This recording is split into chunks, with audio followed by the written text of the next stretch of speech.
we feeling, baby? How are we feeling? How are we doing? Folks, have you noticed? Have you noticed? Have you noticed? Have you noticed? It's time for the West Side, baby. We're going live. We're rocking. We are, in fact, possibly even rolling. It's fucking Tuesday. It's a little after 1, and we're live on the West Side. Chow! What? Big hair, baby. Big hair is back. Folks, welcome to another episode of West Side Tyler Live. I am your host. West Side Tyler. This is my show, West Side Tyler Live, the internet's best arts, culture, and politics live stream. Coming to you hot, fresh, and ready from Lexington, Kentucky.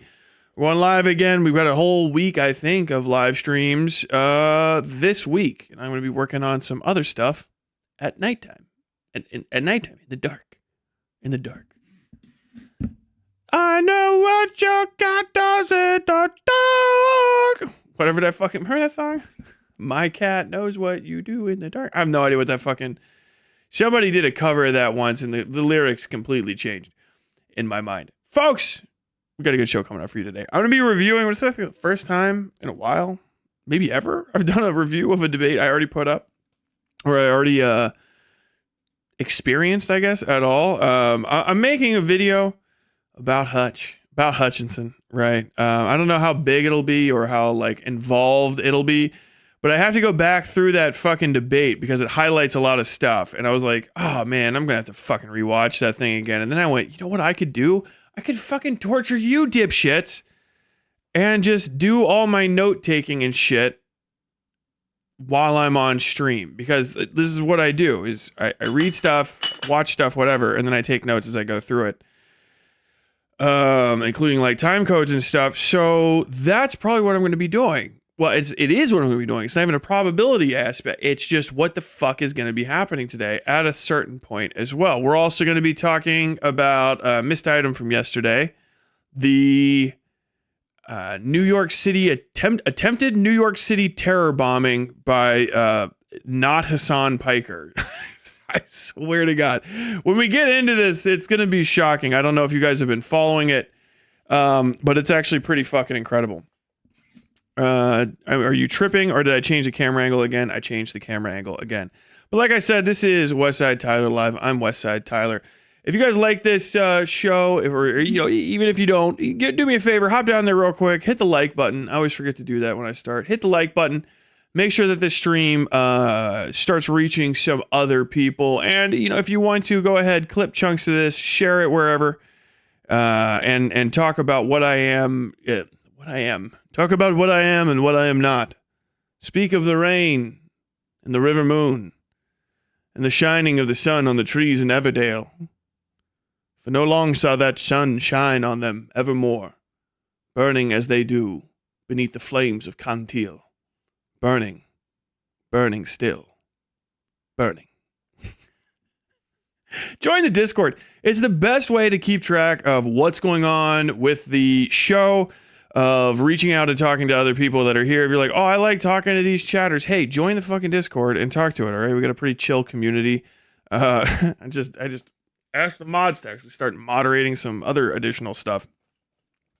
Tight. If you're like, I don't like Discord, I don't like Discord communities, let me make you an offer. Hey, out there. Ladies and gentlemen, hello, welcome to the Westside Discord. Have you always wanted to talk to some people on Discord, but not have any of them try to fuck you or show you pornography you didn't want to see? Come on down to the Westside. The Westside Discord is Discord's only good Discord server, outside of the ones that you have to trawl through because Stack Overflow for some reason doesn't have that little bit of code you need. The Westside Discord has simple rules. Don't be fucking irritating. No pornography. No selfies. Don't talk about yourself too much, because if you get bored or people are bored by you, we'll ban you. No Reddit actually shit. No just asking questions. Are you here for a debate? Well, you're here for a little bit and then you're probably gone. But you can also join our fine art community, which is most of the server. It's mostly an art server. And we have the daily art challenges and all that kind of stuff too. So pop in, hang out, have a good time, yada yada yada yada yada yada.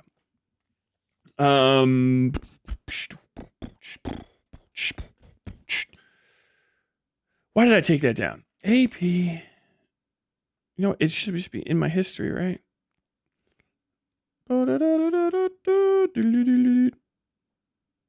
Secretary of War Pete Hegseth. Senior enlisted leader.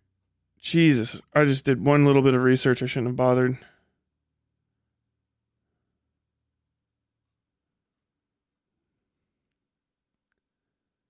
There we go. Jesus Christ, dude. I go to so many web pages in a single day. Let's bring that up over there.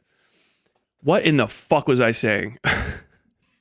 Oh, also, though, if you really want to support me, but you don't want to give money to YouTube for whatever reason, or if you want to get access to some stuff that even the YouTube members don't get access to, please join the Patreon, patreon.com/westsideFairytales, or search up WSF Productions on Patreon, or go to my website, westsidefairytales.com, and you can find access to all my stuff. If you want to read my books, buy my books, all that kind of good shit, do it too. On that note, people who are fans of Sin Carriers, I just finished recording today another Sin Carriers episode. That is episode 17, Walk, of a total of, I think, 20 episodes, maybe 21.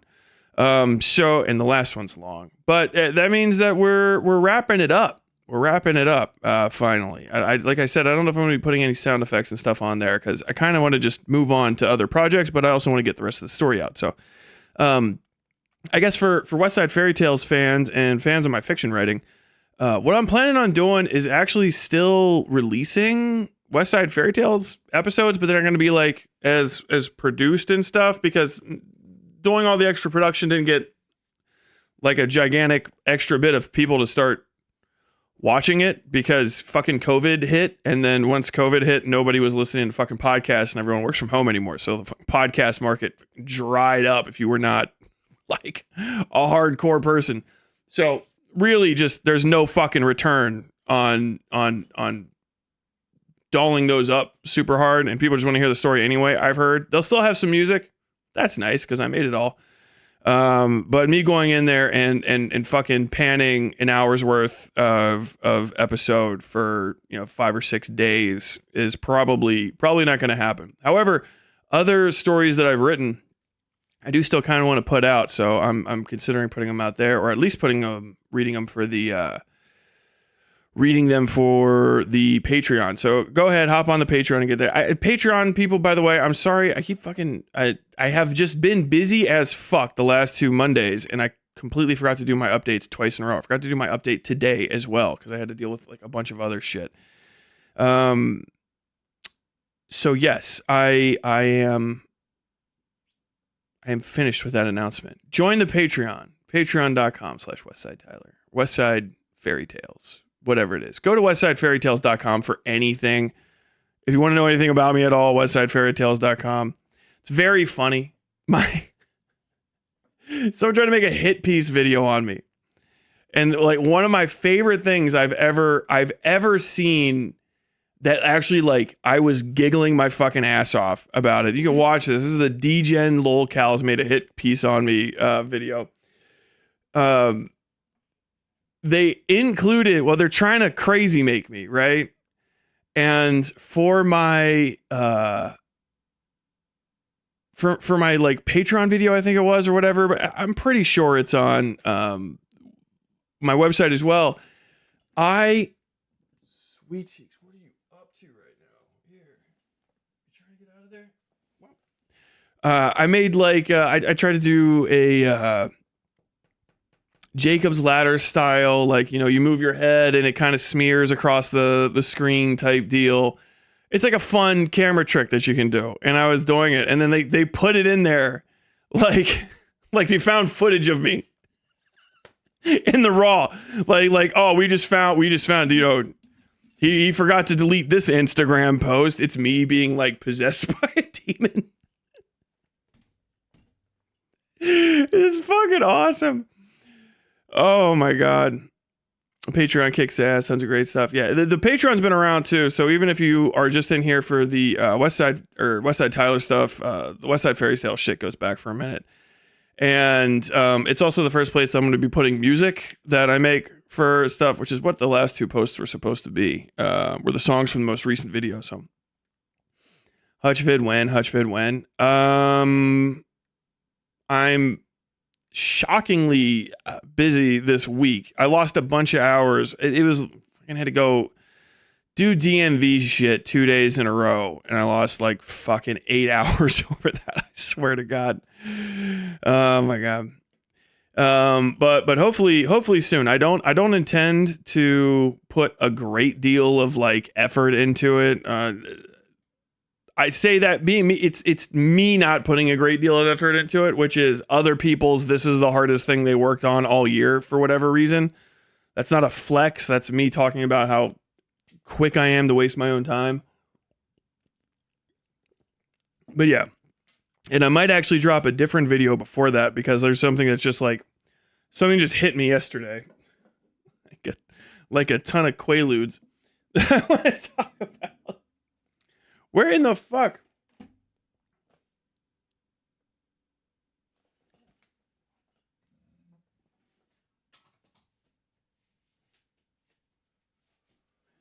I need some sort of mat to put shit on. There we go. But that's it. That's it. Oh no, they discover your discoverable media? Yeah, I know. And like, the thing is I put all that shit on. I think I look bad as fuck. And if you hate someone, and this is a thing, this is really a thing to learn. Actually, this is a good segue into my continuing, what I call like, hold on, do I have news around here? Hold on.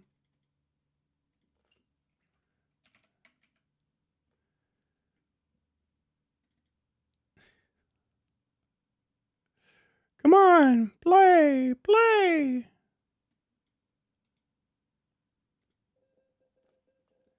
Oh, of course.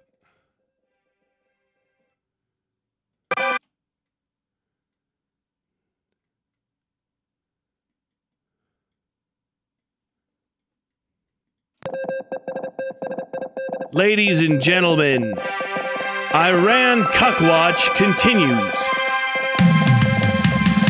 Today on Iran Cuckwatch, Iran, Navy defeated, but now relying on small, submersible, remote-controlled torpedoes that float around in the water to control the Strait of Hormuz. Iran's greatest champions now no longer sharing AI videos, merely suggesting people online go and do the research for themselves. Mario Nawal, the greatest cuck of all time? You be the judge on tonight's profile on the WSF Productions Iran Cuckwatch 2026.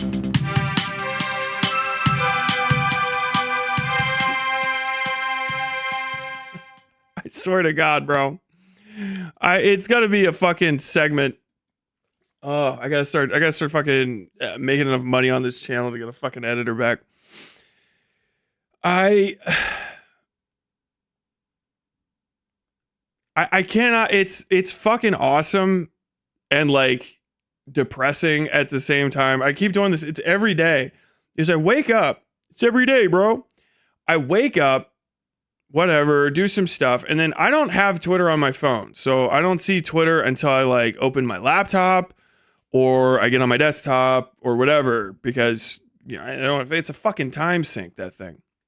And so I get on here and I look, and it's just like the progress every day of people just being cucks for Iran. Like the CFI is out there, the cucks for Iran. The CFI is running strong. This is another CFI AI post. CFI AI post. And it's like, it is the most desperate for effect. I don't know. It's like posting I've ever seen. Like, you're not going to make fetch happen. So, like, if you look back at the Iraq War or Vietnam War from now, you can get a greatest hits highlight reel of all of the bad stuff that's ever happened, right? Because it's time compression. When you look back, all of the fucking most intense stuff rises to the surface and everything else kind of sort of sinks. So you can be like, hey, I'm going to put together a supercut of America looking bad. And it really does make America look bad, okay? You got all of these things in a row and it makes America, oh, look, America bad. But people don't realize that, I think they don't realize that a lot of those are supercuts. Like, it really is years, 20 years of like us doing stuff and there only being like a good 10 or 15 things. And of those, only like 4 or 5 really are like hits, right? And so like it's the one thing, right? And you kind of got to go back to it again and again and again. And so with this one, you don't have it yet. So every possible like America bad moment that pops up, people latch onto. And the thing is almost fucking all of them are fake. With such a shocking regularity that it's like actually getting to me. Like, I can't tell. I've crossed the plane of, I don't know if Iran is intentionally embarrassing themselves or not, or if this is like the simplest op ever played by like anti-Iranian people. And I know that's always the final off ramp. The best, it's the pro-Palestine, American pro-Palestinian crowd. Their off ramp is, it's real. It could be real. Even if it isn't real, it probably could have happened somewhere else. Even if it couldn't have happened somewhere else, they want it to happen. Even if they didn't want it to happen, it feels like they might accidentally make it happen. Well, even if they didn't accidentally want to make it happen, they're still Jews. Well, even if they're not Jews, they're CIA. Well, even if they're not CIA, they will be someday, right? Like, it is, what it really is too, is I swear to God, it is a lot of these pro-Palestine people from like 2 years ago who are getting their first taste of anti-Semitism and that shit's too strong for them. If you never fuck with somebody like that has like a serious anti-Semitism addiction, that shit cooks you. Anti-Semitism is the best drug on earth because once you name the Jew, you fucking like, it's like you fucking get like Jew calculus. It just immediately downloads itself in your fucking head like fucking advanced racism and Disco Elysium. And you start Jew calculusing everything. Like, oh, well, all right, well, how many degrees of separation is this from the Jew? and these pro-Palestinian people who are not like dyed-in-the-wool Nazis they can't get it. They're heap hunting so fucking hard that their fucking brains are melting out of their ear. You see hardcore white supremacists, top tier motherfuckers like Nick Fuentes will even like slow down his own chat and be like, this is bullshit. I mean, that's just fucking, this is fucking slop. This is slop. I mean, yeah, all right. Everybody hates Jews. Yeah, of course. But this is like made up, you know, like even they slow their own guys down because like anti-Semitism is just like, it's just that good. It is the crack cocaine of political discourse, bar none. You start whipping that shit up, bro. You can get a whole fucking block hooked in after a house party, and they can't handle it. And they're juiced out now. The entire pro-Palestine left on fucking Twitter is full bore juiced on the fucking anti-Jew sentiment, and they don't even realize. They're like, well, what does that have to do with all this stuff I'm sending? I'm like, you know, in your heart that you're doing it because you're like, those fucking slimy Jews. That's what you're thinking. Ooh, I'm gonna get them. Those Jews deserve this. And you always were able to play white supremacists with that shit back in the day. The new ones, the Fuentes, Groyper, one of the reasons that Groypers stand apart is that Groypers can hang at all. Where old white supremacists, you could play them like a fucking fiddle. You could get them to fucking, you could like, they were so convinced of their position in society that you could like really just trick them because they thought they were too smart to get tricked using anti-Semitism or some variant of it. Even anti-black racism in America, if you actually you scrub it for 2 seconds, is another form of anti-Semitism. And once you're fucking juiced up on it, you'll start believing anything. Because some part of you is just like, you have the chemical fucking hook in you that goes like, well, you know, this is it. Because you start going to your people, you know what I mean? Like, if you get 2 junkies together somewhere, they'll believe the same thing. You can convince, if you find a fucking clutch of junkies somewhere and you convince one of them of something, they'll probably convince the other ones at some point. You know what I mean? Like, bro, there's fucking... Dude, the fucking school is unlocked and they got a whole room full of copper. You know what I mean? They'll fuck you. You'll talk to them later. Like, what in the fuck are you guys on? They're like, we just knew that the moon man left the copper in the fucking thing. Like, what's happening? That's what happens.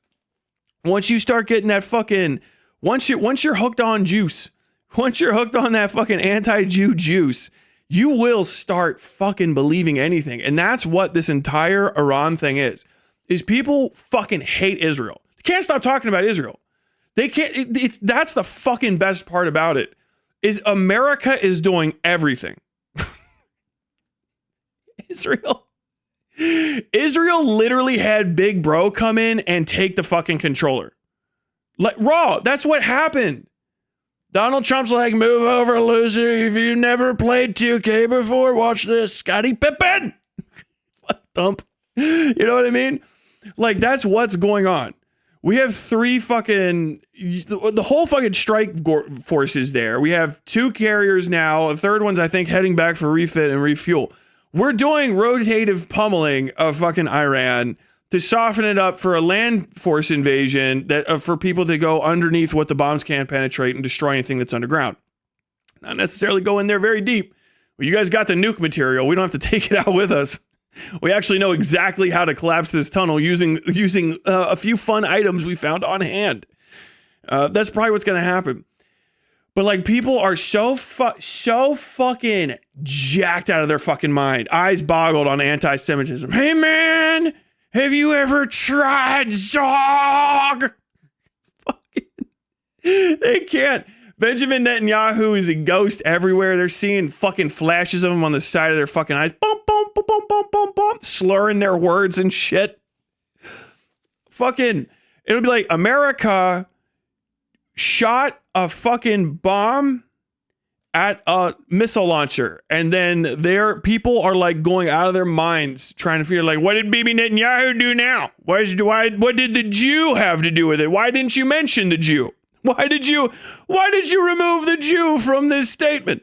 The fucking best one is people relentlessly sharing pictures of other conflict zones. I talked about this yesterday. I just saw another one from Jake Shields. He's the guy he's always fighting with, but not actually fighting with, Alana McLaughlin, the former special forces person who became a trans MMA fighter. He's sharing like pictures of Syria or something. Like, it's obviously AI. Like, wow, this is what Western media won't show you today. Western media won't show you this. It's like, dude, I don't think anyone was showing you that. It would be everywhere. Do you know what I mean? The one thing we know about Israelis actually is they cannot help but fucking film themselves. Everything that has actually ever happened in Israel they got in trouble for comes from videos they took. I haven't seen that. Unironically, foreign journalists have been worthless. I don't care. People are like, oh, that was no.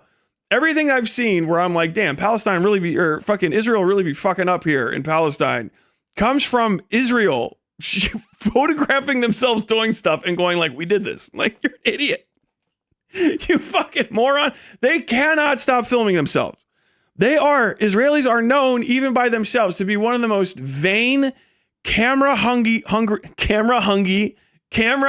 people on earth. They cannot stop filming themselves. They would have all of it. They'll walk around, they'll boo-hoo in Hebrew and fucking, oh my God, and they'll complain about it fucking ever. Never stop complaining about it, right? But you gotta like share extra shit because they just want these fucking Jews dead so bad. They're so amped out of their mind. And I think people are getting humiliated at this point because I know it's switched over to people that don't like Iran and pro-Iranians. They've switched over to doing basically NAFO shit from the UK or the Ukraine Russia invasion, where they're just making up propaganda for these people to share that is like blitzed half the time. So it's like, oh my God, like look at this amazing video. Look, finally Iranian forces have brought down an F-16. This is what the Western media won't show you. Yeah. And it's like, did you watch the video? Like, no. Like, did you see that halfway through the video, the thing that takes down the F-16 is fucking Aladdin on a carpet? A magic carpet with a fucking dishka? Like, what in the fuck did you share this for? Like, dude, it's got to be so humiliating to be, desperately trying to get an own on the Jews. All you can think about is fuck Jews all day. Jews. You've been fucking pissed off at them, furious at them, furious, out of your fucking mind. You're like a fucking sneeze away every time you see one walking around with their curly hairs, their stupid little half hat. You get mad. Oh, I'm gonna fucking deny that genocide on you. Hey, leave us alone. I don't like Israel. Well, your genocide is taken too seriously. That's not winning you any favors, buddy. Like, what the fuck? Losing your fucking mind. And then it keeps sharing this shit. And then people just have to keep fucking apologizing. And it's just like, damn, dude, I can tell you're so starved for a win that all you keep sharing is pictures of a literal paper tiger without the stripes painted on. And it's on fire anyway. So now all they do in this entire crew of people online is they're just like, wow, you need to download a VPN and start just looking up foreign news services. It's the only way to find out what's really happening. Like, bro, you're doing the thing. You did it. You officially smoked too much anti-Jew juice. You're officially too high on anti-Semitism, and you have joined the ranks of the flat earthers and Stormfront and fucking anti-Zog conspiracy theorists going back to time memorial. You're doing we have to create our own newspaper to put our literal made up shit in because people keep making fun of us because the things we say are incredulous and unbelievable and provably false right now. It's fucking awesome. Does Iran actually have any nuke material? I don't know. I don't care. It doesn't. That has no bearing on the situation. That's not the point. What Iran has is the Strait of Hormuz and guns pointed at U.S. allies. That's all they have that matters.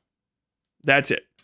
Guns pointed at U.S. allies in an important trade route. That's unironically, I don't know why anyone would even make up the nuke shit. I mean, I understand that people need a casus belli that they can like make a modern warfare game about and feel good.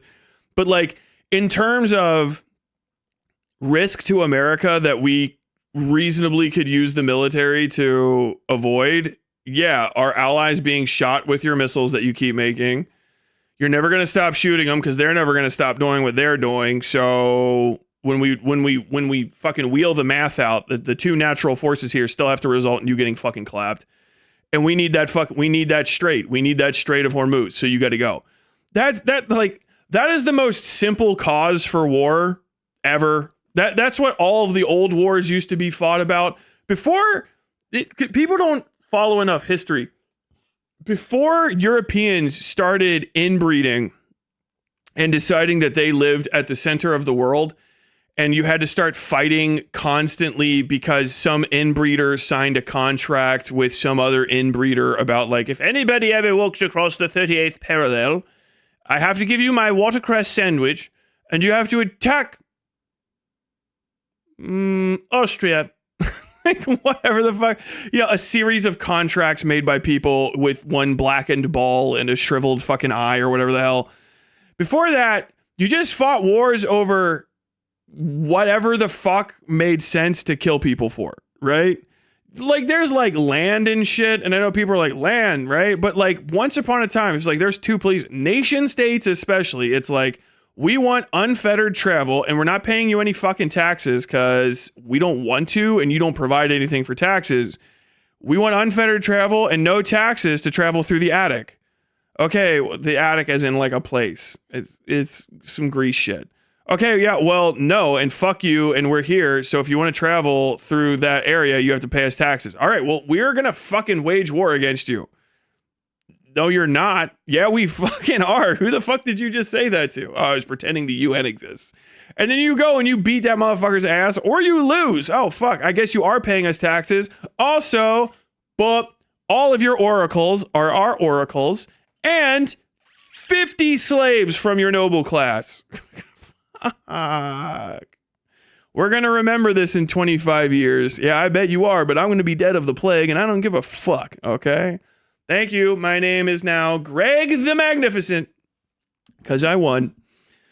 I think, unironically, I think that is the reason for fucking... if you really, like, as I recall, and obviously history people can get mad at me, this is almost a functionally equivalent war in sort of build up to the sack of Carthage. Like that it's the same sort of deal.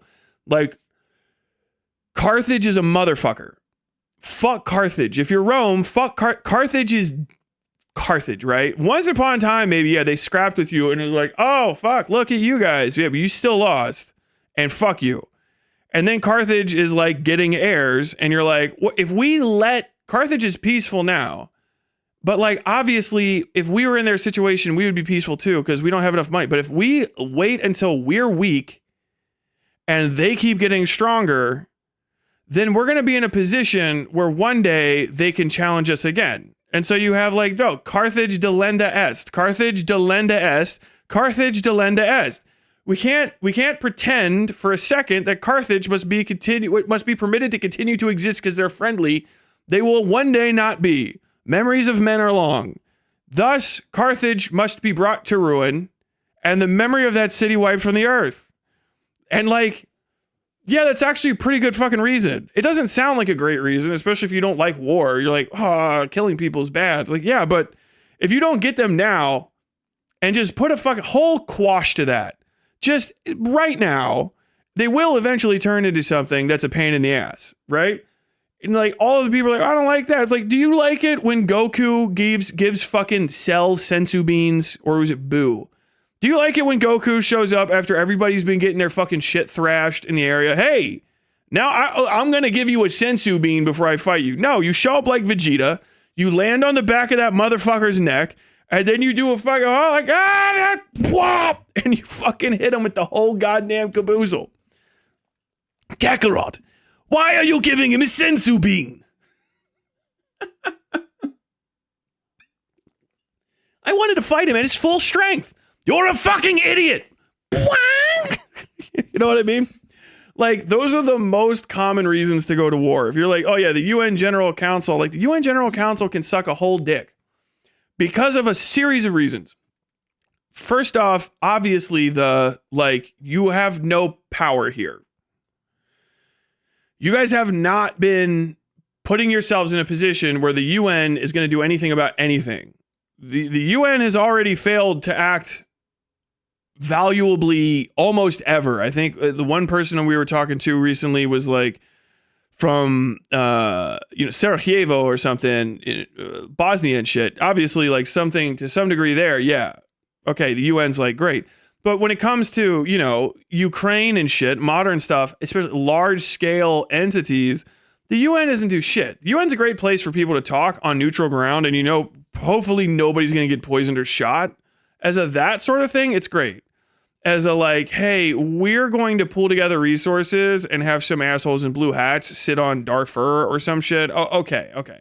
But like the UN, if America complies with the UN completely, the UN is not going to do anything if Iran nukes Israel. Like in the future, like the UN is going to not do anything. They're not going to do anything.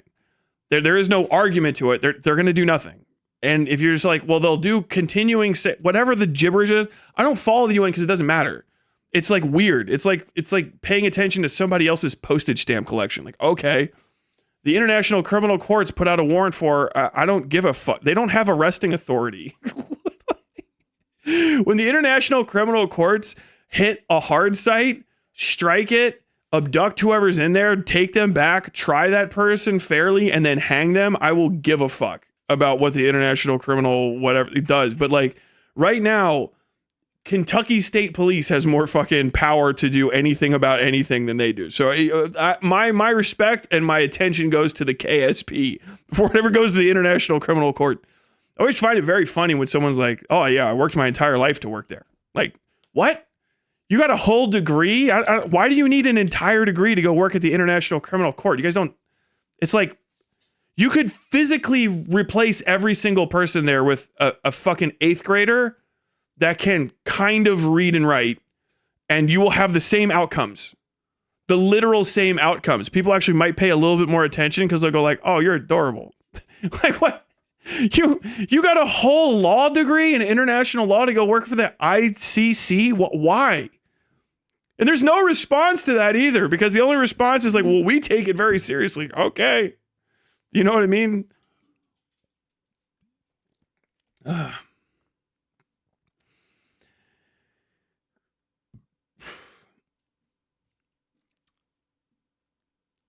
They did jack shit to Russia as well, very little in the Balkans. Yeah.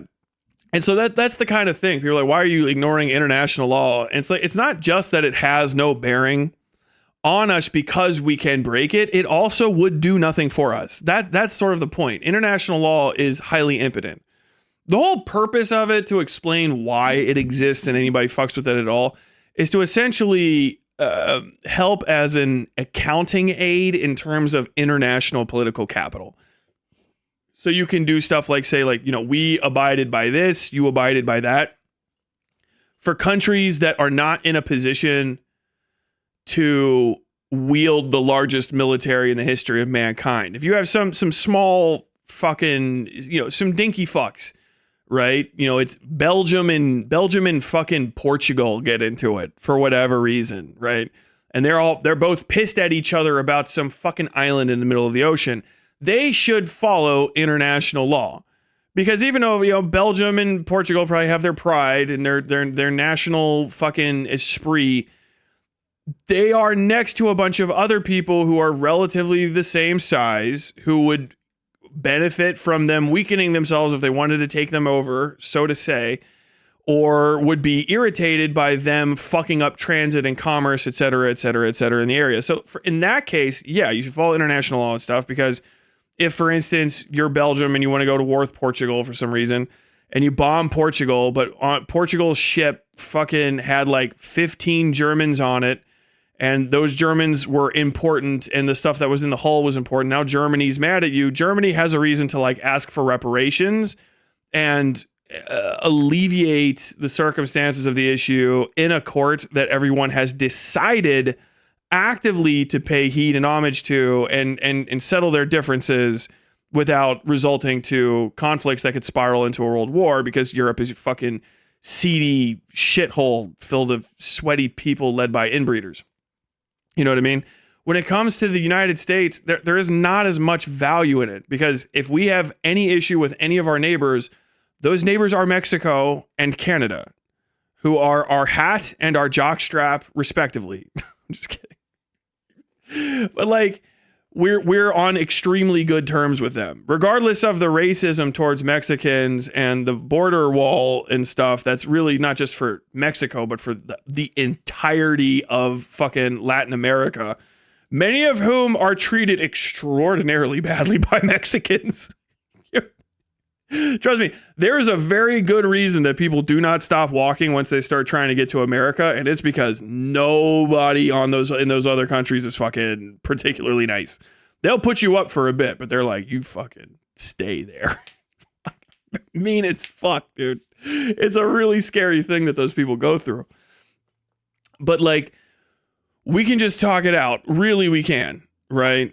And we can be petty and snippy, but we only have two people and then two oceans, because America united. If America was disunited, right, and it was not the U.S., and it was 50 different little individual countries of varying size and influence and wealth, We have our Liechtensteins, we have our fucking Rhode Island and our Delaware and our fucking, you know, that version of Luxembourg, and we have our Balkan states. We have literally one. If you want to talk about, do you know about the Balkans? Yes. West Virginia is literally Balkanized Virginia, and they live like Balkans. They're in the mountains. They have no running water in a lot of the fucking country, or a lot of the fucking, the country, a lot of the fucking state now. People maybe worship old gods there. They keep strange traditions and customs, and they are extremely polite and hospitable, but they will disappear you in the middle of the night if you fuck around the wrong way. We have the Balkans, dude. That's what Kentucky and fucking West Virginia, and to a lesser extent Tennessee is, depending on what part of Tennessee you're in. Like, we got it all, but the United States federal government operates as what like the UN or the EU or whatever would be for you people if you could get your fucking heads out of your asses and cooperate for 5 seconds. But you can't, so you don't have any influence. So get fucking dunked on. The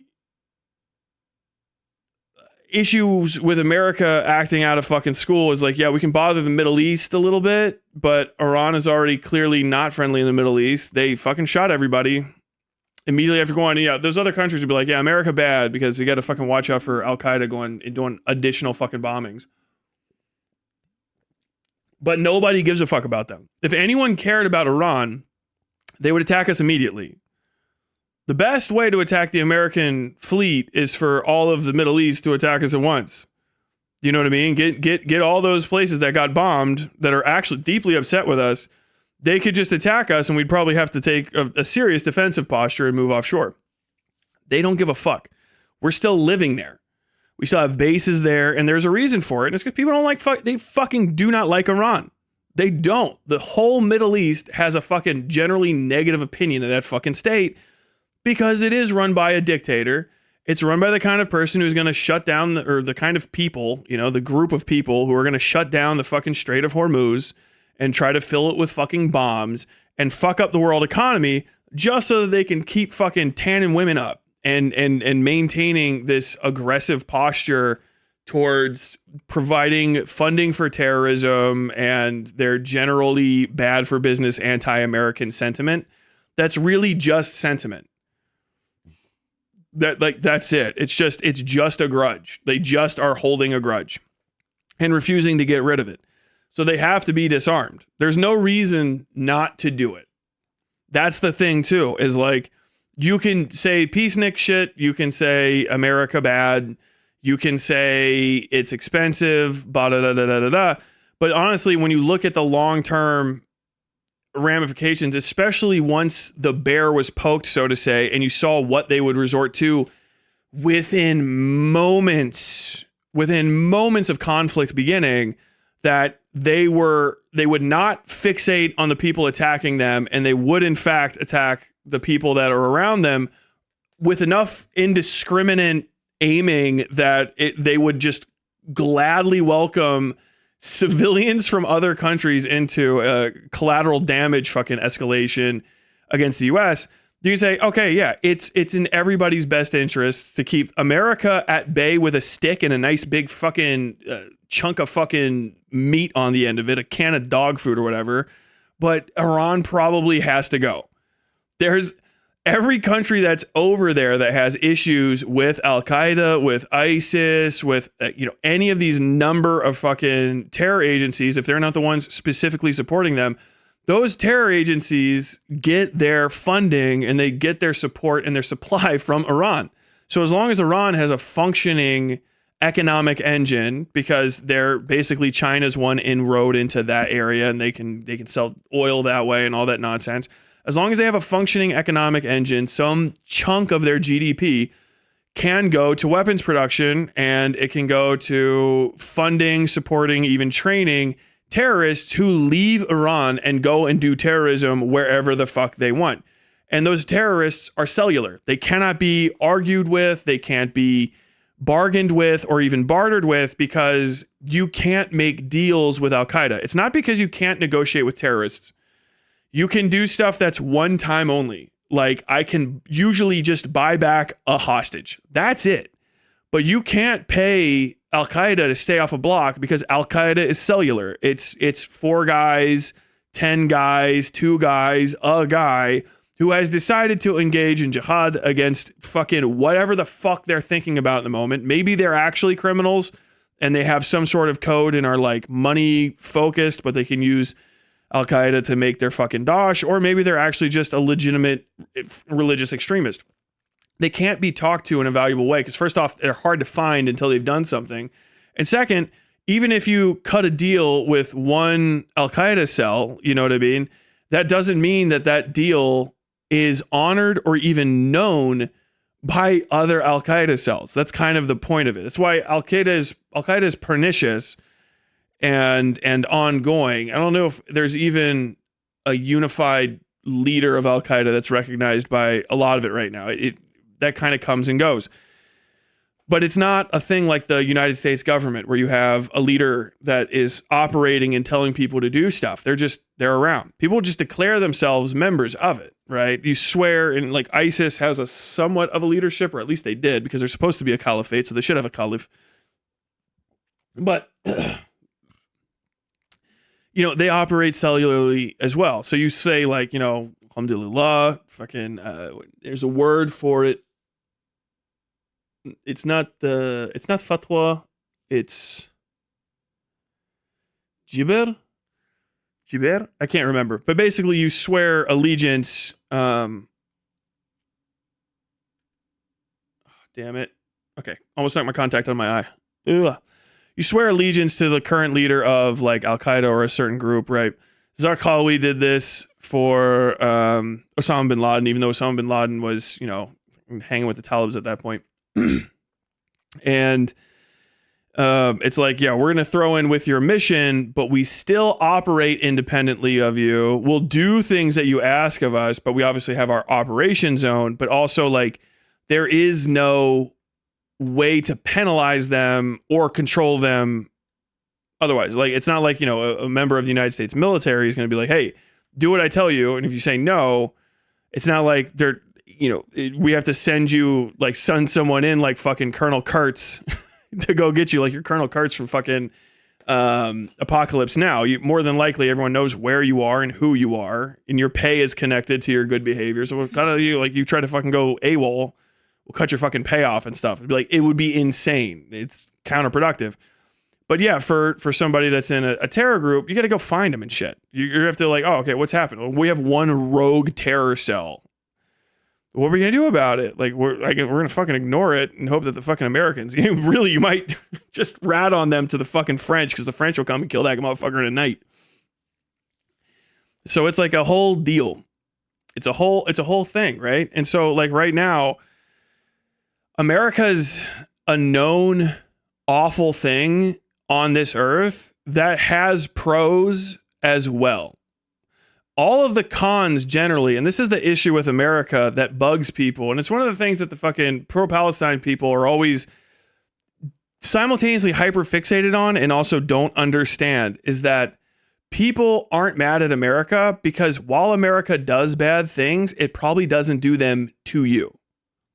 And it promises not to, and generally sticks by that promise.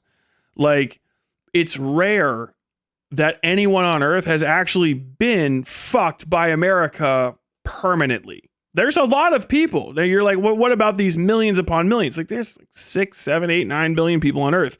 The thing is it's always this foreign issue, right? It's this out of body thing. Maybe you actually are one of the people that got fucked over.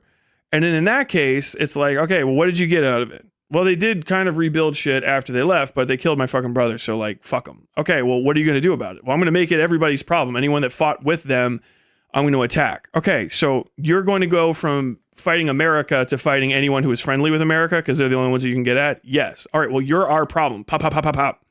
Like that's the sort of genius. It's called no better friend, no worst enemy. When America's on your side, we're on your side like crazy. Like, you might have to fucking pay us back because nothing's free forever, but you really do get a lot out of it. You get shitloads from it. Like, it's fucking amazing. Like, we'll build shit for you. We'll give you discounted things that you would never be able to buy on your own. We'll ask you for a favor down the line like a bunch of fucking gangsters. But when it comes time to like do the fucking math on your life 40 years down the road, nothing that you would have without America. You would be some other dipshit or you'd be fucking dead. When you're our enemy, life is hell and it's an eternal fucking nightmare. You are afraid. You are paranoid. Your own friends are fucking hopping at the bit to maybe kill you because they can get 500,000 off your fucking head. Like, that's the whole thing. And it's a good system because it's better than nothing. The best system possible would be automated space communism. I know. But like without that, you don't have it. So when you're on America's side or you're even just neutral, it's like, what happened? Well, America's here. They're irritating. We don't like them. What do? They come to where we are and they spend fucking massive amounts of money. What do you mean? Oh, they have a base and their people only like the best shit because they're Americans. So what do? We import the best shit. We wouldn't be selling the best shit, period, right now if it weren't for them. They came here and they made us rich. I fucking hate their guts. They're fucking awful because they want the best shit and we sell it to them. We learned how to make it for them. My entire life has become like circled around making shit for these fucking people. And I hate them, but I'm rich as fuck. Maybe they're going to leave one day. I don't know what the fuck's going to happen. Like, that's why when people from other places say they hate us, but they don't do anything. It's because like, yeah, they fucking suck. But we suck because we have what you want to have, which is dominion. But when we share it at all, you feel good because you wouldn't have anything otherwise.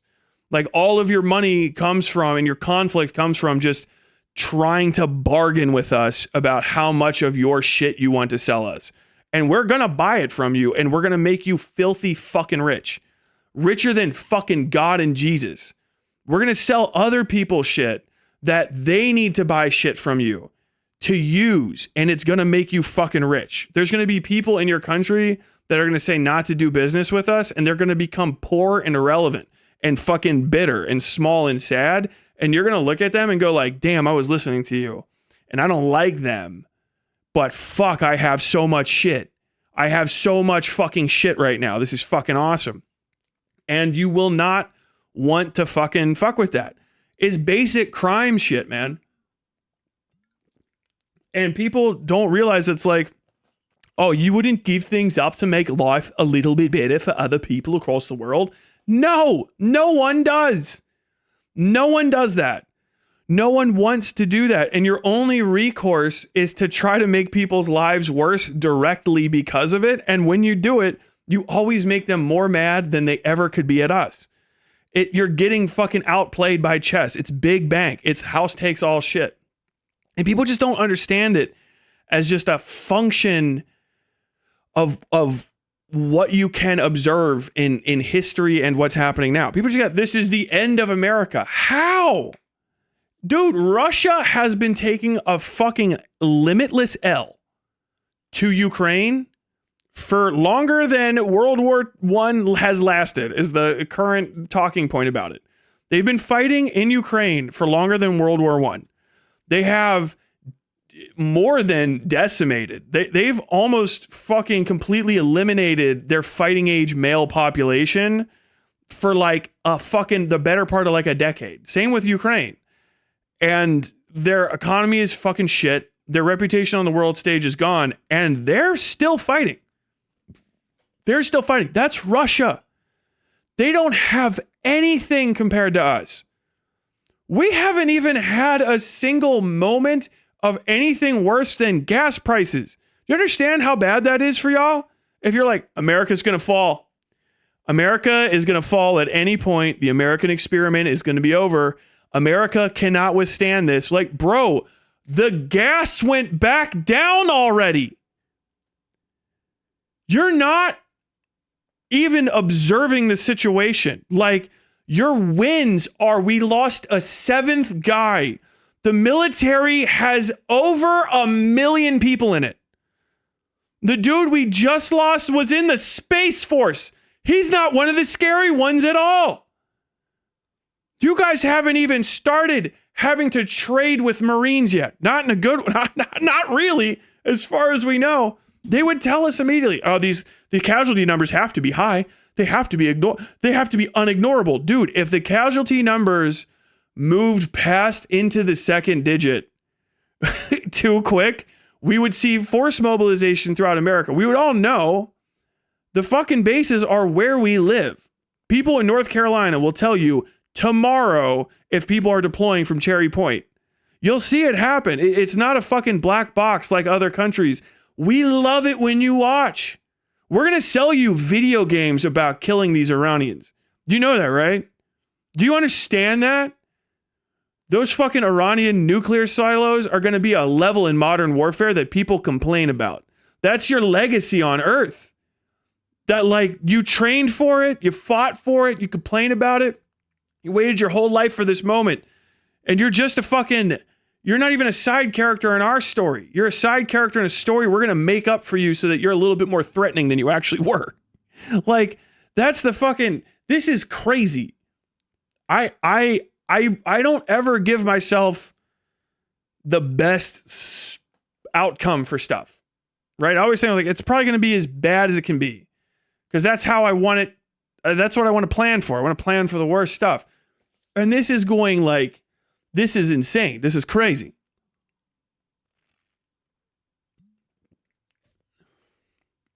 I think Team America World Police is becoming relevant again. I mean, maybe. I don't know. That movie came out a while ago. No one gives a fuck. Oh.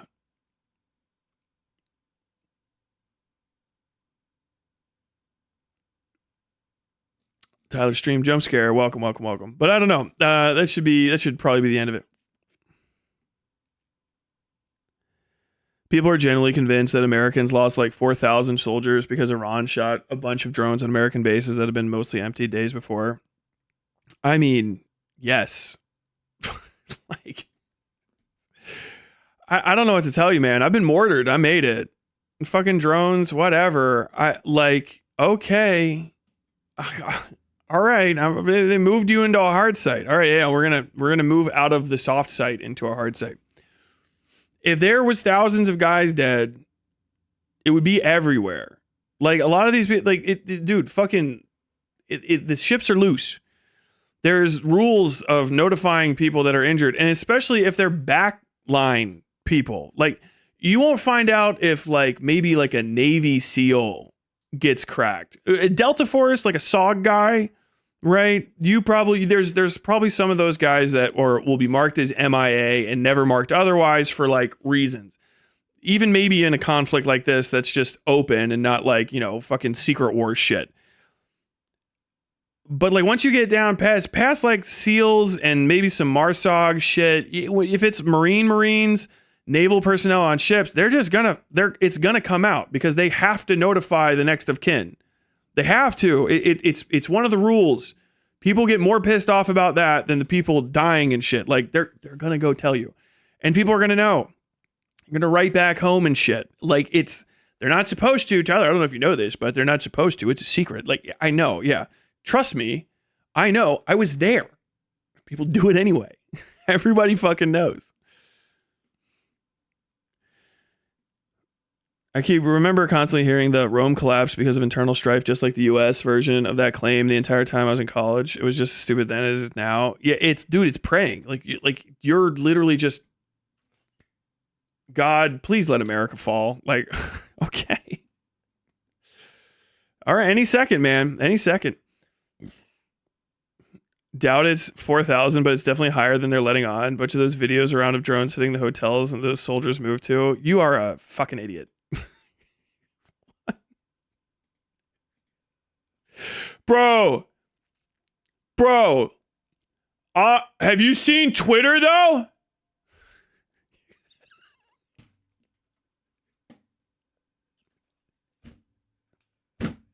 I don't know, man. Maybe 4,000's high, but have you been watching Twitter? Like, after all that shit, I'm making fun of you, Mecha John Brown. You are the person I am directly mocking for the last like hour. I don't know why you said anything. It's definitely higher than they let on. I'm literally telling you, they would just say they don't. There's no reason not to. Maybe we might find out. I don't know. Maybe they're keeping dozens, hundreds, thousands of deaths a secret. It could be possible. It could be happening. It could be. But the thing is, the bodies have to go somewhere. First off, unless they are burying our dead at sea, or they're not sending anyone back in a fucking coffin, we all you have to do to find out if war dead are returning is go to fucking Virginia and wait for the corpse planes to fly in, like we did the entirety of the Iraq War. Like, that would be a new thing. We're hiding mass casualty numbers would be a new thing, and there's no evidence that we need to or would. It's like, dude, are you an anti-Semite? Are you high on the Zog? Are you high on the fucking Zog machine? Fucking conspiracizing? Well, no, I mean, I just thought of any criticisms of Israel being conflated with anti-Semitism is not great. I mean, I wouldn't say I'm Zog or anything. I wouldn't say I'm fucking considering anything like that. I'm just saying I watched a video. I watched a video where the person in the video said all of the things that were happened, and I am completely literally incapable of checking any of those facts. So what I did was I believed that without thinking. Okay. Very cool. I have no background whatsoever in any of these things, and I have absolutely no ability to weigh the evidence in any way. But I have seen a video where a thing happened, and having checked none of it, I have decided to completely believe everything I see. I have decided to internalize that as a fact for no other reason than I wanted to believe it. Fuck me, bro. Not Twitter, but cool. I wasn't on Twitter. Were you on Reddit? Were you on Reddit, bud? Were you on a Discord? Oh my God. Your name is Mecca John Brown. You couldn't have been too many other places. Jesus fucking Christ, dude.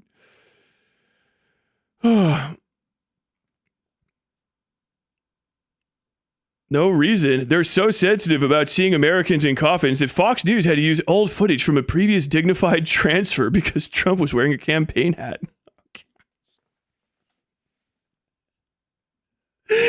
They? Who do you mean by they? You talk about the Jews first and foremost. Who's they? They had to do it?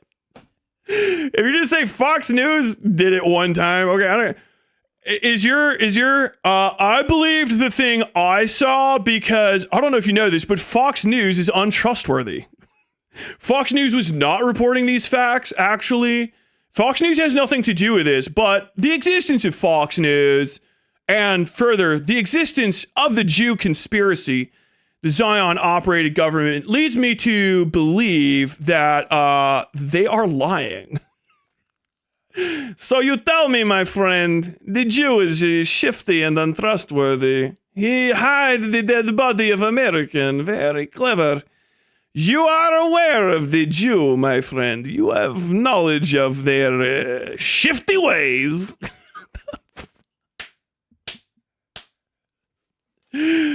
Talk to Greg Stoker over at Mint Press News if I don't meet your standards. What the fuck is Mint Press News?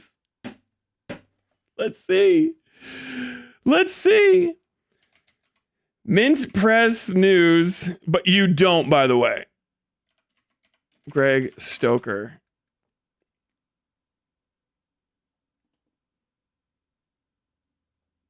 State of play. Let's see. First thing, 1 month ago. Let's see if this guy's an Mint Press journalist Greg Stoker announces his run for Congress representing District 31 in Texas. Okay. So your news source is a politician.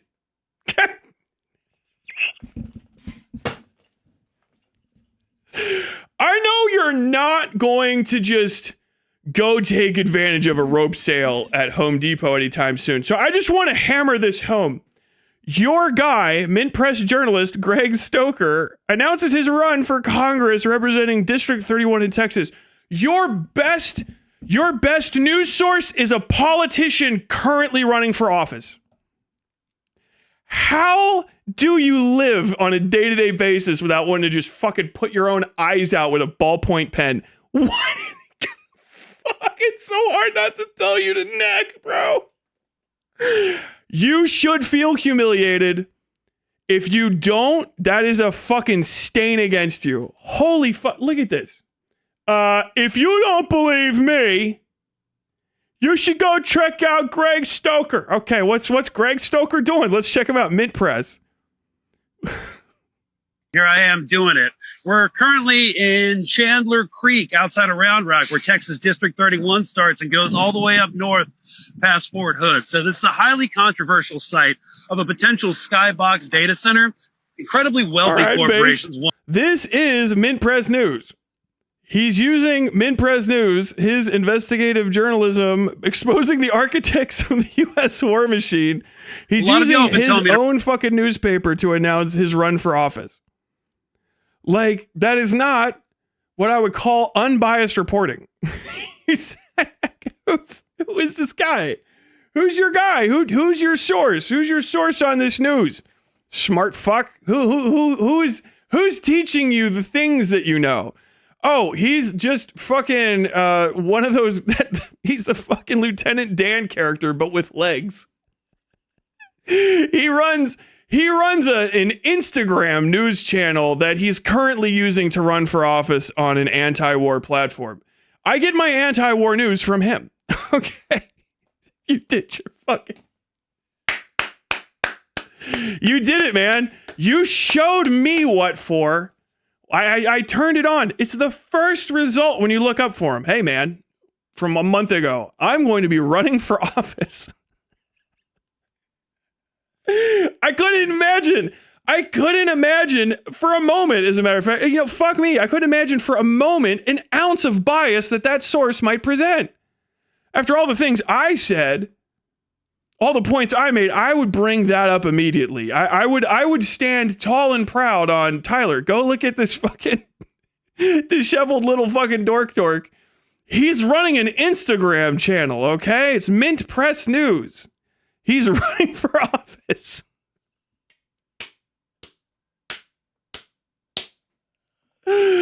Motherfucker. Oh my God. State of Play by Mint Press News. Narco Lies. Oh, he's killing it, man. Look at these. He's almost cracking 8K every few videos.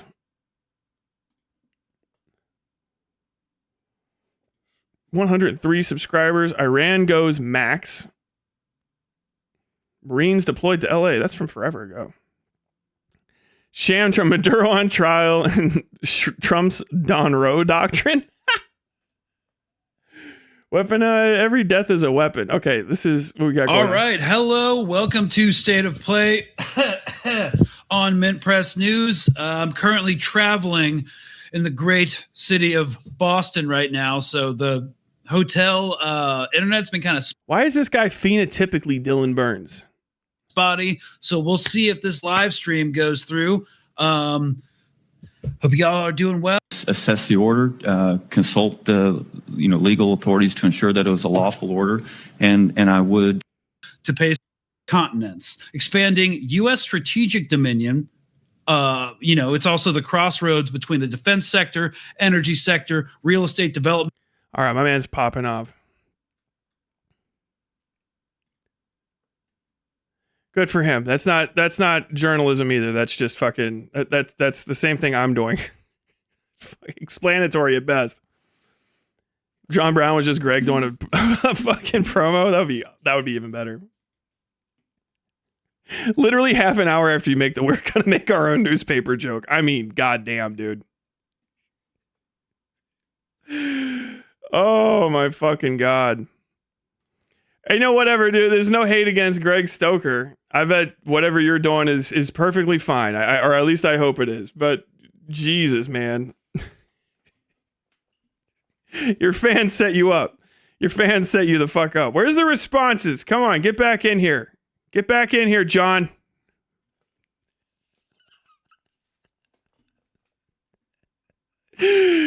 Oh my God. Fuck, that was good. Tyler, remind you, we adhere to all the rules and regulations. Clearly, you're lying. It's true. It's true. The draft thing is low-key wish casting. Dude, the fuck, talking about the draft is hilarious. Why would we, like, dude, you're going to get fucking drafted into the Iran war. We've lost a seventh person.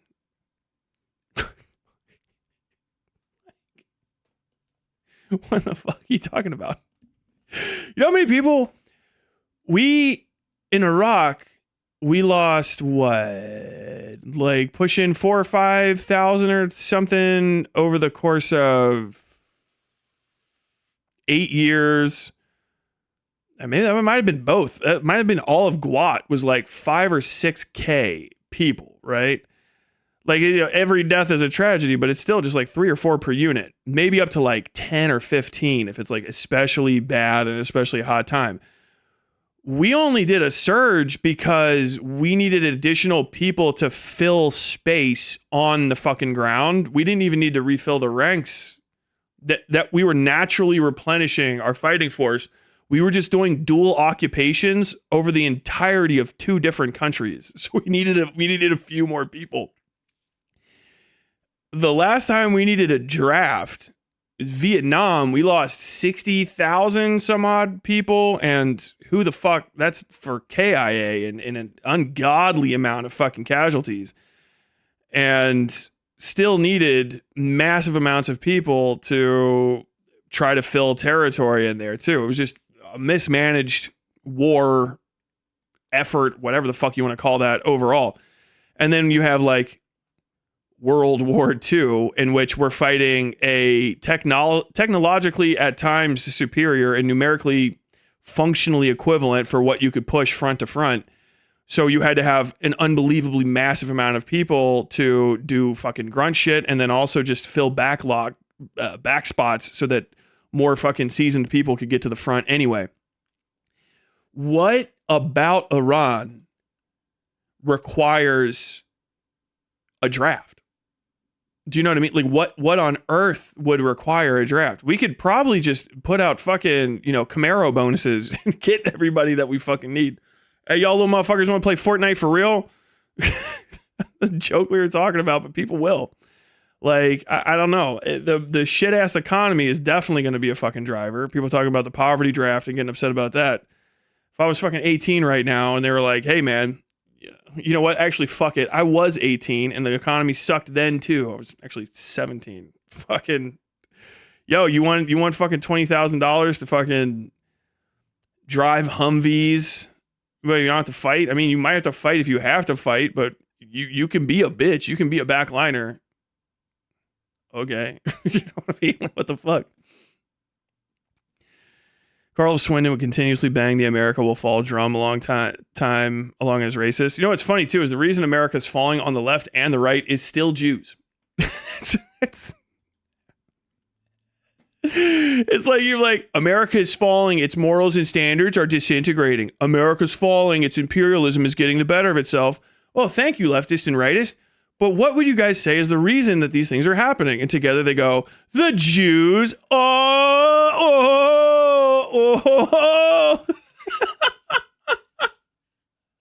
It's like, it's fucking awesome because they're actually finally hitting that moment where they just go like, and they just kiss for a second. Just a little. You can see fucking Hassan in these clips that get fucking sent up where he's just like, I think even he's realizing it at this point that it's like, I mean, he said Zog, so like that's fucking crazy. Like he legitimately, I know I'm saying the word, I'm trying to fucking get it out there as gross as it sounds. I don't think that we have a fucking Zion operated government, as I said a million fucking times, but he is saying like, it's not, Zog is not just a theory or some shit, which is fucking crazy. Like that should just be reported. He's just an anti-Semite. But you can tell even like In some like other clips, it's just like I feel like I can see it in his eyes where he's going like, damn, I'm a fucking Nazi. Like, I'm gonna have to say some Nazi shit here, but in a principled way. Like, it's fucking amazing. I don't know what to tell you.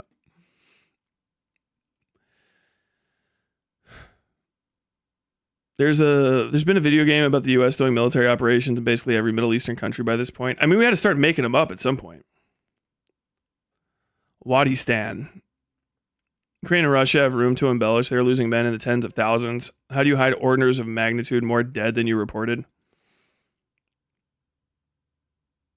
I literally don't know. Like that's the point. You have to send them back to be buried. Like you have to give people. You have to send the bodies home. You do. You can ask, and this is a thing that I know because it was just there. You can ask families and stuff in like tight situations, and they'll tell them, especially if you're like special forces or whatever, and you do like top secret missions. Hey, we want you to hold off, if you don't mind, please, on telling anyone that he's dead until his guys are out of country. And more than likely, if you're one of them SOG families, you fucking know, and you're going to be like, yeah, well, Greg is over there, and, Melinda's worried about him, and this is horrible, so, out of respect for Melinda and Greg, we'll wait, kind of deal. You know what I mean? But, like, bodies rot once they die. You have to send them home. And if they're injured, you have to send them home, too. You don't keep them in the ship bay. You bring them back to ship.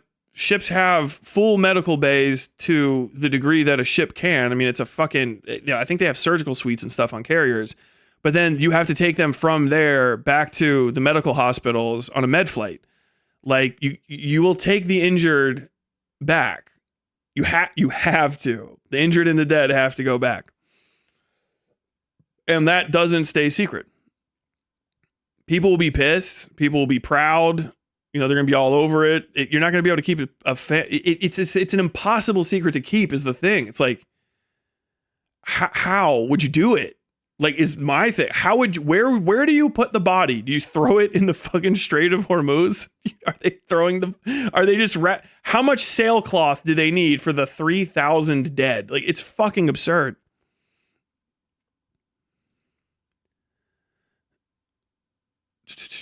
Tyler, Reuters reporting as many as 150 wounded. Where? That's definitely not 5,000. Reuters. U.S. wounded. Let's see.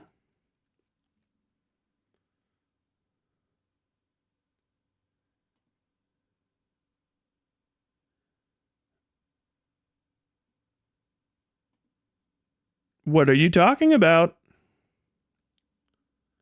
This is on X. This is okay. Are you quoting? I see a tweet that says this.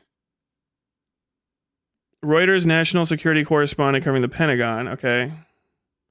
As many as 150 U.S. troops wounded so far in Iran war. Two sources familiar with the matter tell Reuters with Phil D. Stewart. This is not yet, however, online. Online, I mean. So where's...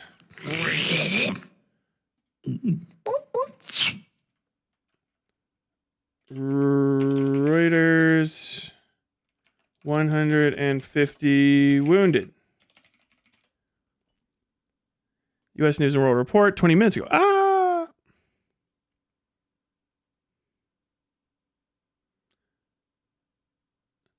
So they're all just reporting off this tweet. As many as 150 U.S. troops have been wounded so far in the war with Iran. Phil Stewart and Idris Ali, two people familiar with the matter, told Reuters on Tuesday. The figure has not been previously reported and is far higher than the Pentagon's publicly disclosed figure of 8 seriously wounded U.S. forces. The Pentagon did not immediately comment. Okay. Big if true.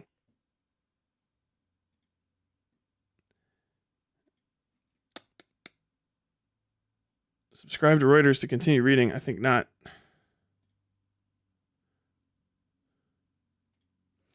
Exclusive, as many as 150 wounded by Phil Stewart and Idris. Okay, so there's like 700 reruns of the same thing. I I guess we'll see. I mean, I wouldn't be surprised if there's a bunch of people injured at all. I wouldn't be surprised if there's people dead. But I think I think there's probably people on the ground fighting.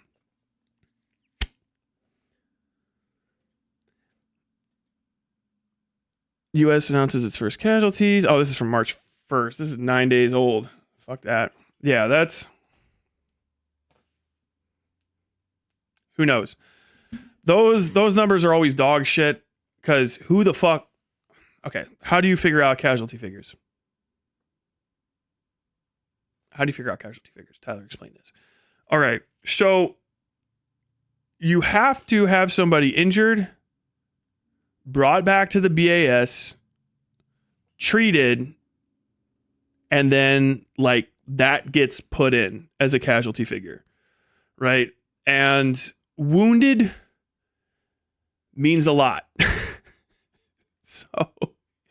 So like I was wounded in Iraq, but not actually like a Purple Heart thing, right? I probably could have if I was a fucking loser. If I was in the army, I could have probably put in for a Purple Heart. You know what I mean? Getting your fucking bell rung and shit.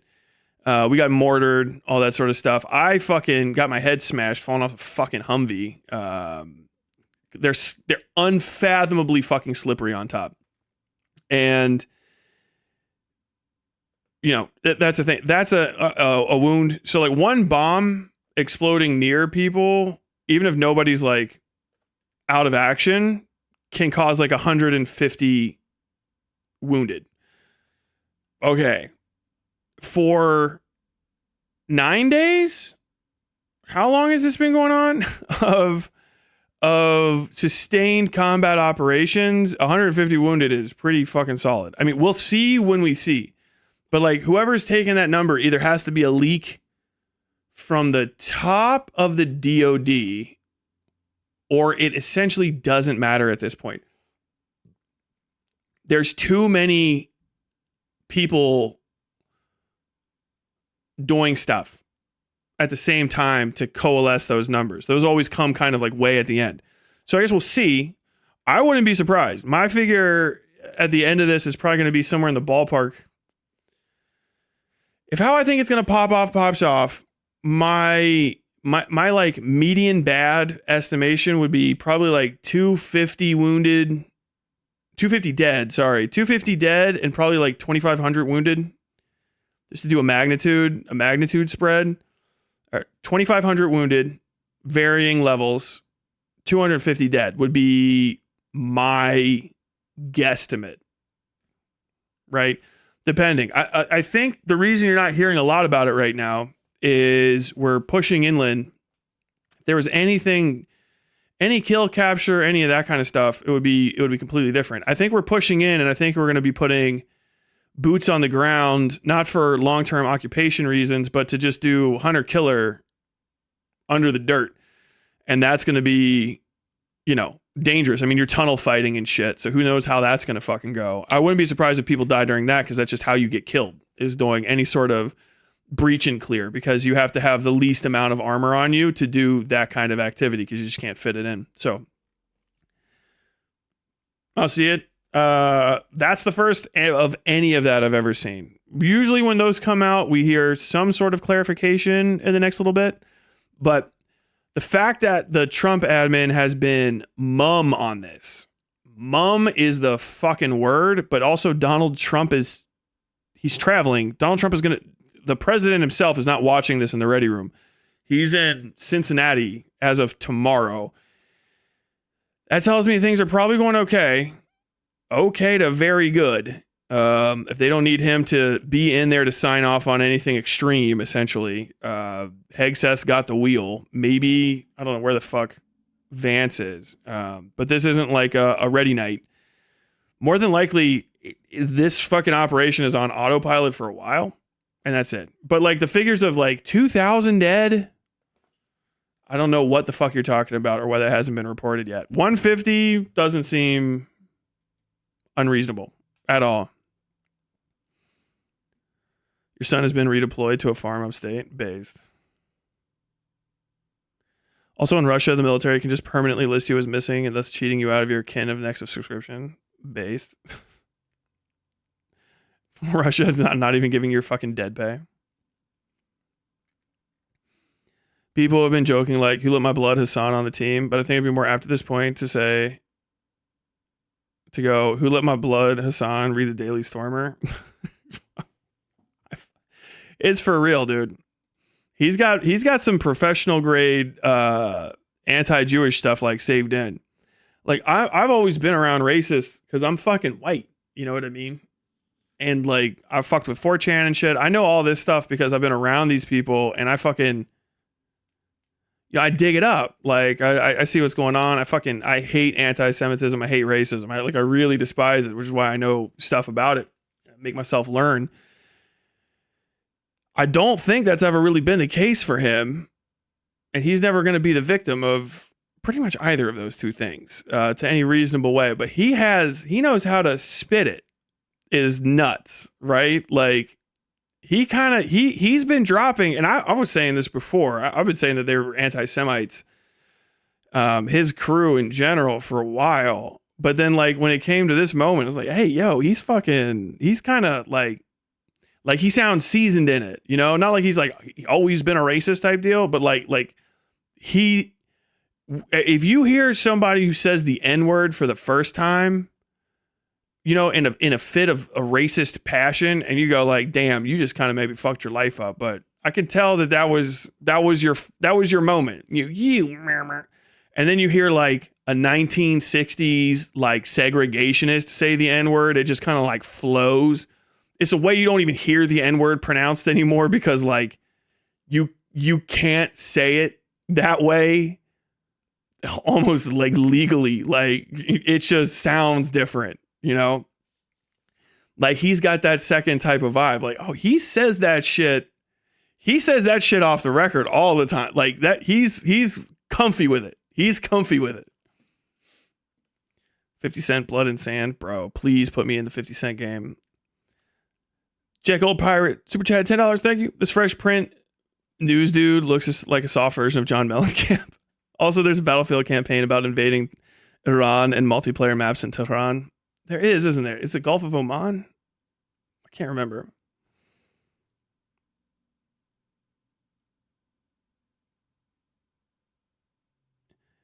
Oh yeah. Do you guys want to? We'll play the thing. Where's my Hassan pinned messages? Who invited my man Blood? My man thinks he's on the team. Do we not have that fucking pinned?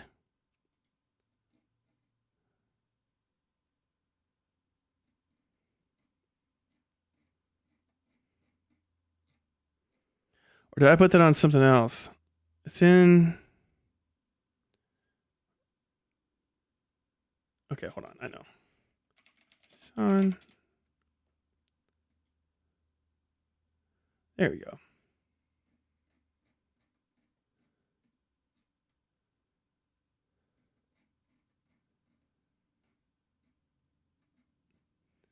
Iranian territory. It's all good by us. And then Israel's going to turn around. Oh, yeah, here it is. I'm going to download that. I need that one permanently. I'm going to add that to my cringe collection. Thank you.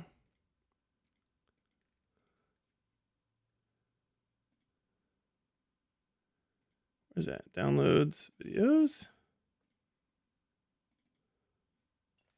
Iranian territory. Man. My... Oh, no. This is actually... Okay, that was just super quiet. I was about to make fun of my fucking people on my Discord for always recording shit extremely quietly for no good reason. It's all good by us. And then Israel's going to turn around and say, I don't like that. I don't want Turkey to do that. As a matter of fact, that's really fucking bullshit. You better back away. And then Israel and Turkey are going to fucking go into conflict. This is the next 5 years happening, unfolding in front of our eyes right now. And then we'll see if you know, the Zog is a theory or actually a fundamental plank of American foreign policy making, because at that point you're, you know, going into direct battle. Israel's going into direct battle with a fucking active NATO country, the second largest standing military. Yo, you better in slow NATO. Chat down right there. You better slow.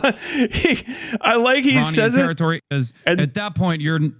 He says it, and at that you see the fucking chat get ready to start taking off, and he has to stop it from moving. going into direct battle. Israel's going into direct battle with a fucking active NATO country, the second largest American. The Zog is a theory or actually a What? fundamental plank of American foreign policy making. They start because going, at that point you're going into direct battle. He Israel's grabs going it. into Stop direct this. battle with a fucking active No. NATO We'll stop country, that the from- second we'll largest stop standing that military from in moving NATO. for a second. Oh my god. That's fucking amazing. Oh, that's fucking funny. I got an AP notification saying 140 wounded. Oh, Jesus. Here we go. It's the same thing at the goddamn girls' school. That number's been all over the place. 160. Now we have additional. Now we're bracketing it in. The dead girls at the school that people have been reporting on. It's accurate. Trustworthy reporting. Was 150, 175, almost 200, 50, 60, 75. Now it's either 160, 161, 164, 165, or 168. We now know that between 160 and 170-ish girls have died. Dude, it's like we should start playing The Price is Right, where you have to, if you're going to do your death toll, you can guess, but you have to be under, right? So I was like, how many kids do you think died in the school bombing that definitely happened and was our fault? I'm going to say 170. Alex, I'm going to say 170. Okay. And our next bet, I'm going to say 169. He just looks at her like, nah. Oh my God. That's fucking funny. That all makes sense to me. Well, good. Yeah. Wounded, killed is killed. Three terms that you need to know. Killed in action is dead by dead. Wounded in action is wounded, which runs the literal gamut from the smallest wound I've ever seen someone get a Purple Heart for is a scratch on their cheek. Small scratch, very big fucking bomb. The shrapnel bounced off their cheekbone, and all of the rest of the chunks of metal that were flying at their head went past and did not kill them. Fucked up the Humvee. Basically, a metal shotgun went off in the air in every direction, and just one flake got them, and that actually knocked them unconscious. But it only ended up in a little tiny like this, right? So that, right?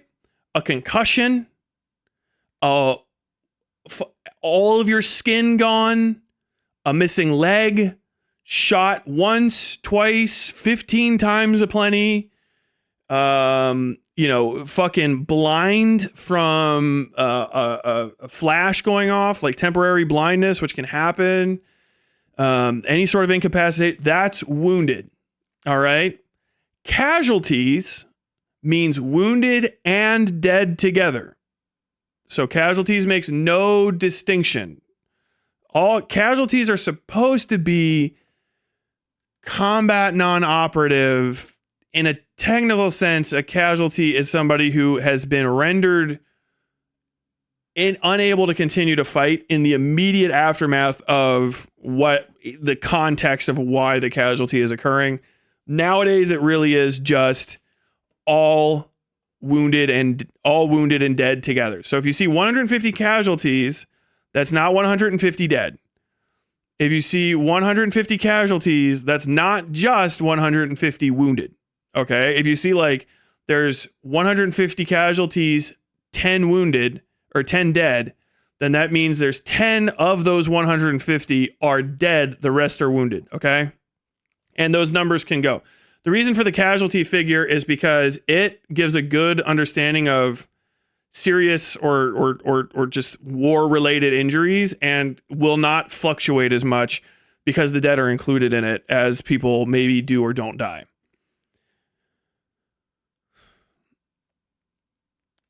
But oh yeah, that was the Hassan tweet.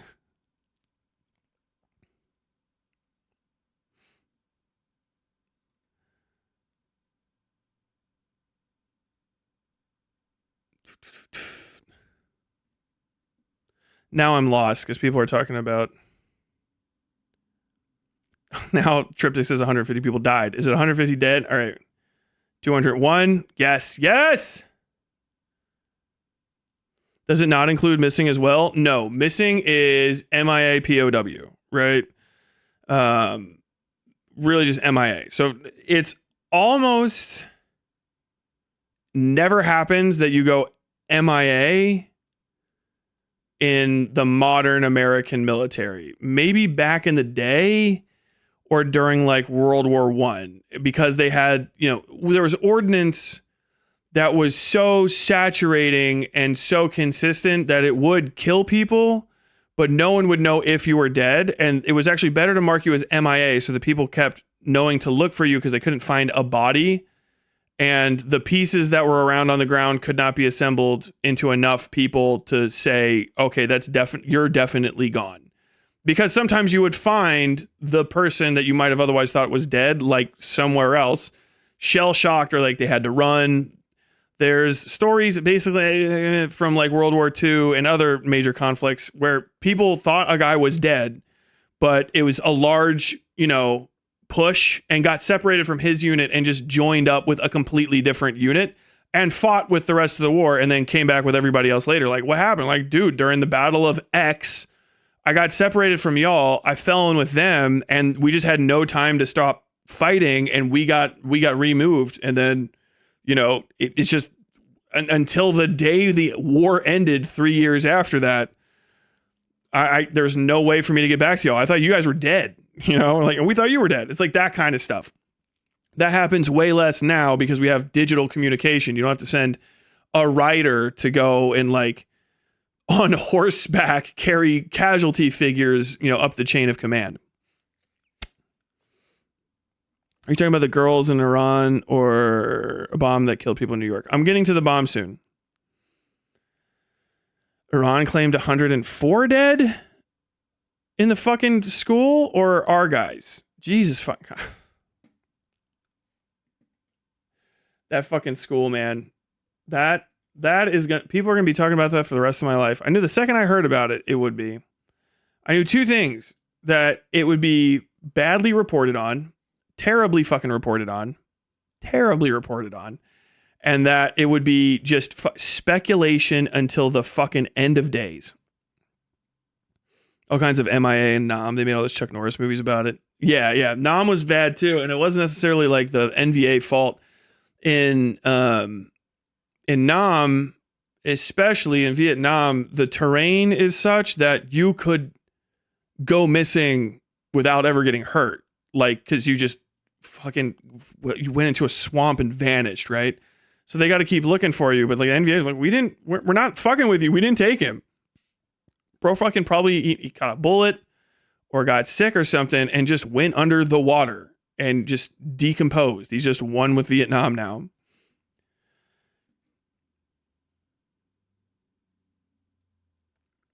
Yeah, this last bit is big. Sometimes people aren't where you think they are. Can't just go and say they're dead because all the other people in that spot died. It's true. It's weird. But with the kind of stuff that people... It was cross American Iranian school, 311 kills occurred there. Okay, let's not make light of it. I can't even tell if people are doing such. Segment. Zoran Mamdani is the king of New York. He's the mayor of New York, Zoran Mamdani. Beginning his, I think what we're going to find as one of the most complicated and no time is right mayoral runs of all time. Zoran Mamdani was elected the mayor of New York recently. When were those in November elections? I can't fucking remember. But he's now the mayor of New York, and he has been stuck with New York problems. And sort of like clockwork, one of the first issues that Zoran Mamdani has had to face is a Muslim terror attack in New York City, which New Yorkers are historically very, very sensitive about. The background of this, and we're going to look at this AP article, is that actually I might as well just read it because I can't ever fucking remember this guy's name. Yeah, we'll just go. We'll hop right into the article, so I don't have to try to fucking recall stuff. So this is Associated Press article by Jake Offenhart. Can I just make this larger so I can see? Yeah. Article by Jake Offenhartz, Michael R. Sissick, and Jennifer Peltz. 2 men brought explosives to a far-right protest outside New York City's mayoral mansion. Said they were inspired by the Islamic State extremist group, according to a court complaint. Amir Balat, 18, and Ibrahim Kayumi, 19, were being held without bail after a court appearance on Monday on charges that included attempting to provide material support to a foreign terrorist organization and using a weapon of mass destruction. Their lawyers didn't argue for bail, but could do so later. That's a good one. The weapon of mass destruction. Okay, so let me explain something to y'all.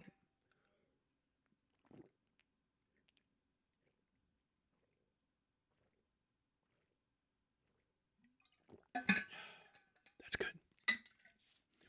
Sometimes I try to like predict these things because I'm like, as attuned into the fucking like racist trying to get away with shit as I am.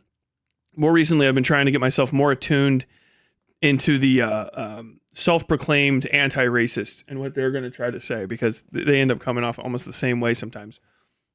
And I'm like, I wonder if people are going to try to say that weapon of mass destruction is egregious or somehow racist because of like Iraq war connections. For some reason, the WMD designation, weapon of mass destruction, became synonymous in the Iraq war lead up and the Bush administration with only specifically NBC, nuclear, biological, chemical style weapons.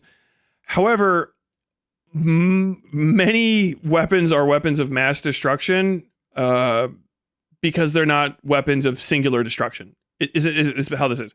So all bombs at all are weapons of mass destruction because they are destroyed. They're designed to destroy a mass of things, particularly when employed in an anti-personnel sense. You can use a bomb to blow up one person.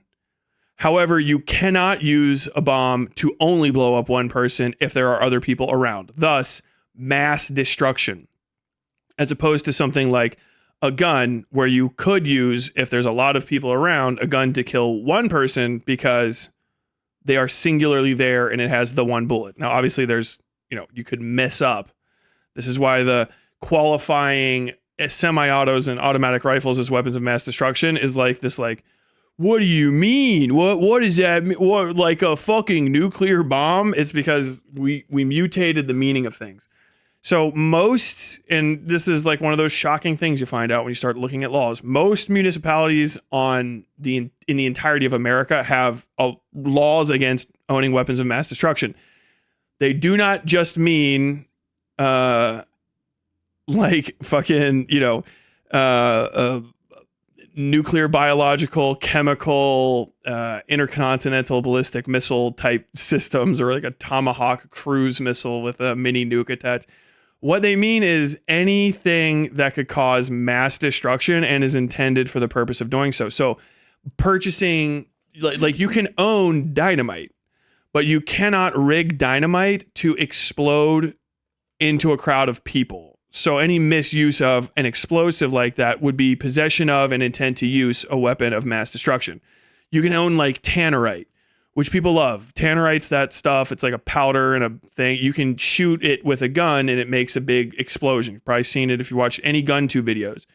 If you fill a box of tannerite with like screws and shit so that it becomes a bomb that can actually cause serious shrapnel injury or contain it in such a way that it could be remotely or intentionally detonated or unintentionally detonated or something like, as a booby trap, and then cause mass destruction, you now are in possession of a weapon of mass destruction and are committing a grade 1 felony basically everywhere.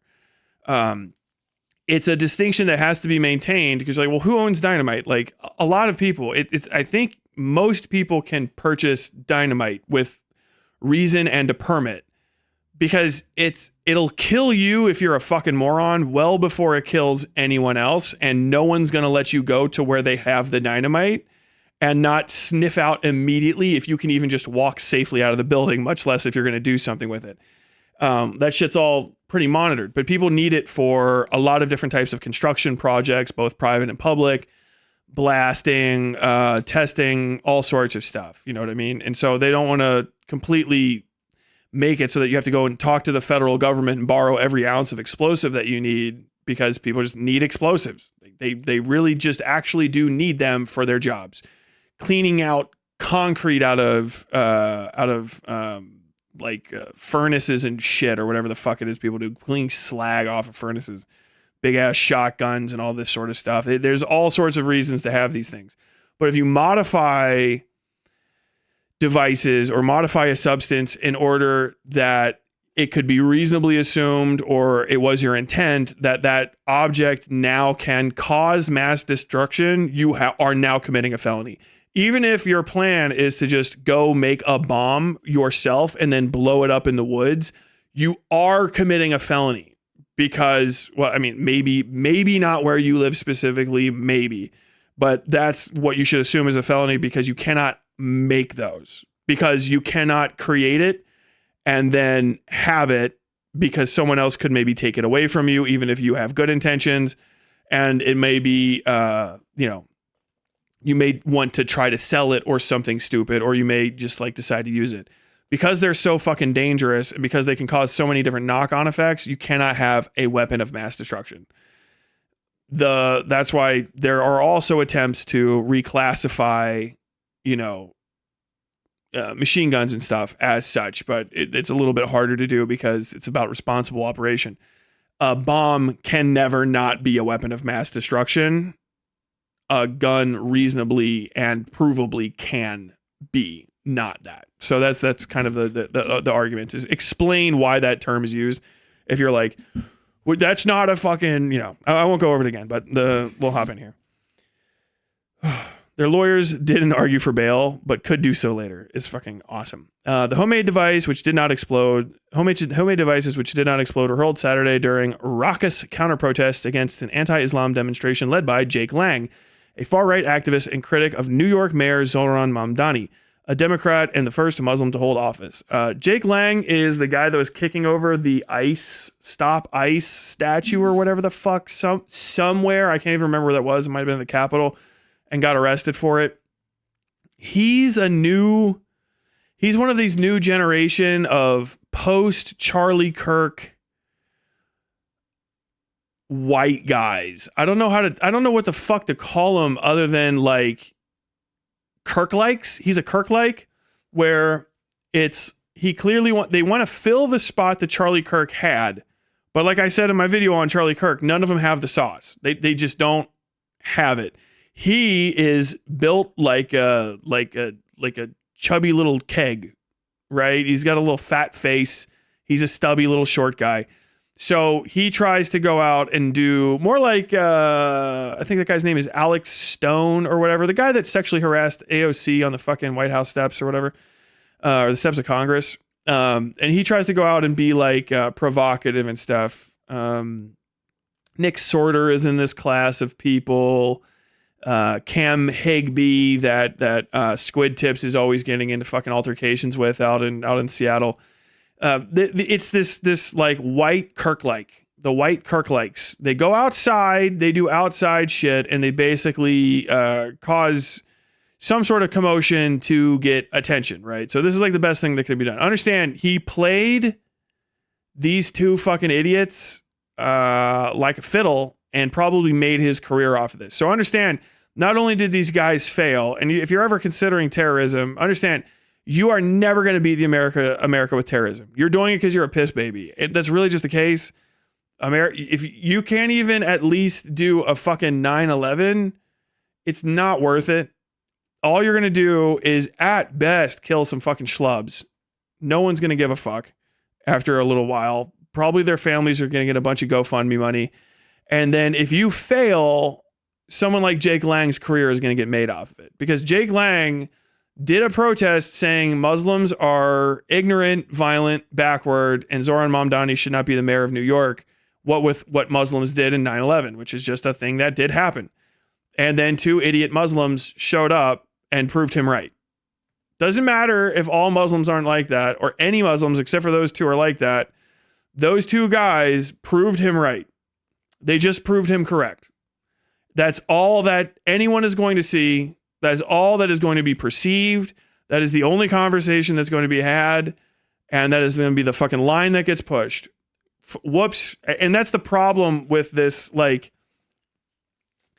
sect of morons, anti-American morons that engage in small-scale domestic terrorism. Maybe overseas somewhere it works, okay? Because you have no robust police force, because people are more easily cowed.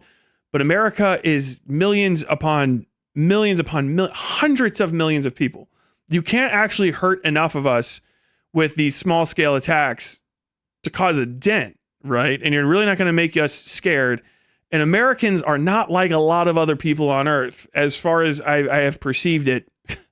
We get mad, immediately upset, because the thought that someone could do this and then think that there's not going to be reprisal, like, sits in our crawl wrong. And so all we're going to want to do is fucking kill you and anyone that's like you that we can get our hands on. And so you just leave other people who are on your side to just, like me, say, like, these are not what Muslims do. These guys are not good Muslims. They don't represent the Muslim community.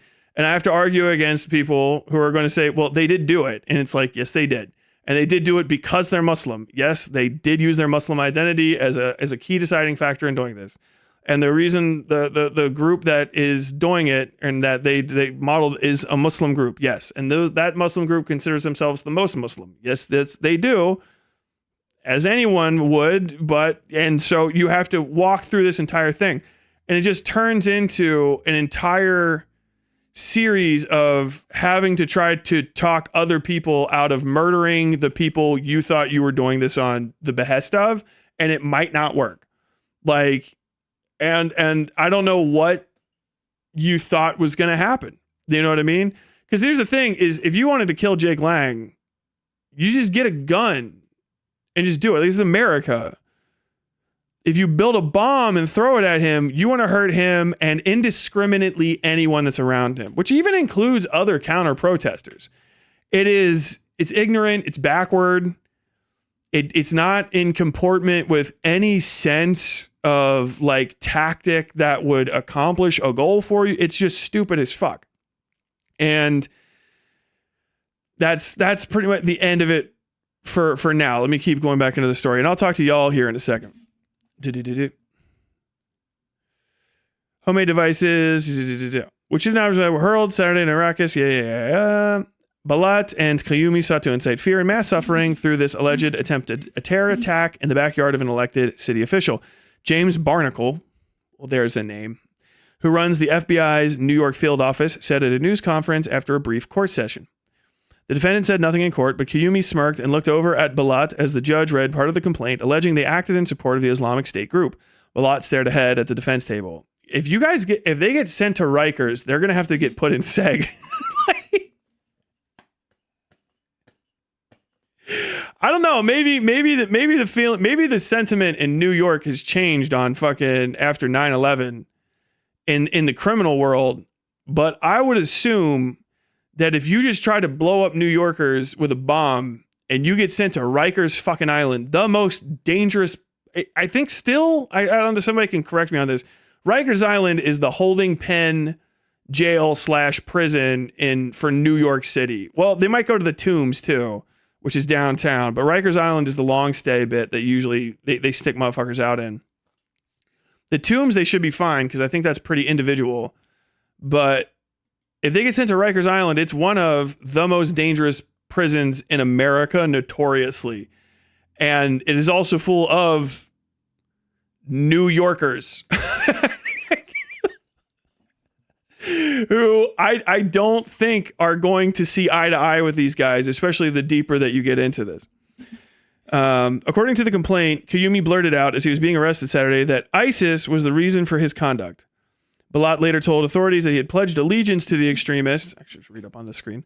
And Kayumi asserted that he was affiliated with the group, the complaint said. Officers asked Balat whether he was aiming to accomplish something akin to the 2013 Boston bombing that killed 3 people and wounded hundreds more. No, even bigger, Balat replied, according to the complaint.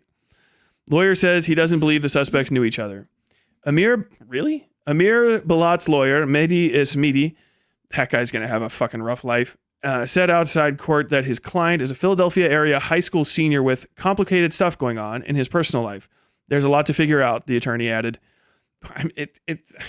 We know who becomes fucking bombers. Asked whether he believed Balat was a terrorist, lawyer said, I believe he's 18 and he doesn't have any idea what he's doing. Kayumi's lawyer, Michael Artus, pointed in court to the extensive publicity surrounding the case and asked that prosecutors avoid saying anything that could prejudice potential jurors. Bro, I think fucking in New York City, about all you have to say I don't think there's a thing past he said Allahu Akbar and threw a fucking bomb that thankfully didn't explode in New York City is about as prejudiced as it can get. I don't think they're probably still gonna get tried in New York because I don't think the judge is gonna let it out of there. But there's not on earth, how the fuck do you fucking staff that jury? There's one thing New Yorkers have not shut up about reasonably for the last 25 fucking years. It's 9/11. They can, if they were alive at all. I mean, there's people that were fucking born that day that'll tell you, like, I felt the tremors. They hold on to that. They are not okay with it. They are not cool with 9/11 to this day. And I think a lot of them don't hold a great deal. There's more people from outside of New York that are like pissed off at Islam than people that are in it. But like connection to an Islamic terror group to do terror eliminates that in my mind. It's not like they're not going to hold. Hopefully New York has grown and we're not going to see fucking Sikh taxi drivers being dragged out and fucking wailed on or anything stupid like that. But like if it comes to the trial, these kids are going to get fucking baked like Jesus Christ. No one answered the door at a home listed as belonging to one of Kiyumi's relatives in Newtown, Pennsylvania. At a home where neighbors say Balat lives in nearby Langhorne, a young man declined to comment when a reporter knocked on the door. The FBI said Monday it has conducted multiple searches in connection with the investigation, including of a Pennsylvania storage unit. Please tell me more. Would you like to know more? A spokesperson for Neshaminy High School, located in Langhorne, confirmed that Balat is a senior in his senior year there. He's not attended in-person classes since enrolling in the district's virtual program this past September, according to a note sent to parents Monday by the district superintendent. Police Commissioner Jessica Tisch said neither defendant had a criminal history. Smeedy said he didn't believe the two young men had known each other for long. They are not known to each other. They do not live together. They did not have friendly family or school ties. There's no reason to believe they knew each other prior to this incident, and I don't know how well they knew each other at the time of this incident. That's fucking crazy. That's actually a worse thing to find out than anything, because that means that there's probably a third person, almost certainly. If they're just meeting, I mean, that's a good cellular terror attack. If they're just meeting, then it's two guys being brought together the day of, which is kind of semi-typical, to do the thing, right? Which means that they were both kept isolated until the day of. Maybe told that there would be another guy there, but it's certainly there's a third person involved who knows them both, which means that there might be additional variants of this as well. Meanwhile, U.S. Attorney Pam Bondi commented on social media that the authorities will not allow ISIS's poisonous anti-American ideology to threaten this nation. Well, thank you very much, Pam. Release the Epstein files. No ties to Iran war, police say, as prosecutor vows swift justice. Tish said there are no indications that this attack was connected to the ongoing war in Iran. I would say that's probably the case. If anything, maybe it was spurred on time-wise for this reason. But as we'll find out a little bit later, and they might say it in this story, this was a planned protest. I believe Lang was probably announcing it, and it was a registered protest with the city. I was seeing this in other notifications. The attack itself would have been planned before the launch of the Iran offensive. Maybe they expected it would happen or something, but also should be said, It's like, let me just double check this real quick. Iran, Shia. Yeah, and yes. So also, while ISIS may, as an organization and disposition, sympathize with the Iranian anti-American sentiment, by ISIS's standard, Iran is haram. Iran is a state also run by blasphemers and heretics. I think, what is the specific one for them? But they're Shia. Iran is a Shia state, predominantly Shia, which is the minority sect of Islam, and ISIS is Sunni. So they would not. They would as soon attack Iran if they could do it in order to cleanse Iran of its Shia infestation and bring them back to the correct way of doing things so that they can be a good, soldiers in the army of whatever caliph at the moment to do shit. But that's it's a Shia nation as opposed to Sunni. And so it's that there is actually no or very little religious crossover. It kind of imagine it this way. Imagine a hardline Irish Catholic sect of like the IRA for some reason. Okay. So the IRA, but it's like a hardline Irish Catholic variant subsection of the IRA. They go and they plan an attack in a Muslim area, right? But like at that time, a Muslim nation is attacking like the UK. You know what I'm saying? And you go, so is this about the attack on the UK? And they would look at you and go, the fuck are you talking about? No. Like, it's actually crazy. I mean, maybe if they could get something about it, but it's like, no, those are also. Oh, I know it is. I know what the word is. I don't want to say it because it sounds like the fucking South African version of the N-word. So I'm going to avoid it because I get them confused because it starts with a K and then the next letter is either a U or an I. Okay, so let me keep going this and I'll talk to chat here once I get a little bit deeper down and finish. An automated license plate reader captured the defendants entering New York City from New Jersey less than an hour before the noontime attack. Where fucking the sounds from? According to the complaint, Kiyumi's mother filed a missing person report. Also, if you're coming from Pennsylvania, you had to go through Jersey usually. Saying she last saw him around 10:30 a.m. Saturday. The men's vehicle, registered to one of Balat's relatives, was discovered Sunday, a few blocks from where they were arrested. A search of the car turned up a fuse, a metal can, and a list of chemical ingredients and components that could be used to build explosives, the complaint said. Lang's sparsely attended protest Saturday drew a far larger group of counter-demonstrators. Amid the face-off, Balat tossed a jar-sized device that contained the explosive TATP into the crowd, the complaint said. The object also contained a fuse plus an exterior layer of duct-taped nuts and bolts, the complaint said. The device extinguished itself steps from police officers. According to the complaint, Balat then ran down the block and collected a second, similar device, which is yet to be tested for explosives, from Kiyumi. Balat dropped it near some police officers and tried to run away, and the complaint said. Police tackled Balat and soon arrested him and Kiyumi. Violence that is meant to chill free speech. Violence that is meant to keep us from assembling peaceably will be met with justice, Manhattan-based U.S. Attorney Jay Clayton said at a news conference Monday. Okay, so let's talk about TATP for a second. So TATP, I looked this up. It's also called Mother of Satan, which is fucking awesome.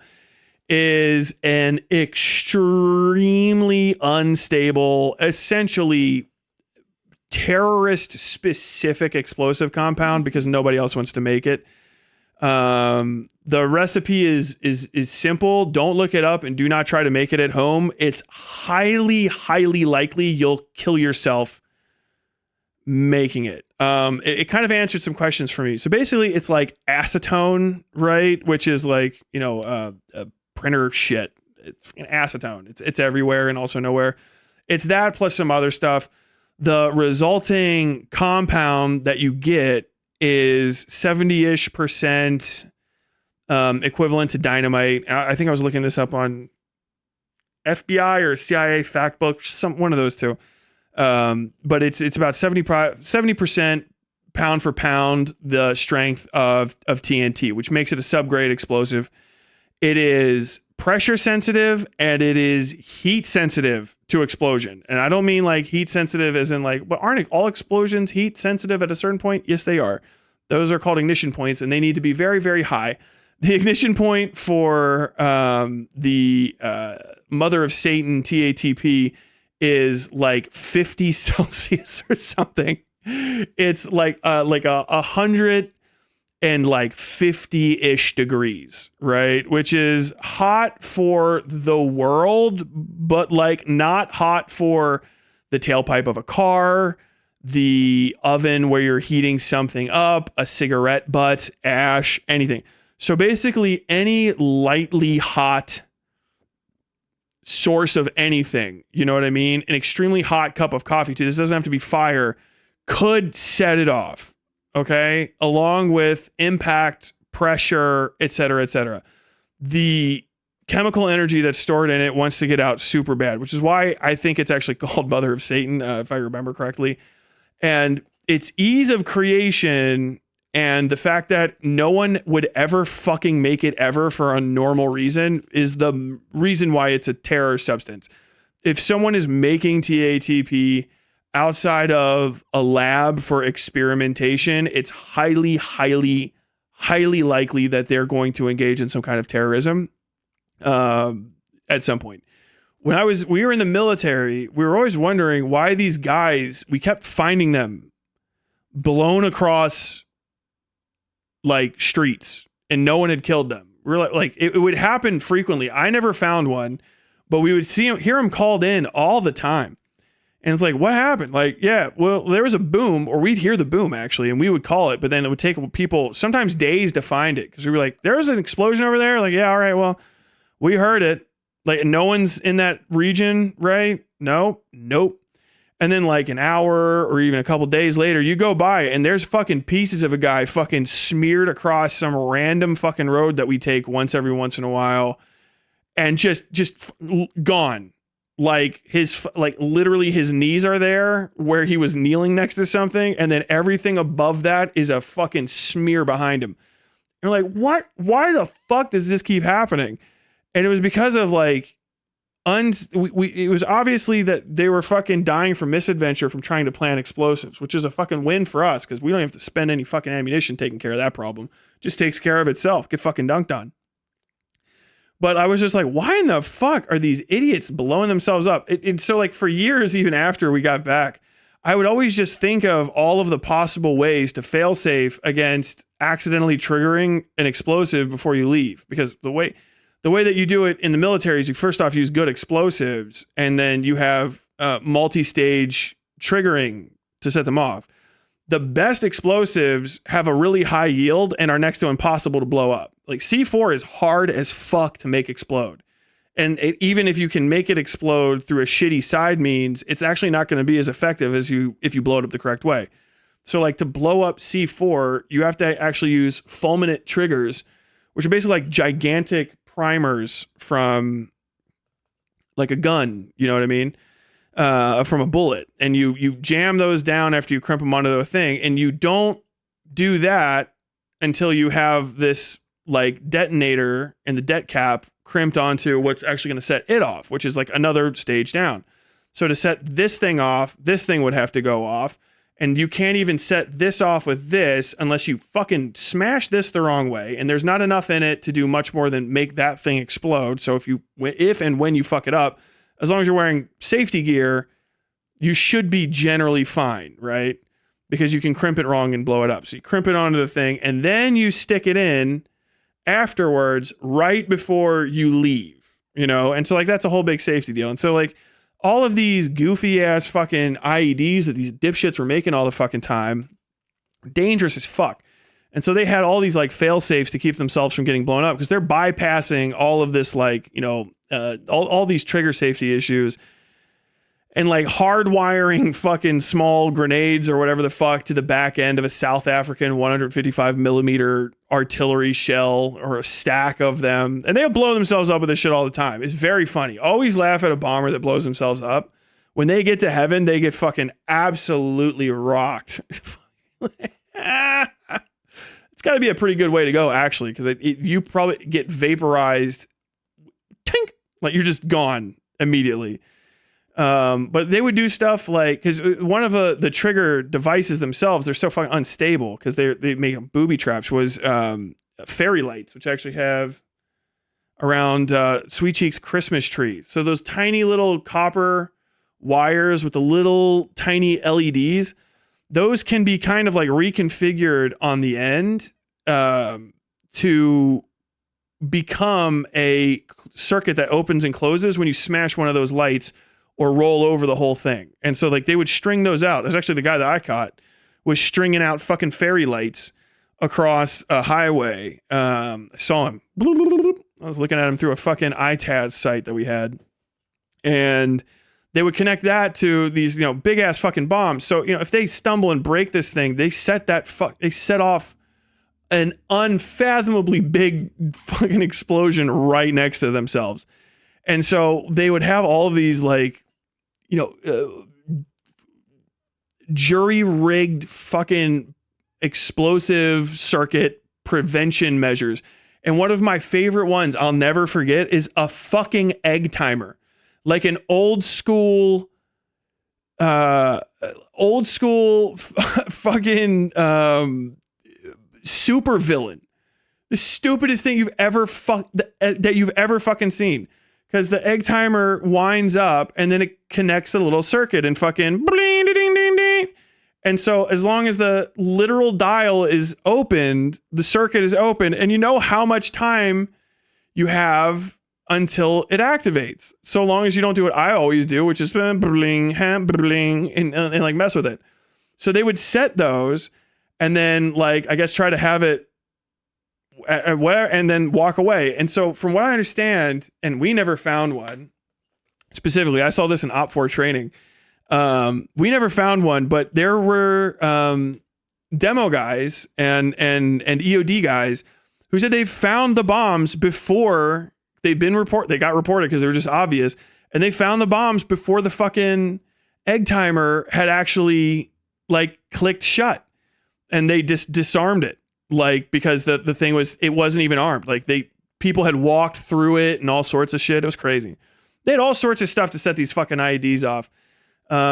Garage door opener laser was one. How about that? A garage door opener laser. That's fucking amazing.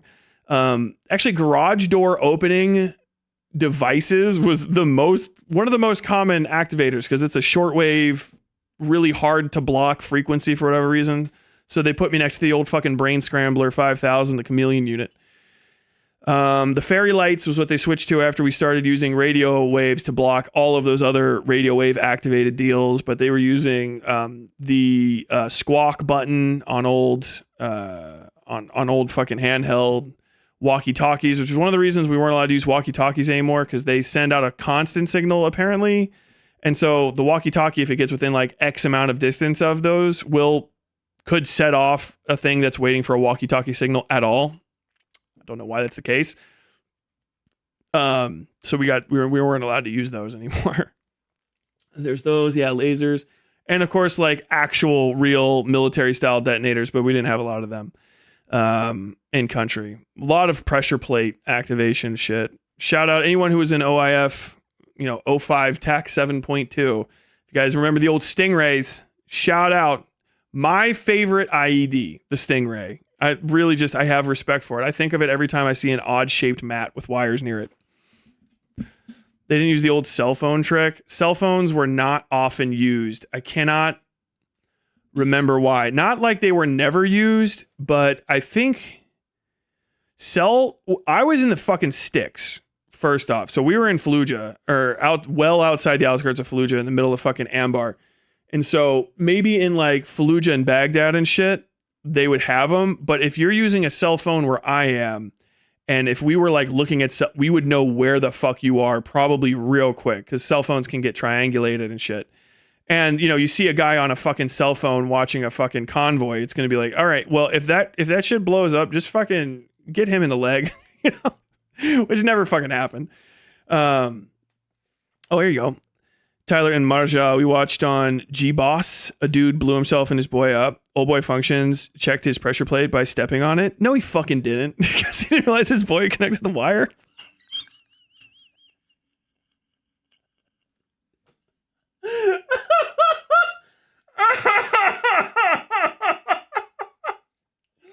Dude, that's why I could have never done explosives. I could have never fucking ever done like explosive shit like that. And I think it's why I think about it to this day, because I would get the call of the void. Do you know what I mean? Like, I'd double check my work by like touching it and shit. The crazy thing about explosive people have to go leave the second it's you got to go away. Bye. See ya. I fucking broke the rule of having two people next to the bomb at once. Oh my God. Imagine you were rigging an IED, connect the Nokia, and some asshole spam caller sets off the bomb. I think that might be like the case too. I know that you can do cell phones for it, and we were supposed to keep an eye out for them, but like, cell phones are expensive. Every cell phone has a SIM card, almost regardless. So like, all of that stuff can get tracked as well. So like, if there's like a call, yada yada. Whereas if you're gonna, why not just get a walkie-talkie is going to be infinitely cheaper than a cell phone. It doesn't need any special unique one-time use chip inserted into it or anything like that. Cell phone activation, you would need two cell phone plans. You know what I mean? Like, fuck me. Whereas if you're going to get like a garage door opener, is a garage door opener kit. You know what I mean? Or anything else. What my buddy used to joke about is he's like, I'm waiting for someone to try to kill us with the clap on, clap off. Oh, man. And if I ever get to make a movie about that shit, I would love it. He's like, we're going to be walking one day and you're going to see one of these motherfuckers stand up and go, trying to fucking blow us up. Clap on, clap off.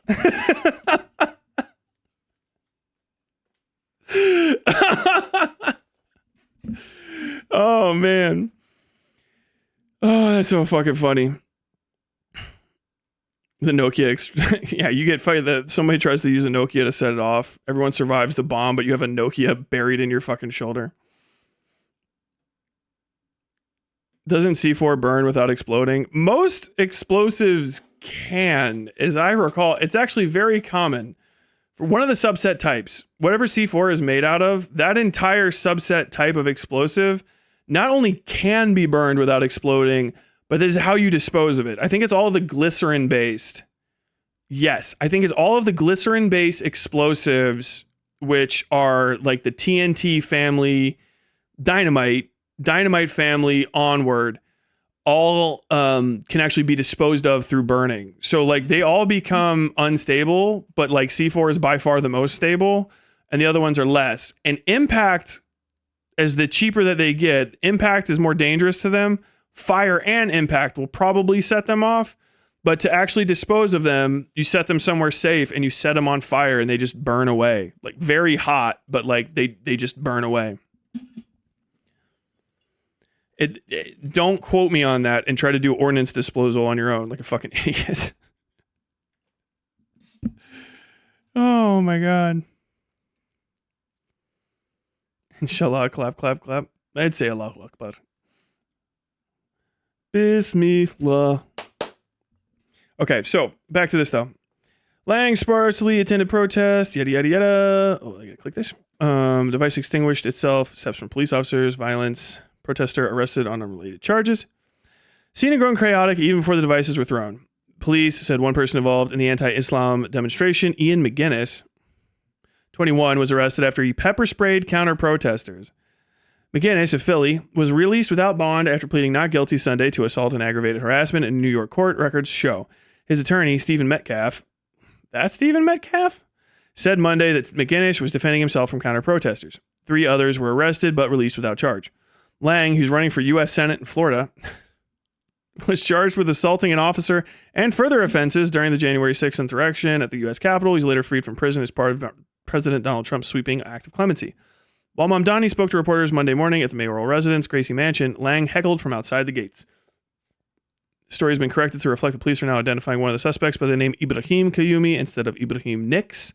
Oh, he's got his... my man switched to his fucking jihad name. You should go... if you're doing jihad, you got to go full money, by the way. You got to be like a real jihadi in the fucking Mideast. And you can't be calling yourself like a first and last name like some sort of American. You got to be fucking father of something, okay? You got to be like Ibn Rahid, you know? Who are you? Dude, I'm Ibrahim bin Ibn. Ibrahim ibn Dishka. Ibrahim ibn Dishka. Ibrahim ibn Kalash. You gotta be like the fucking son of something or the father of something, right? You got some real gangster shit. Call yourself like Ibrahim, father of lions. Ooh, bro. Do it in English, though. Everyone goes, bro, that's whack. How do you say lions in Arabic? Al-Aswad. الأسود Al-Aswadu. Al-Aswadu. Ibrahim ibn Al-Aswad. Ibrahim ibn Al-Aswad, Bismillah. Fucking start. Because you don't want to be like, you don't want to sound like you have a fucking English name, right? You got to sound like a fucking, like a figure from like one of them books, you know? You got to sound like they pulled you out. Like you were given jurisprudence to like the third son of Muhammad back in the day, you know? Who is this guy? Like, oh man, it's Ibrahim ibn al-Aswad. No, fuck, bro. The son of lions was here? Wow, that's cool. And you're like, what are you guys? Kayumi. Yo, if it's Kayumi, maybe that's like actually his mom's name or something. I don't know if Kayumi Al-Aswad is black. What? I said lion. I thought Aswad is black though. The fuck? Al-Assad. Al-Assad! No way. Wow. I was at the lion base. Ibn al-Assad. I just called him son of the flag. I don't know if maybe that's his like a family name or something, but it'd be awesome. Oh no, I'm thinking of Kasumi, not Kayumi.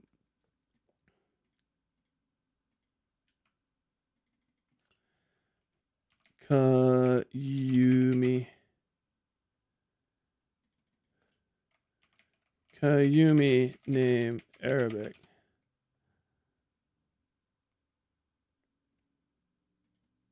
Qayyum? Qayyum. Oh, they probably fucked up. I think they fucked up his name, or he might not know how to spell it. So I know this one. Qayyum. So Qayyum, Al-Qayyum, yeah, one of the epithets of Allah. So it's like the eternal, right? So if he has to be like Ibrahim Qayyum, then he's asking to be called like Ibrahim the Eternal, which actually is a pretty gangster terrorist name as far as we go. We can have fun because he got caught and he didn't kill anyone. Ibrahim Qayyum, but they called him Ibrahim Qayyumi.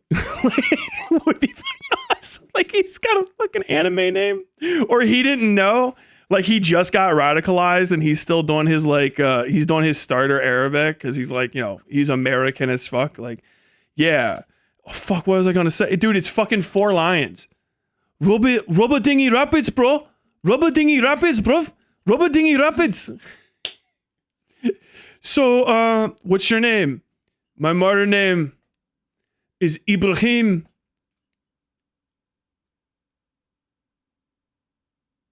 Kayumi.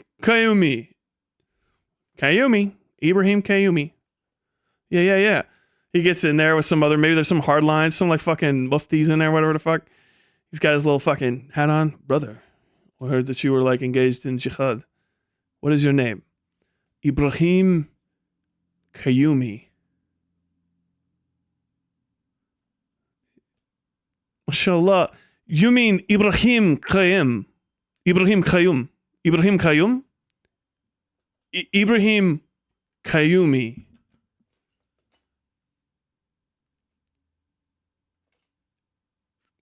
Bismillah. Welcome. Just looking at it like he just flubbed this terror attack and he can't say his right. He's trying to call himself the immortal. He sounds like a fucking the fucking anime character. That would be amazing. Oh my god. Can't use Al-Assad al-Malik. Disney would sue for infringement. Oh my god. Dude, that'd be fucking amazing. Kayumi.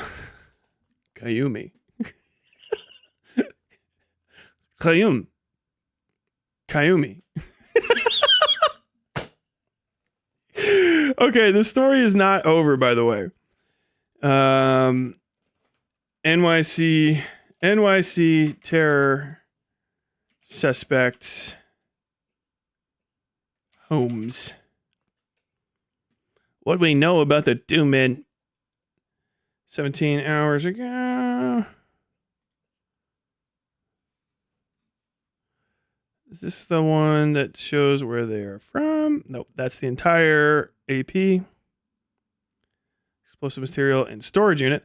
FBI is conducting an authorized search of the storage unit in Pennsylvania related to the investigation incident, Gracie Mansion, yada, yada, yada. Probably found some shit. Anything else? Yesterday, search of the storage unit believed to be connected to the Gracie Mansion incident revealed explosive residue. FBI special agent bomb technicians and the local bomb squads conducted a controlled detonation to ensure the safety of law enforcement and others in the area. We're thankful for the assistance of the FBI field office and the local Middleton and Newton agencies. Oh my God, did they blow up the fight? Oh, dude, everybody's pissed. They might have had to control the whole thing. So when you make that TATP shit, or if you make any homemade explosive, it usually contaminates everything around it.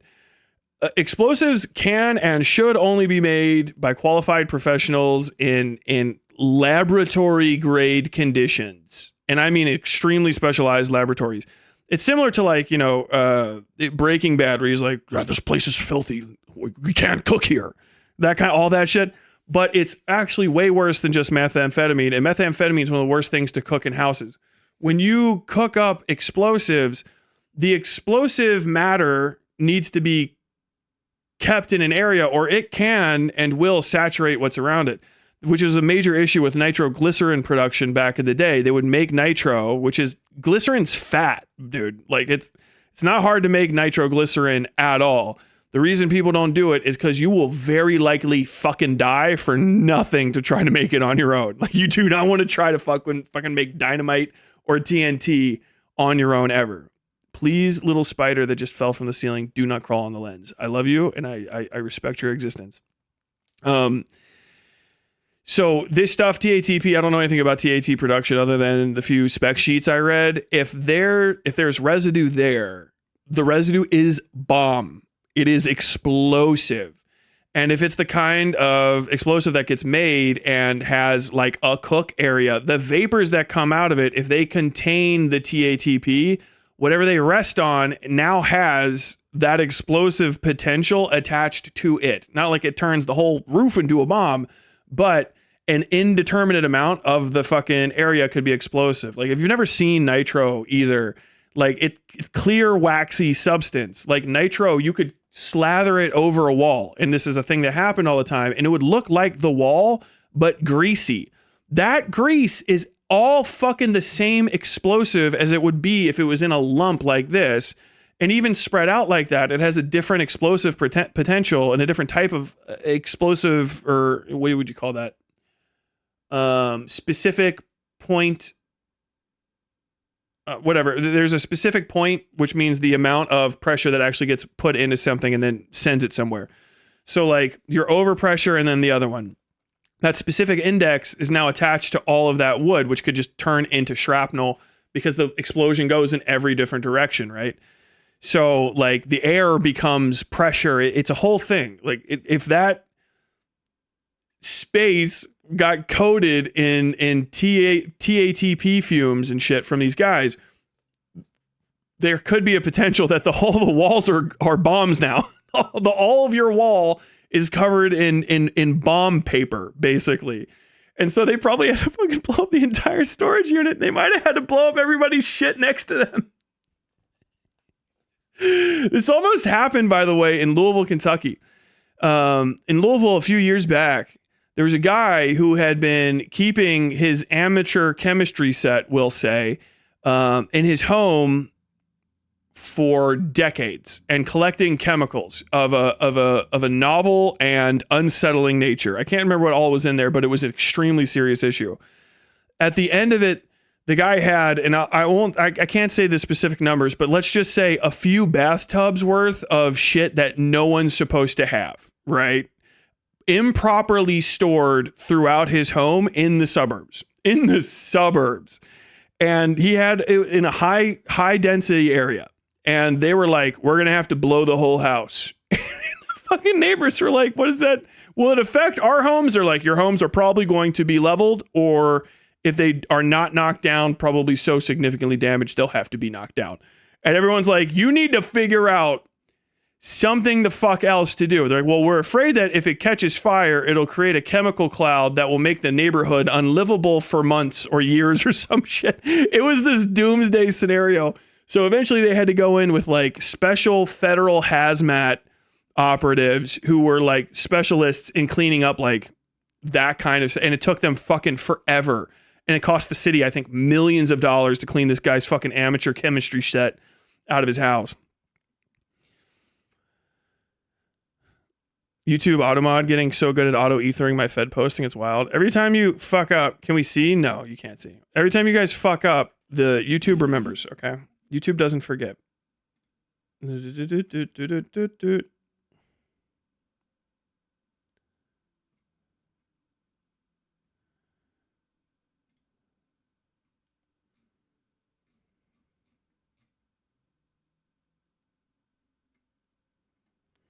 Let's see. Where's just Balat? Man, I had this before. Is this what I saved on Twitter? Please tell me I saved this.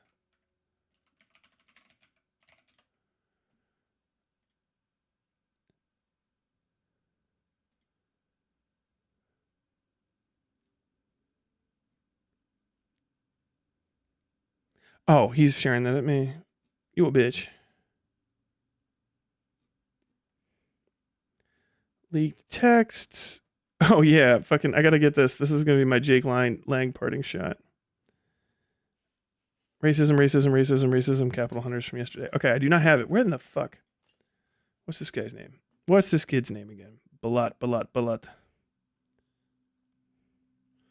Amir Balat home.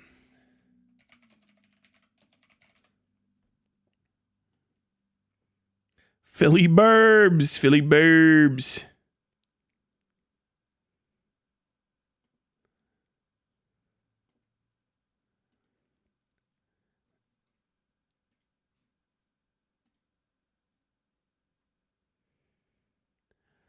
Where in the fuck? Come on, show me the pictures. Explosive devices, yada yada. That's CBS News. Disable my ad blocker. I'm very sorry. I didn't mean to ad block you. I didn't mean to ad block you, baby. I'm also not subscribing. Never signed. What? I don't have digital access. Just let me see this. God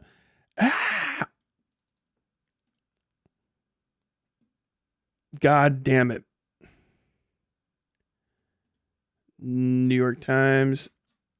Scroll down fast. Nope. Let me see 10 Philadelphia.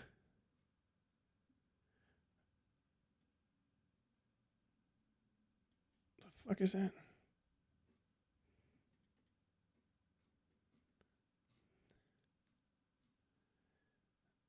FBI spokesperson. Bro, I'm losing track of this.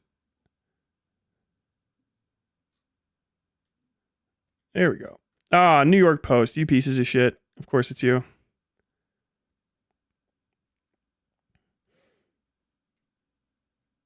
Give it to me. The NYP. You guys just never stop. It's the New York Post, the smallest grain of salt. I'll say this, dude. As bad as they can be sometimes. Allow ads on New York Post. Jesus Christ. Just let the ads in.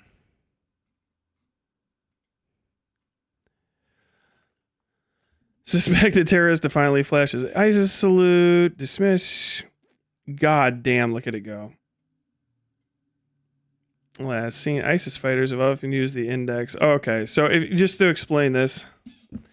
So this was very common with ISIS. So this is takbir, takbir, takbir, takbir.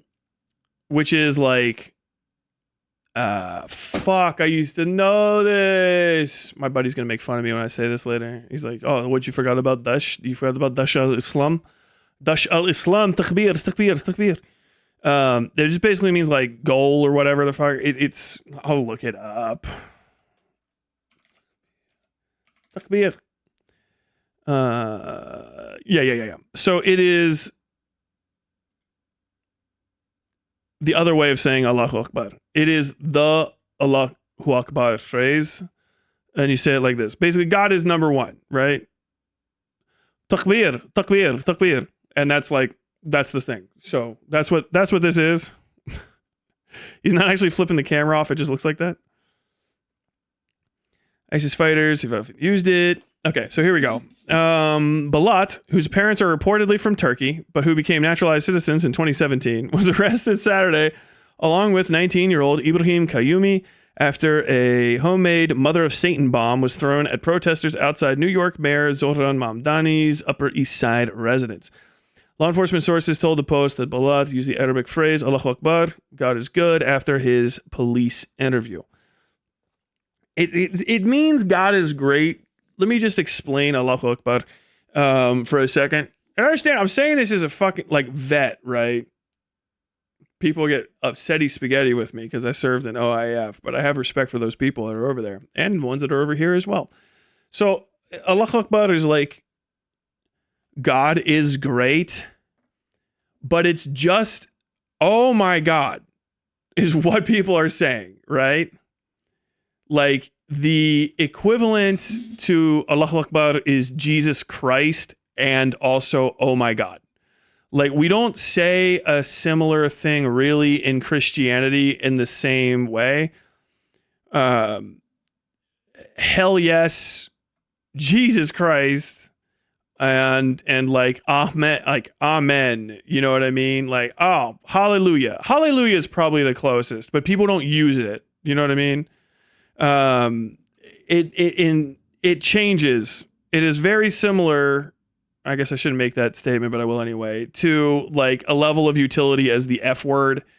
But it's not a curse, right? So like there's other versions too. So like, you know, you get lucky, you know, whatever. You're like, ooh, yo, mashallah, thank God.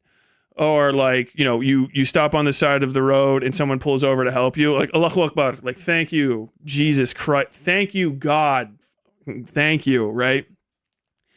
But like, if you see a plane crash and it's like a tragedy, you're like, oh my God, oh my God, oh my God, oh my God. Like when you're saying it like that, that's also Allahu Akbar, Allahu Akbar, Allahu Akbar, Allahu Akbar. Like it's the same thing. Now, like it is also like, yes, oh man, fuck, like yes, hallelujah, hallelujah, hallelujah. Maybe even in like a gloating bad way. So you have like an ISIS person watching like a Jordanian pilot burning. Allahu Akbar, Allahu Akbar, Allahu Akbar. Like you're fucking mad at him. It just has so much utility and it's so ingrained with the way that many Muslims relate to their faith and their method of praying that it becomes part of their speech in a day-to-day way. If you're a Christian, or especially if you're Catholic, we don't have this as much because we have rules, specific rules against saying God's name in vain. Islam is the opposite. But not really. I mean, you wouldn't say God's name in vain, but like in Catholicism, Christianity, it's like, don't say God's name also in your own vanity, right? So you kind of don't say it in celebration. You say a lot of other stuff. You actually hear people that are especially religious talk around that. Whereas in Islam exaltation of the 99 names of Allah are the methods through which you proclaim the righteousness of his word and the majesty of the earth and his creation, yada, yada, yada, yada.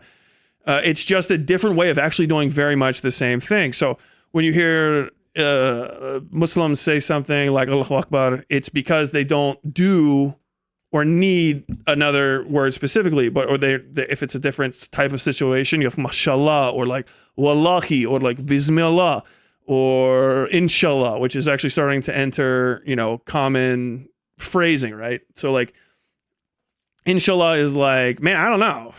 Let's hey, maybe like that's what inshallah is, or like if we could hope is like an inshallah thing, like I don't know if anything's going to happen here, but inshallah, maybe it will, hey, or do you say it kind of like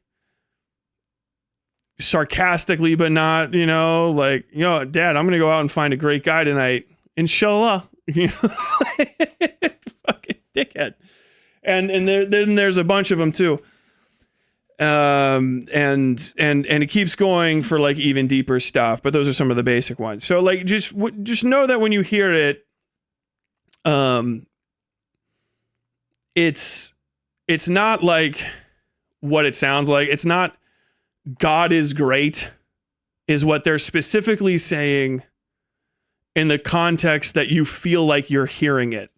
You know what I mean? So it's not like God is great. It's God is great. And so this is happening, which I think is why that sort of hyper specific, but it's a mistranslation in spirit comes across a lot. And if you're a Muslim, please, and I'm wrong, correct me, but it's not like we're real happy about this moment. You know what I mean? We're stoked. Like you're a Muslim, you're 16 years old, you're driving while your mom's trying to teach you how to drive, and you hit the brakes too hard and nearly stop. Allahu Akbar! Like, what the fuck, Ali? Like that's like please, and then you might get castigated. It's not like, oh hey, you almost crashed. Like, oh thank God, well this is good. This is good.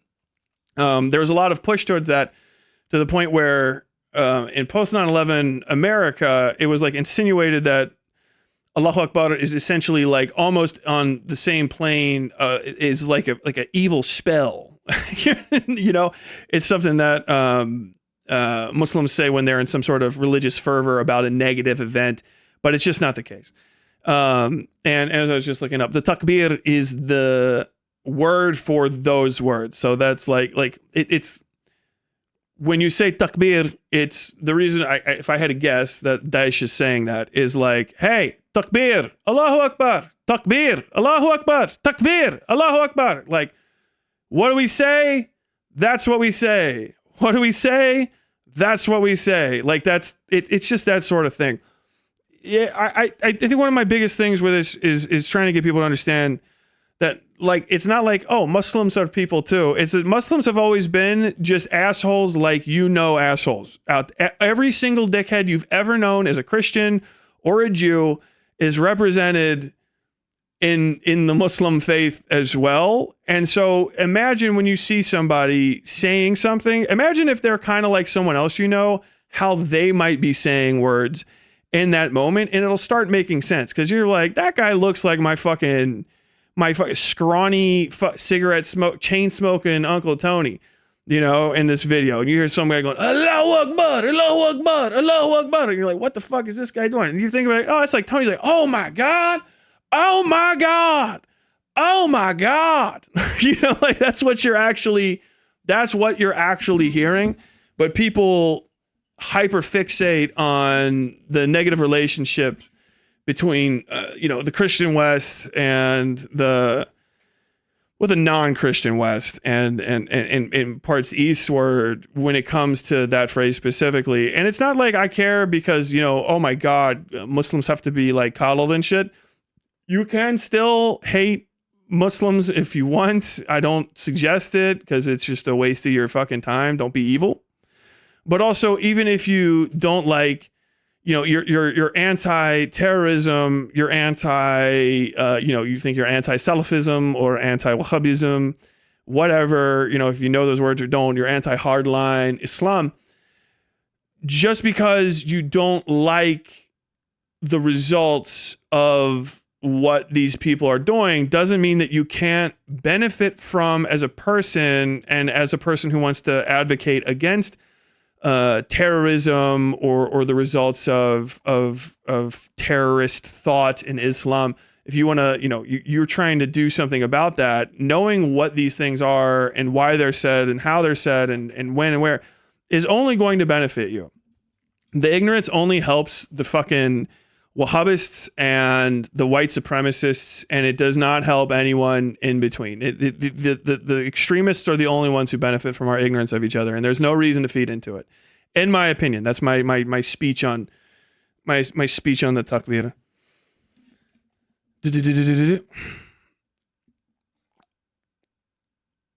If God wills it, yes, that's inshallah. It's literally translated as if God wills it, but the use case is basically like, here's hoping, I hope so, if you say so, etc. Yeah.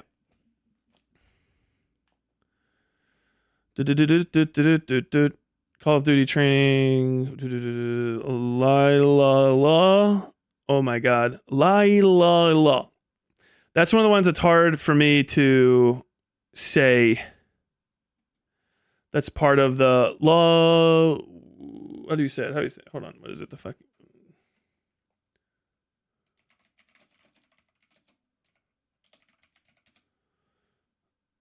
Salah. Yeah, the Salah, which is. Say, what are the words? Is it? Yeah, Bismillahir al-Rahmi al-Rahim Alhamdulillah Rabbil Alamin Ar-Rahmani Ar-Rahim Maliki Al-Din Yawmiddin Iyaka na'budu wa iyaka nasta'in Ihdinas siratal mustaqim siratal ladhina amta alahim gairil maghdubi alahim walahili walada walin. Gosh, that's so hard to do. Have you ever heard somebody spit the salah? That they go hard. Like, yo, dude, that's crazy. Wow. Humans grow asshole first, after all. It's true. Assume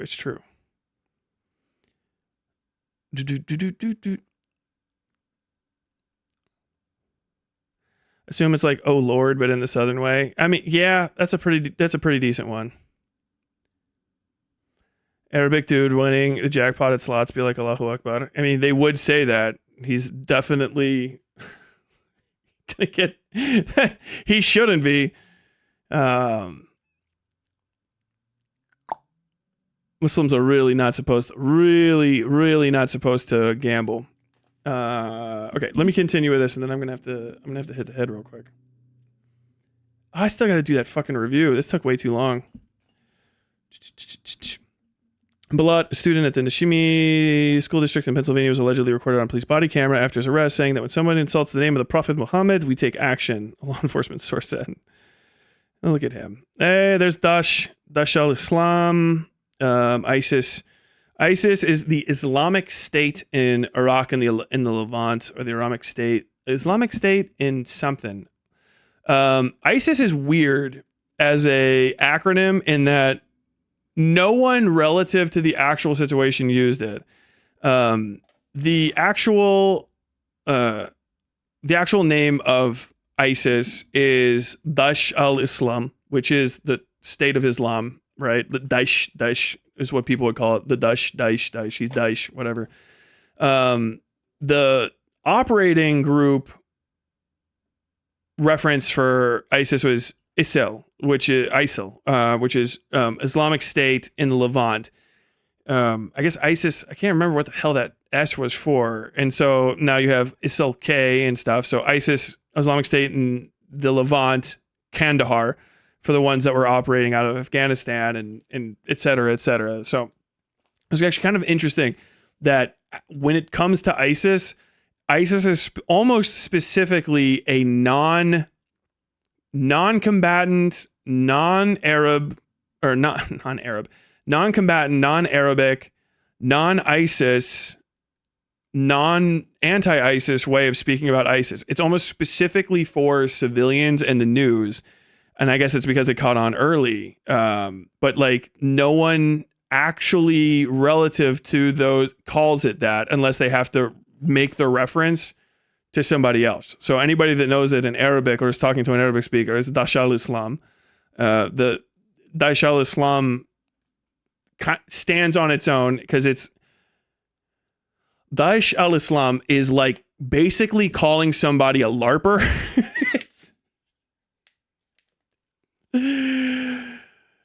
It's very difficult. It's very difficult to kind of put into words, but basically, Daesh al-Islam is the attempt to establish the first caliphate for Islam in a long fucking time. Caliphate is just a group of all Muslims united under one caliph, which is like the main teacher of Islam, right? So you like have a sultan kind of, and so it in English terms, in Western terms, they are quite literally saying that they are the Crusaders from back in the day. They're just the anti-Crusaders, like literally from that era is what they're referencing. Because if you ask all of them, their school of teaching it feels new because of all like the, but like Wahhabism is from like the 1600s or something like that. Maybe a little bit later. It's one guy, and it switched stuff up a little bit. But like the thing that they're referencing with Daesh al-Islam, the Islamic State, isn't just like a new thing. They're literally saying we're starting what we would call a crusader state. Like, but in that area. So like if you had like, if Pete Hegseth said like, we're starting the kingdom of Akka again. Like it's that level of like, what the fuck? So like for us in the West, it's like, okay, so they're just being like super evil Muslims or whatever the fuck. What does this mean to me? Okay. But to them, and really to a lot of and this is why nobody likes ISIS. Nobody likes ISIS because first off, there's people that think of themselves as they run their nations or their religious sort of like, you know, clusters that are around there. They think of themselves as the unbroken continuance of the teachings of Muhammad or whatever. Like, actually, that's us, but we wouldn't call ourselves that because you're not Salahuddin. You're what the fuck are you talking about? Like, holy shit. So like, if you had like a Westerner. And quite literally, because a lot of the ISIS guys are fucking UK fat fuck assholes from the United Kingdom, right? It's one of those things. It's like Bibi Netanyahu is actually from fucking Pennsylvania. Like, you're like, wait, what? Yeah, like none of these ISIS guys are from the Levant half the time. Maybe some of their scrubs underneath them, but like the main guys all end up coming from they're fucking Four Lions dipshits from the UK. Who are reading fucking bedtime stories, and it was in their nice like little beds and shit. And we're like, I think we're getting the worst of it. And then they go and they start these crazy LARP kingdoms that actually end up killing people. But it would be the exact same as if like Pete Hegseth broke away if like Donald Trump was killed, and Pete Hegseth was kind of like spurned from the rest of the United States military. If he just broke off and brought a bunch of dudes to fucking the city of Akka, which I don't even know what you would call it. Is that just Lebanon now? Or is that, I feel like it's north of Lebanon. He just goes to the old city of Akka. And I don't mean like literally like the closest normal city. He goes to where the old city of Akka is and then just starts going like, we are the kingdom of Akka. We're the Hospitaliers. Like you're like, what? Like we're the Hospitaliers of Akka. We have come back to bring God to this godforsaken land. You go, what in the fuck, dog? What? Really? We're selling slaves. We are executing non-believers. Oh, okay. All right. Well, shit. I guess he is serious. We will stop laughing, but when you die, fuck, we are going to giggle. You know, like it's crazy when you go before the main guy, they spit like dead serious, way too good Arabic.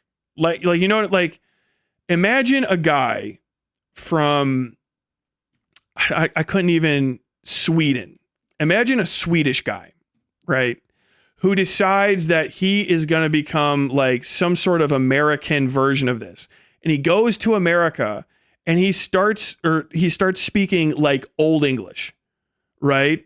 And like, we are going to start up the colony of Yorktown again and return America to what's former. You're like, what in the fuck is happening? Like, what is this? Like, speaking insanely good, but also very archaic biblical version of what you actually speak in a modern tongue. Like, bring to me 10,000 heads of men and 15 of your finest Toyota Tacomas with anti-aircraft guns bolted into the back. I demand 4 wives in order to have what I wish. But he is killing people, but he has decided to do Game of Thrones level world building in the modern era. Like, it's trippy as fuck. And then they started winning for a while. Like, ISIS is fucking psychotic. Like, it was like no one could have been prepared for that specifically, is how I've had it explained to me. Literally the plot of BioShock Infinite. I mean, yeah. So Shadowversity, yes, basically. There were like 4 caliphates, I think. Either way, the Ottomans were the last caliph. I'm pretty sure. And I don't know how much to the degree to which any caliph counts is also suspect because of the Sunni Shia split and whether or not people give a shit about what you're saying, et cetera, et cetera, et cetera. Caesar's Legion, very similar. Like, okay, but also what? Oh man, this is the same person. Lone Pine Press for New York Post. Who is it? Elizabeth Williams. I think this is the same person that was sketching. It's one of these. Damn, look, my man's sad. He's scrunched up. When asked during his police issue why he carried out the fatal attack, Hume allegedly said he had done it for ISIS. The pair was expected to face federal charges on Monday. NYPD Commissioner Jessica Tisch confirmed that Saturday's incident was being treated as an attempted ISIS-inspired terror attack. So this is the stuff, right? Homemade bomb from the scene. They very likely made this incorrectly, and it would have blown up from them throwing it, as I understand how fucking dangerous this shit is. So more than likely, everything is fucking inert. And they just didn't mix it correctly. It's very hard. It's very hard to deal with the mixing process itself. It's acetone. If you've ever been around like turpentine or any sort of anything, it's a strong chemical. And it will blind you and shit. You know what I mean? I'm pretty sure acetone fumes are fucking horrible, right? I know I'm looking stuff up, but I don't want to mislead anybody. Yes. Acetone fumes arising from products like nail polish remover and paint thinners are very bad. Acetone gets into the environment, exposure to it, fat, affect your health. Yeah, it's heavy, nasty, horrible fumes. So if I had to guess, 2 fucking dipshit teenagers without like a lick of real world experience between the 2 of them probably got hit with that and went like, that's good enough, right? And got cooked, which is probably good because he would have blown himself up dropping this one on the ground.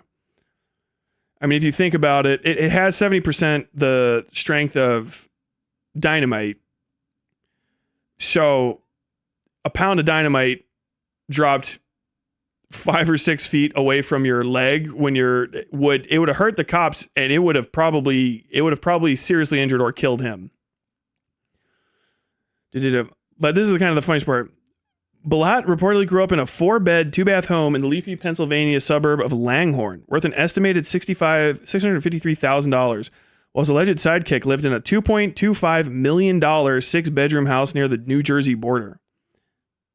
Agents are seen raiding it. This is the other guy. You don't see him as much, but he looks like Cavernacle. I really can't get over that he does Cavernacle's face and has Cavernacle's he looks like a little Cavernacle cosplayer. Caver player.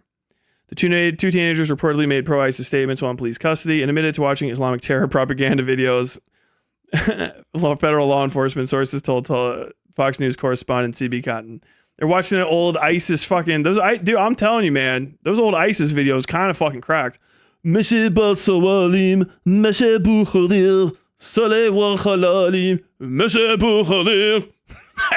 yo, whoa, bro, you guys got some... You know that these guys are all from fucking UK. They were like, I'm sick of making drill. I'm going to make the most unfathomably sick fucking nasheed you've ever heard. Like, okay. Blood is accused of lighting and dropping a Mother of Satan improvised, yada, yada, yada, yada, yada, inside a glass jar. Could have been fatal if it didn't. Okay. So, like, this is it, man. These guys are fucking rich kids.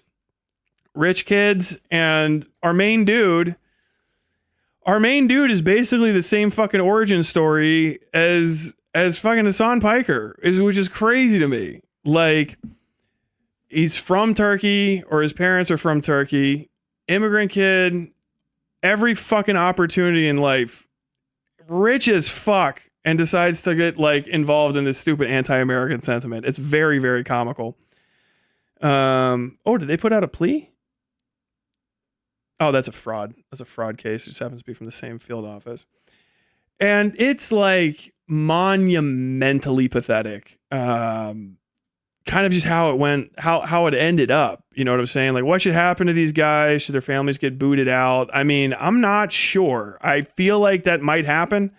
It kind of depends. I feel like if you know these guys at all, with the kind of administration we have in the White House right now, it probably would behoove you to really, really, really hammer home just how fucking unacceptable all of this is. I mean, the scrutiny you're about to be underneath is going to be insane.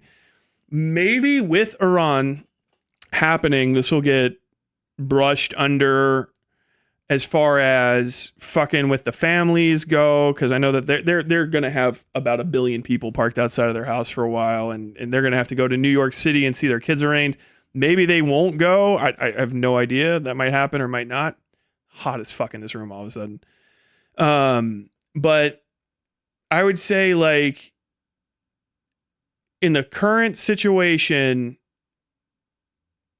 if you are remotely supportive of these two, you are going to hurt Muslims in this country who are already under unacceptable amounts of scrutiny. The Marine who had his arm broken, I can't even remember his name off the top of my head. He's running for Senate, so he'll be fine. He's married to a Muslim woman, which is fine. It's not only legal because miscegenation laws were, I guess, struck down at some point, but it is good that he found someone to love. Laura Loomer was posting after he broke his arm nonstop about how he's a traitor to America because he's married to a Muslim woman and has Muslim children, which is raw racism. That's about as racist as it gets. Like, it's just, he's just, to the point where you almost have to go like, Laura, you are a Jew. Like, what? Who is the only reason you didn't just raw say race mixing because you will have to accept the next reality, which is there's a lamppost for everybody on the day of the rope. Like, why the fuck you're not white.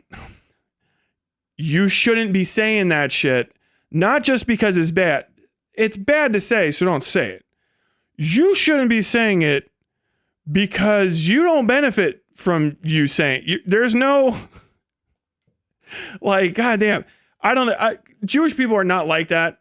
They really aren't. I mean, there's racist Jewish people. There's anti-miscegenation Jewish people who don't want Jewish blood to mix with non-Jewish blood. And you know, that's its own complicated bucket of worms.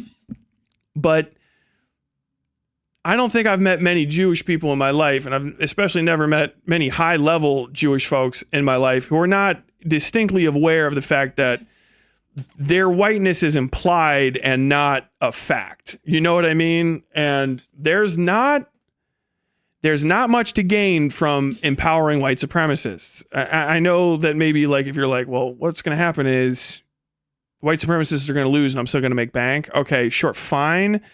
But like the arguments against, sorry, if you don't know what miscegenation is a mixing of the races and a legal term, right? So miscegenation was illegal in America to some degree. And while it's not necessarily was like, you can't have a mixed kid, you can't honor and claim a mixed kid was basically it. You can't marry black is what the rule is. You can't marry black, and you can't, if you have a black kid, claim it. That because the races shouldn't mix. You can have your fun, but that kid's black too, and you can't claim it as a white kid. It's evil as fuck. I think it's actually more evil than just simple a day-to-day racism, because it's like it has a depth to it where it attacks children in a way that's not like it transcends all aspects of humanity. Like the miscegenation law is the devil's work by every metric. And for a woman who is Jewish to come out and decry miscegenation between a white man and a Muslim, which is all that is. You married a Muslim woman, you're a traitor. You had Muslim kids, you're a traitor. Like, you look at him, he fucking married a Muslim. He has Muslim children. Like, bro, they would say that about you. They probably do. And when I mean they, I don't mean Jewish people. I mean white supremacists.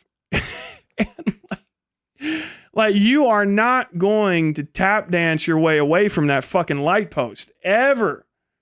This is never going to happen. But like, you're driving hard conversations, and given her proximity to power, legitimate political conversation in the direction of normalizing anti-miscegenation sentiment, right? Like, I haven't ever seen that. I haven't seen that outside of black and white videos. Maybe I missed it, but it was just raw on the timeline. I mean, like 50 fucking posts about it. It wasn't even just like a throwaway. And of course, like the chorus was up around her. Like, this man's married a Muslim. He's married a Muslim. He's got Muslim kids. Like, bro, like, what the fuck? You can't do that. Because it's the same thing as saying this man married a black. He has black kids. You know what I mean? Like, oh, okay, yeah.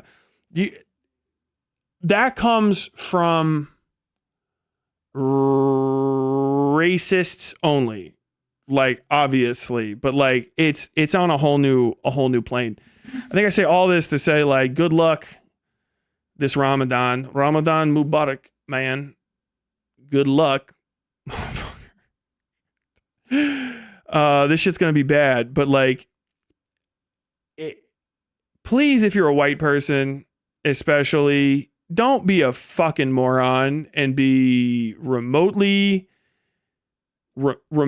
kind or accepting or smugly like, I kind of wish it would have gone off, fuck the police, about two rich kids from Pennsylvania who got mind boogered by ISIS videos and decided to fail terrorism. It's not like, I know, and don't do the other stupid thing where people go like, oh, this has got to be the FBI. Oh, the Manchurians, the CIA candidates are being activated. Like, dude, it's not that. The kind of talk that people like Hassan do, where you mix desperation with futility on a constant basis and top that all off with a constant and unceasing debridement of people's ability to understand the truth, because you demand fucking a post-facts analysis of everything that you do and say. Like, you can't have all of those people. That's the only kind of person that would have maybe reached those guys, is somebody like a Hassan, right? I'm not saying like he should have told them like, oh, you should love America. But when someone like Hassan and then a lot of other people around him are pro-terror, he is a terrorist. I don't know how to say that in a nicer way. It's not like a Muslim thing. He's a terrorist. He has done terroristic acts. He has strongly suggested on multiple occasions that people need to do something about it, which, like, anybody knows what that means, what the something is. We've named all the things that don't work, which are voting and participating in society. So the other thing is fucking killing people. When you have people like Hassan and then his underlings and then the sycophants around them who want to suck his dick and get in so that they can make a few fucking pity bucks off of this or that scars that they're fucking wearing in the moment. When you don't have anyone pushing back on that, those are the kind of messages that are going to hit your disaffected youth. We know on the white side of things that it hits those kids and then they end up Dylan roofing fucking black people. You know what I mean? They end up shooting up these places.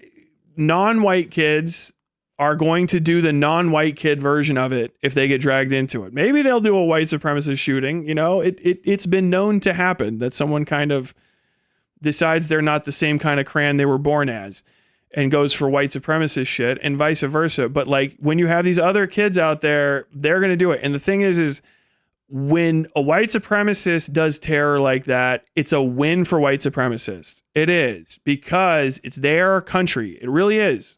They're largely in charge of it. They can mitigate punishments for those people, and they want to see the non-thems in the country die.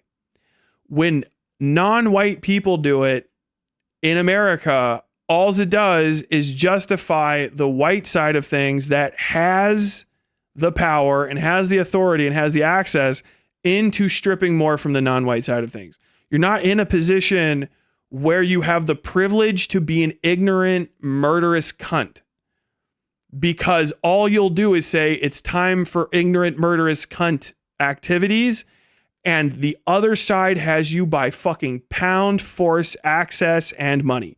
Like, it's just, don't ever even remotely suggest the possibility that it could solve anything or would be a valuable way to spend your time. Like, that little motherfucker is smug. He thinks he did something. All he did was make life harder for Muslims. That's it. He didn't even kill anybody, but he's still going to make life harder for Muslims.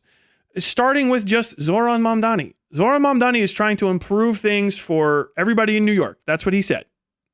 Whether or not he actually does that is up in the clouds, but by every metric, the day before you did a dumb fuck terror attack in New York City in front of his mansion, and then the day after you did that, his whole fucking everything he does just got harder. And because, and of course, oh yeah, there's an Islamic terrorist attack against a white critic who's a white supremacist, but still a white critic of Zohran Mamdani. There's a terror attack against him while Mamdani happened to be out. Who's Mamdani friends with? Oh, he's friends with America Deserved 9/11 Piker. And it's like, why are you doing things that accomplish nothing for anyone that you purport to want to help and only make life easier for the worst examples of your opponent? The worst examples of your opponent. You know what I mean? It's not even like, oh, it's going to make my life easier. You know what I mean? Oh, it's easier for me to criticize Hassan. It's even harder for me to criticize Hassan, because if I talk to anyone about him and I want to level a fucking critique about his policies and shit, I'm also going to have to tell them, like, I'll have to fucking grab the anti-Islam sentiment by the fucking balls and try to drag it back to a fucking reasonable, deal-withable amount, because the first thing you're going to say is, well, he's a fucking Muslim, so he's a fucking terrorist. It's like, no, he's a terrorist because of what he says and does, and because he's a fucking spoiled asshole from a country of dickheads, right? That's it. That's it. Spoiled asshole is the fucking first and foremost part of it. He's never had to work for anything in his life, and he just says shit so he can make money because it's the only thing that makes him feel feelings. That's why he's a terrorist, and that's why he's an asshole. He doesn't give a fuck about any of these fucking people. He's not even a real Muslim by like the standards of anything aside from ethnic proximity to how he was raised. He's as Muslim as I am Catholic, and I don't even think that that's a good comparison. But nothing about Islam made him fucking do stupid shit. There's no part of fucking the Quran that is like, hey, dude, this morning get up and just do something that makes the lives of all Muslims harder. As a matter of fact, never think before you act, and then just make life harder for Muslims. Like, but that's what he's doing. And you can say like, oh no, he's going to bat for him and stuff. But like, maybe if you're fucking white, I don't know what the hell he's doing for anyone who's not. It's not like he's like some sort of hardcore Islam activist. He's just like present as a person who was raised Muslim. That's it. You know what I mean? He's about as fucking effective advocate for Catholicism or for Islam as I am for Catholicism. I shouldn't keep saying that because I feel like I've actually advocated for Catholicism here and there. I don't think I've ever heard him talk about any cultural or religious aspects of that shit. It's all, it exists in his mind as just a pretense for grievance over and over and over again. I think it's bad. I think it's bad that other people do it. I don't think that it is, as an example, should be spread because it just makes life harder for fucking, you know, your average working Joe and fucking Ali, like whatever the fuck they're out there doing some shit. Let that motherfucker rock and roll, but you're making life hard for him. I don't know. I think I'm going to wrap that one up. I thought this was a nice, wholesome prot stream. Okay, I'm going to take a leak. I think I'm going to extend this stream, so get fucking excited because I have to do that Hutch thing no matter what. So I'm probably just going to extend stream and do it. And I've got to turn these fans on and take a leak. So I'll be back in a second. And then we're probably going to hop into debate review. So God bless. I'll be back in just a moment. What is going on? No way. Oh my God. C-Space is back. I can't get distracted. I have shit to do. Can I get some fucking eagles in chat? Can we get eagles in chat? Lyle's here. Lyle. Lyle is here, dude. Lyle is in chat. Flappin' Wangs is back. A celebrity. I do not have time. I have another thing I have to do, but Lyle, Rainbow Dash is the fucking blue one, Lyle. It's the fucking blue one. The audience adores C-Space. The audience loves C-Space. Conserve a space in your heart for Lyle the Bird Pervert. Knowing information does not make you a furt. I think he means furry. It does not make someone a furry. Your entire childish... Where is that? Childish approach didn't move me, and the belly button thing was irrelevant, yet people still agreed with me. Y'all not bothered or mad. Are you drinking right now because you made so many mistakes? Oh my God. That's fucking amazing.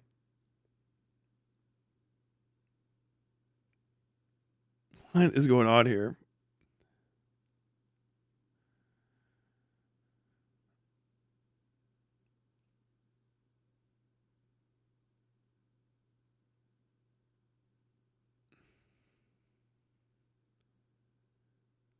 Oh, somebody's mad about the Hassan or something.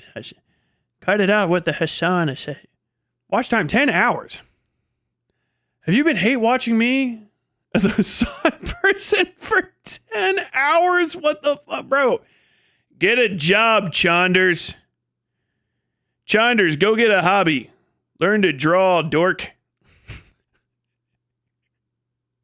Oh my God. Debate review is what I'm hyped for. I'll just be Tyler going bass to his own voice because Hutch is a simpering dork. Oh my God, no, here it is. Lyle's back. Attention, idiot. Hiding in the bathroom when I show up is an obvious tactic. I watched the video you posted as well. Not great editing. Biased. And your fans seemed confused on what is a furry.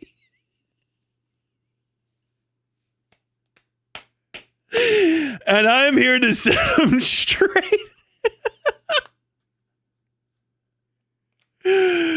Oh my fucking God, bro. Oh my God. Knowing information does not make someone a furt.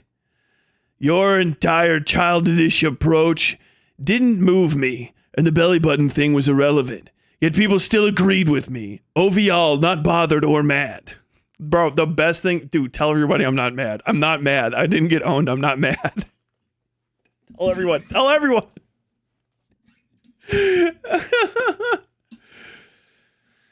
Oh my God, bro. Oh my fucking God. Dude.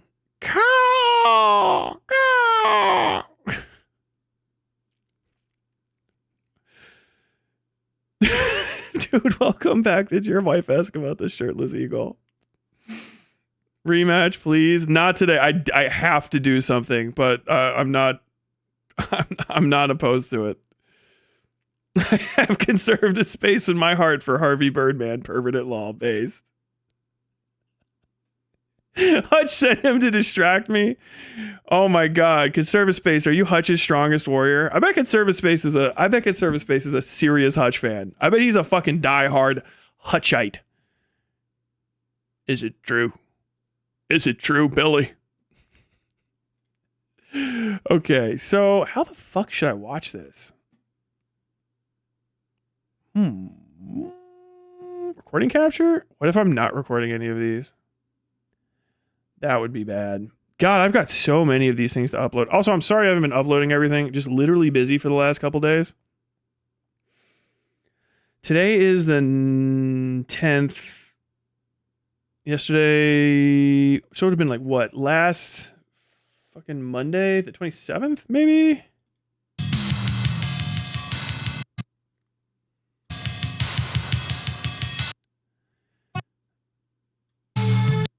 No, that's from the video release.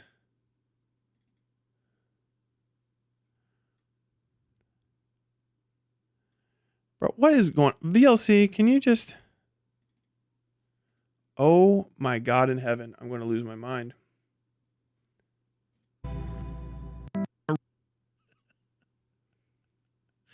Powdered donut hit me in my soul.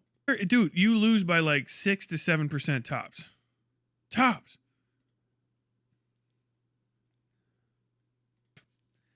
A bunch of people. Imagine that it's time to go back and fight me, Yonameshi! Fight me! What in the fuck am I talking about?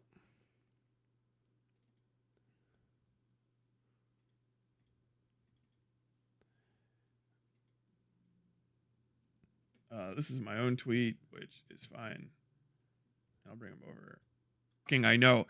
But it's gotten especially bad with the start of this opinion. Twitter is like a crazy statement at this point. I gotta look. Unless it's like specifically like drama related between people who you know are like alive. The site is really quite obvious for second. Like I'm reading it in Borat. 3 dogs and a guy. User info. He's one of the major people. Course crack pipe. Like, holy, my man is actually on the. God damn, bro. I'm sorry. I know you guys probably want to be seeing this. I got to make sure I. What in the fuck day did I do this?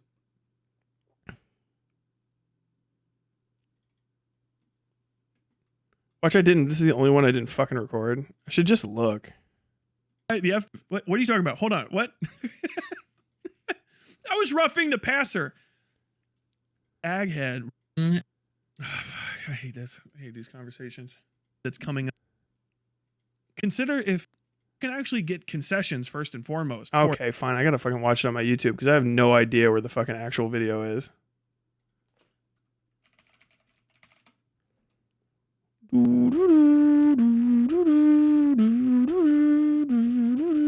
No, I need to do the goddamn Hutch thing so that I can fucking do the video and forget about it. You guys want a spoiler? I'm also going to maybe make something before the end of the week. Hopefully. Might not stream tomorrow because I really want to do... Oh, now the A/B test is running? What in the fuck? Is that not... Dude, this website's going to get me to fucking lose my mind. I'm going to die. Son, New American Empire, Anti-Hutch Action Stream, Hutch Limitless Malding. I talked to Pisco. When the fuck did I... I'm calling in debating this goof. Okay, that's it. What day is that?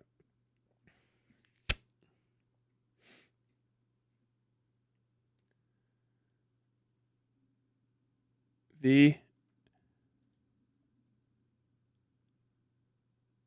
Was ist die Datum?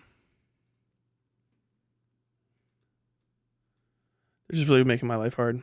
Anti-Hutch action, February 25th. God, dude, time just flies, man.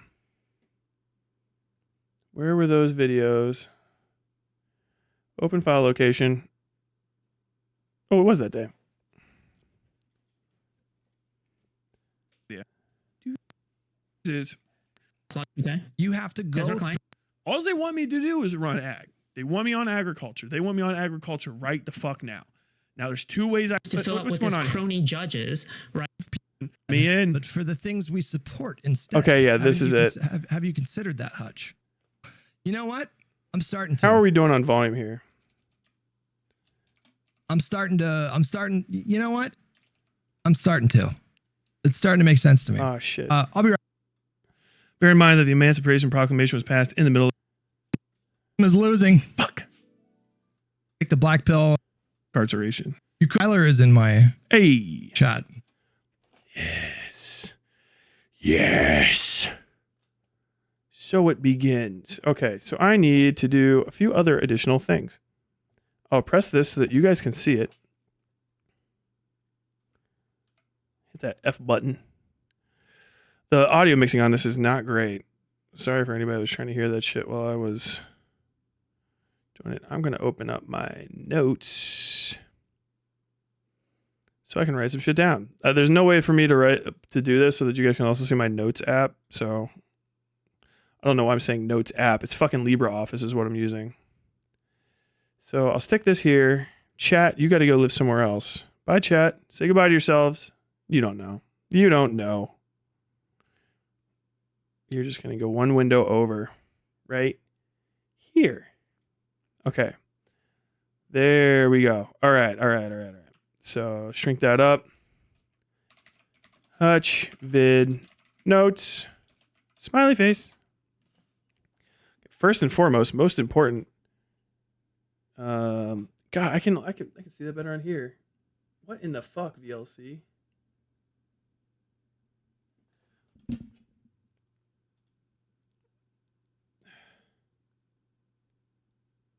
Hold on. Where in the fuck are the goddamn options? Why is VLC like impossible to fucking see these days? I mean, I know I'm old, but like I can't be that fucking old. You know what I mean? Let's see. Inputs, codecs, audio, resize interface to video size. Maybe. Continue playback. Interface. Yeah. Minimal view. Yeah, I'll do that. Resize internet to video size. Maybe that's what it is. Force window style. Minimized. Auto raising the interface. Okay, that should be fine. All right, let's see. Let's see if that does anything. Because I got to be able to see these fucking time codes. Otherwise, I'm going to have to watch it in the big ugly way. Hello. He's dead. Hello. Fuck me, man. 125. Can you see it on here easier? 125. Jesus. All right. 125. Yeah, I'm switching to the other. Who in the fuck? Nobody gives a fuck, goddamn fucking public library. I do. I love you, public library. Don't let me talk to you that way. I love you. Help me, God in heaven. Lord, playback, playlist, quit. Open media, playlist, playback. Am I fucking crazy? Where the hell did it just go?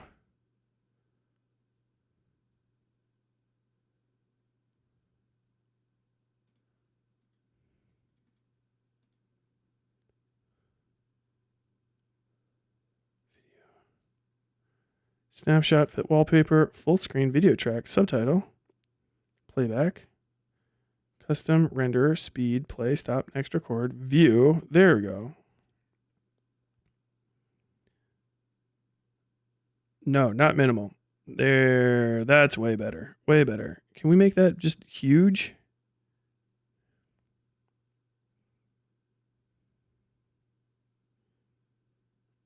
Full screen interface.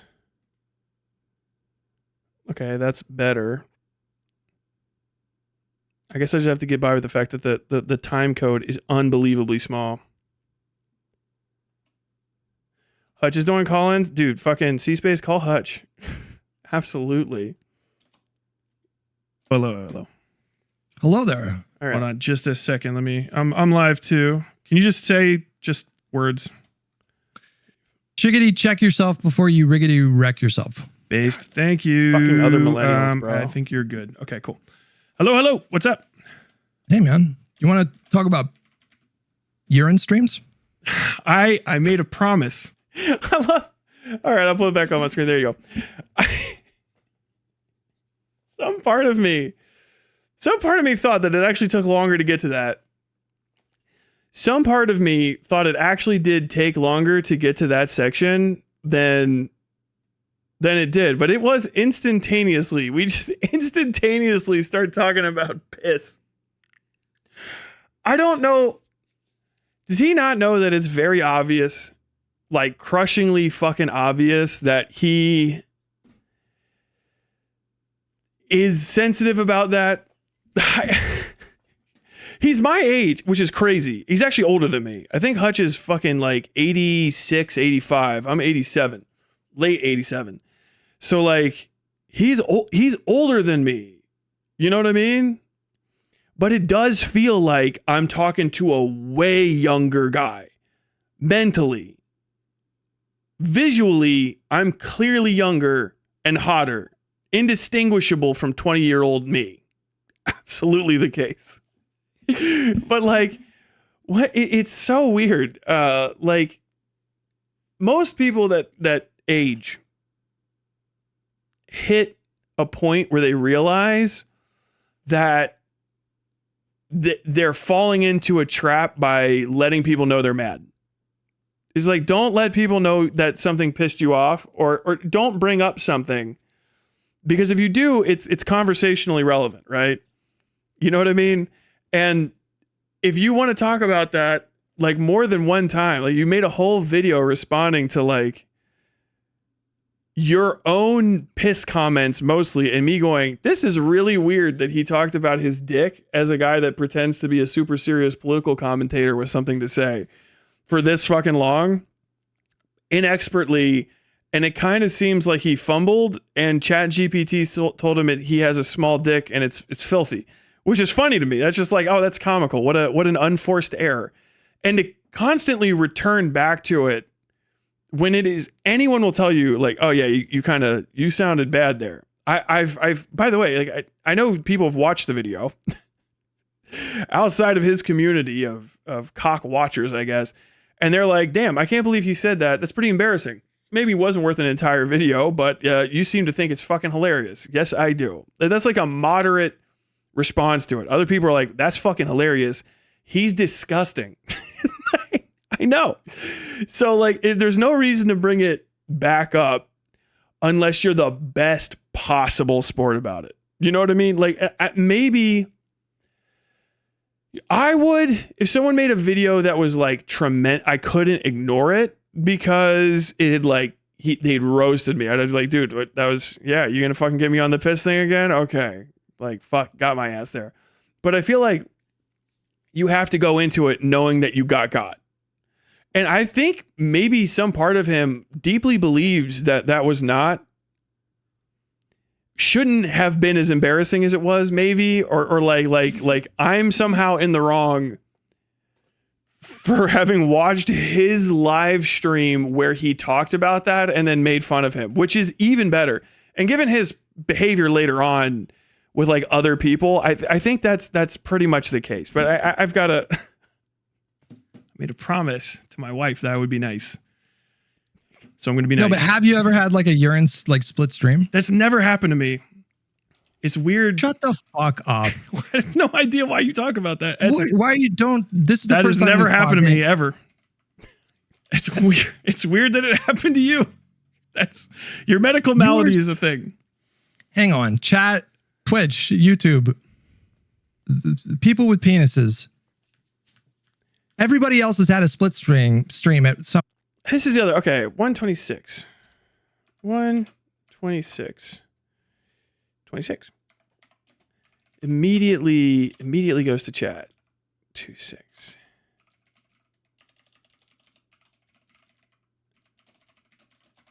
This is a thing I've noticed for him that's not common with other streamers. Like, okay, like it's you can talk to chat if you're here with chat, right? Me and you guys are here and I'm playing like a game, you know, hey chat, I want some responses.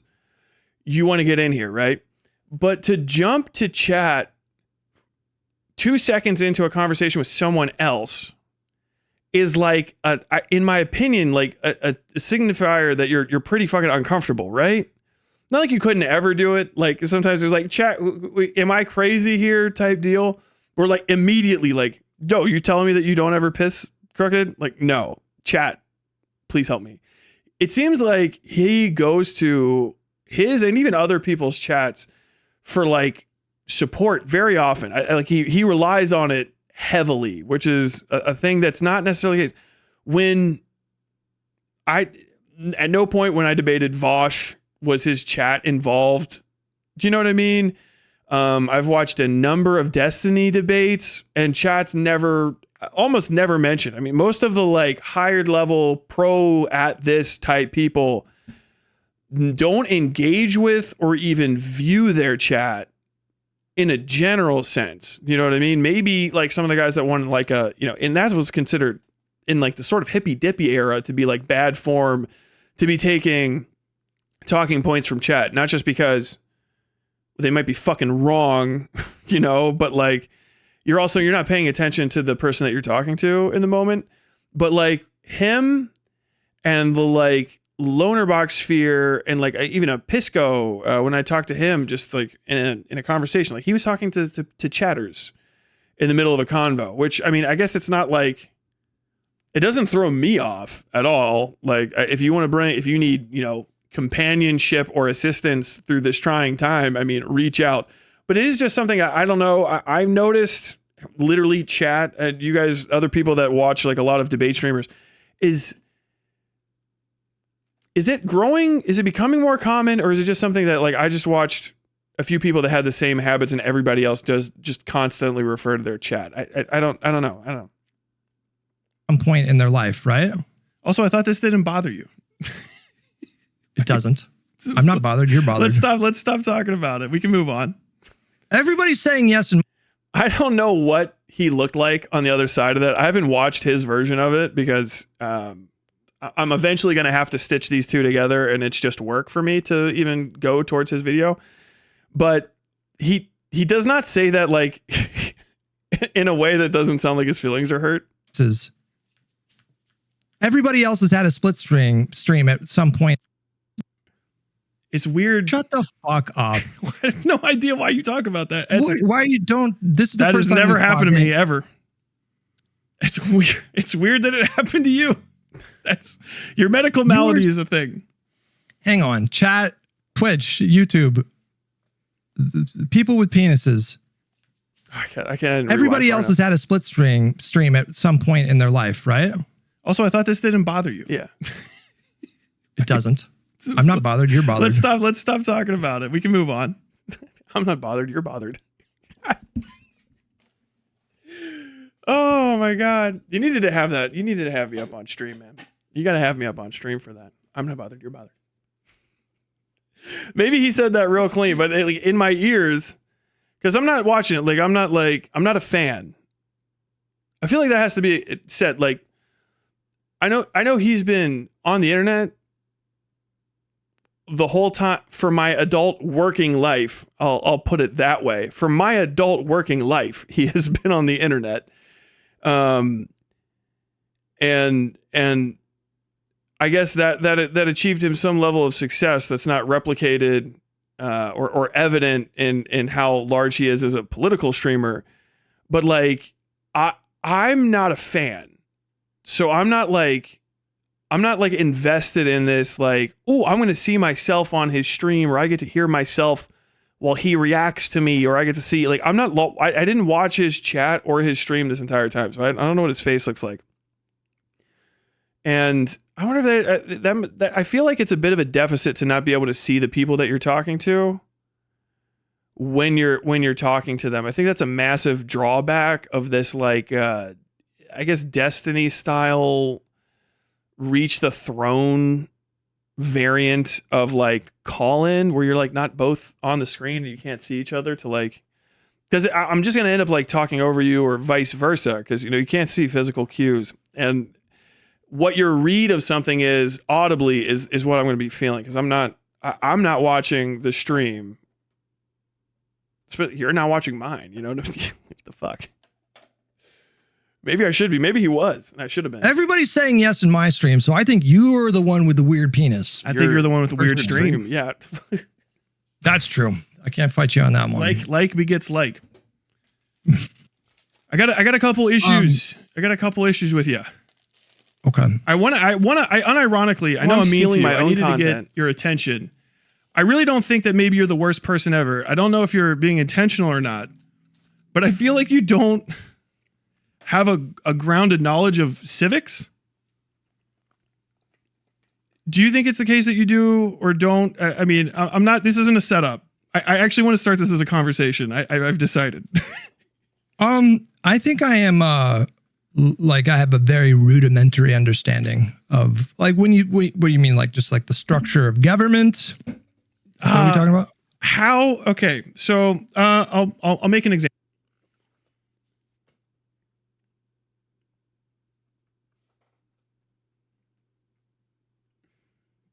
I wonder if there's something to be said that like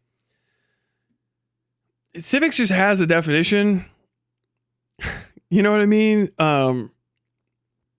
Like when I say civics, what I mean is the sort of interplay between the aspects of the social contract, functionally speaking, I guess. So like what civilians are doing relative to the government systems and how those government systems interplay and interwork. Civics to me is a foundational, it's a very broad statement. You know what I mean? So like maybe he meant what aspect of civics, but there's also a possibility that Hutch does not know what the word civics means or has heard it and is not like ever equated it to himself. And I think this is a major issue with him. I mean, I've got to get through this video eventually, but like this is the foundational aspect of it, is that he talks about extremely niche, high level aspects of politics without these foundational parts, which means that he doesn't know what he's actually talking about. He's just repeating something that someone else said that he trusts, which is bad form when it comes to knowing what the fuck you're talking about first and foremost, but also when it comes to having an opinion that can be changed, because you won't be arguing with him. You'll be arguing with his idea of whoever told him the thing, which I think is very, very important to kind of understand as a difference between like a person that does and doesn't know. If I had an argument with somebody who has an extreme knowledge of civics, right? And like if I told, Sam Cedar, I don't think you have a foundational knowledge of civics. He'd go, okay, well, you go ahead, pitch me. What do you think it is I don't know about? What in what way? Like he'd be shocked because he's got a very good grounding knowledge of civics. You would have to get highly, highly specific, which is sort of what Hutch asked, but also just not. You know what I mean? Because I think even if someone told me I would start thinking about the areas of civics that I'm lacking in. You know what I mean? And really the most it starts with foundational stuff, which is where he's fucked up. He clearly does not have any understanding of checks and balances. Him and IRI, I was watching a live and learn with those two last night, and they just literally don't understand the concept of checks. They don't understand it. They're literally talking about checks not working and saying, well, these checks don't count because they didn't work. They mustn't have been important if we wouldn't have needed them if they could have been broken type shit. It was very strange. Example, earlier in this stream, this is why I decided to call in today, because this is a bridge too far. You said we can't democratically select prosecutors. Do you recall this? I'm not setting you up or trying to misread you. No. Hang on. Don't mischaracterize what I said. What did I say? Hold on. Let me. I clipped it. Okay, so tell me exactly what I said, because I did not say that. Let me see. Capture. So, hold on. Where's that?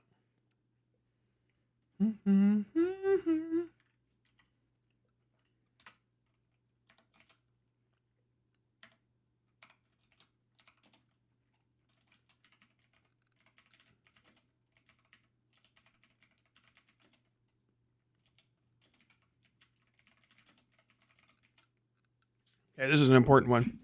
This is like foundational to the thing, because he very often lies pointlessly for no reason. Okay, I know I recorded this. Where's the recording? That's not it. Oh, it would be in screen grabs. I'm in gallery. Okay. Gee. Do you understand what I mean? Like, I don't even like that language. I'm not involved in what attorneys general decide that they want to do at the state level or the federal level. I'm not a part of that process. I'm not a part. We don't democratically vote. No, of course, for we're not prosecutors, a part of the process. right? So what it's a better way to put it then is that. So like,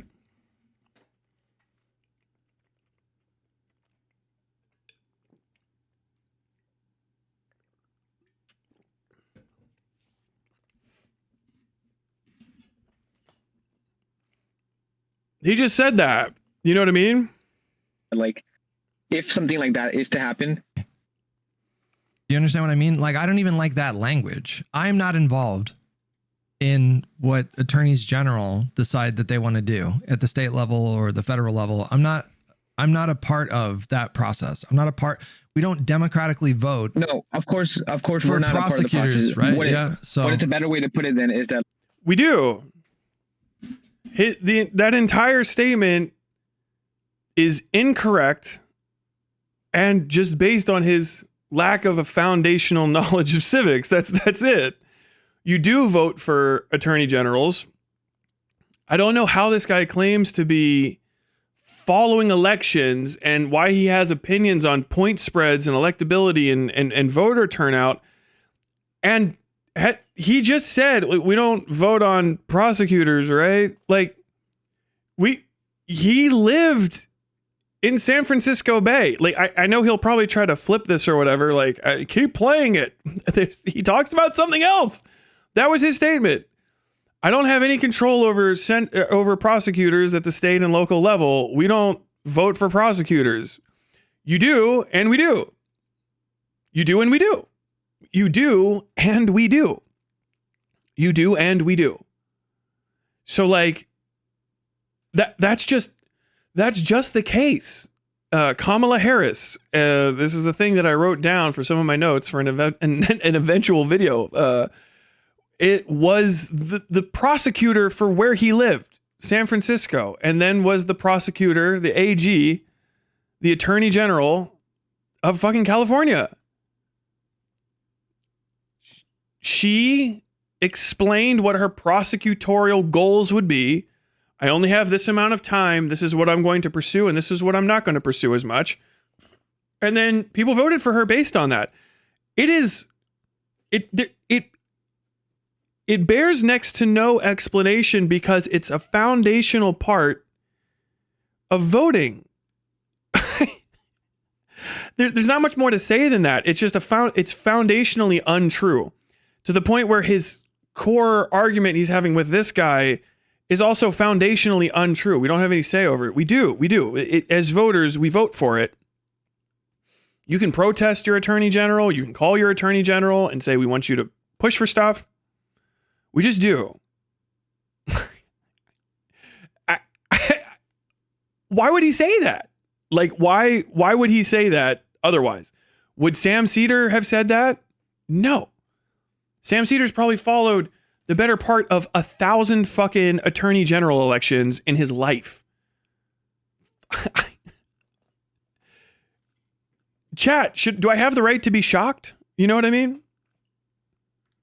Let me pull this out of here. How do I get rid of that? What the fuck? Like, G.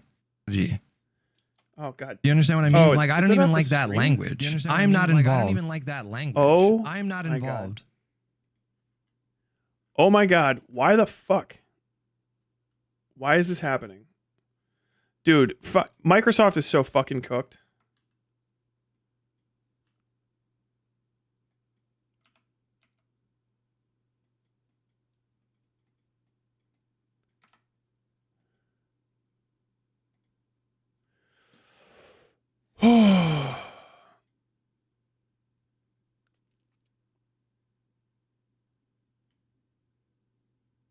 I'm pissed right now. I'm pretty upset. I'm pretty upset by that. I just realized I opened up a different window. Pretty mad. Pretty mad there. Is it screen recordings? There we go. Somebody, dude, VLC, why do you fucking suck right now? Do you understand what I mean? Like, I don't even like that language. I'm not involved. I can't hear shit. Attorneys general decide that they want to do. Okay, don't worry. I'll bring this back in a second. I remember what I said. I mean, I can repeat it, but okay. Oh, that's tell why. me how you feel about it. All right, we can. I said we don't democratically select prosecutions. We don't democratically decide. There we go.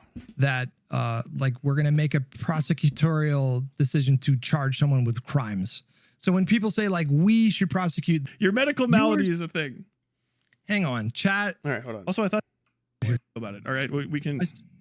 I said we don't democratically Just- state level or the federal level. I remember what I said. I mean, I can repeat it, but I remember what I Okay. said. I can repeat it, but Well, tell me how you feel about it. All right, we can. I said we don't democratically select prosecutions. We don't that's a lie. So he lied. You just heard it. You heard him. He lied. Like, what in the fuck? It's also a stupid lie because you still democratically select what is prosecuted via the prosecutor. You know what I mean? In an indirect but extremely influential way, you decide what does and doesn't get prosecuted. If you want drug crimes hit harder, like, why? The lie is just absurd. If you just don't remember what you said, you can just say like, oh, or if you want to explain it better. But even this explanation doesn't count. He just said we don't have any control over it at the state or local level. We don't democratically select prosecutors. But he didn't say, oh, I misspoke. He said, no, I said something, and it's a completely different thing. What the fuck is wrong with him? Like, why would you do that? democratically decide that like we're going to make a prosecutorial decision to charge someone with crimes. So when people say like we should prosecute this and we should prosecute that, but we do, for example, but elect like district attorneys and attorneys general in states and these kinds of things. But that's the thing we do. So that's the point. We do select who we prosecute democratically by putting in the person that's going to do what we want us to do. Otherwise, there would be no point. You understand that? Well, like, it would like literally every prosecutor that I think I've ever seen run their ad says, I am going to prosecute this specific type of thing. I'm going to be hard on drugs. I'm going to be hard on immigrants. They all do that. You can select for a prosecutor that says, I am going to be hard on corruption. I am specifically going to, hunt Donald Trump like a dog. It's not a different thing. That's the same thing. It is. What's the difference between It's not. lying and then just mischaracterizing the statement in a way that still doesn't change the fundamental premise. You're still wrong. And then just means something. Actually, it's just different. What? This is so shocking. I remember this being ever so slightly hard to follow. I still followed it. But it was like, wait, that was like, if it was the hippy dippy days, you know what I mean? Like when people were really following internet debate, like a lot of this is like not career ruining, but like a serious, like you're going to be embarrassed for this for a little while. Like what you just fucked that up. I guess if the only game in town these days now is Destiny, he's always going to review you favorably past the point of a fault to the point of lying on your behalf, then I guess you're going to be fine. But like back in the day, you'd be like, no, that's wrong. That's wrong. You'd have a Vosh like trying to eat you alive over that. And people would be like record going back and forth in your fucking VODs, which if you've talked to him, I'm just going to say you probably should. Maybe this as an art form is dead, but the prosecutions that you're talking about and the prosecutions at the federal level. In what way? I mean, if I'm talking about, but also you said local and state. He said local and state level. And then he's talking about the federal level now. Local and state level, which state level prosecutors still prosecute crimes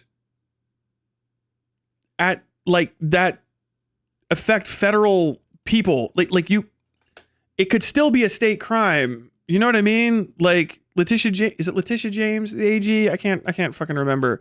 From New York is going after the former president when no one else would, type deal. Like if you have an AG that can push somebody on malfeasance, then they can, and then they can charge them. Like, what in the fuck?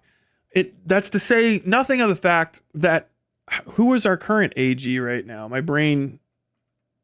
Current US AG.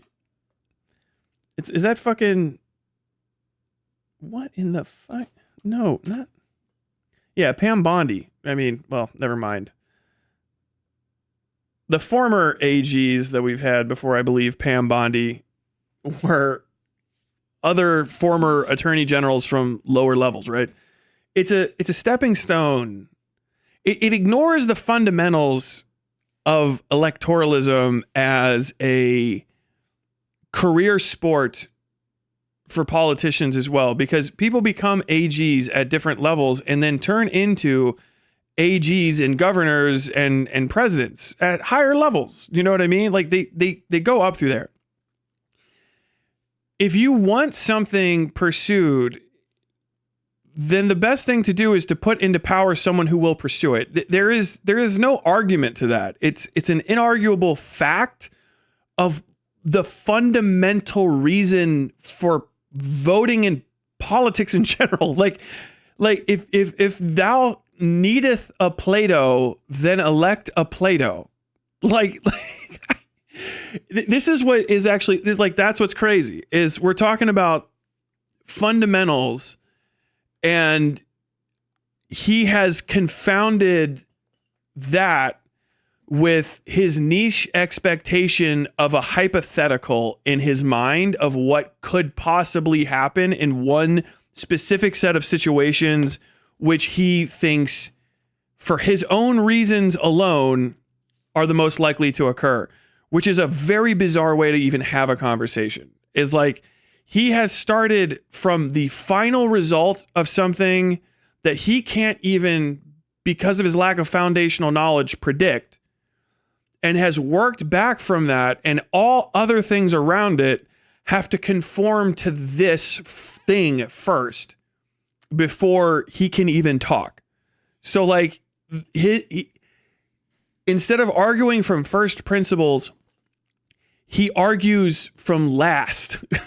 I don't know how to explain it.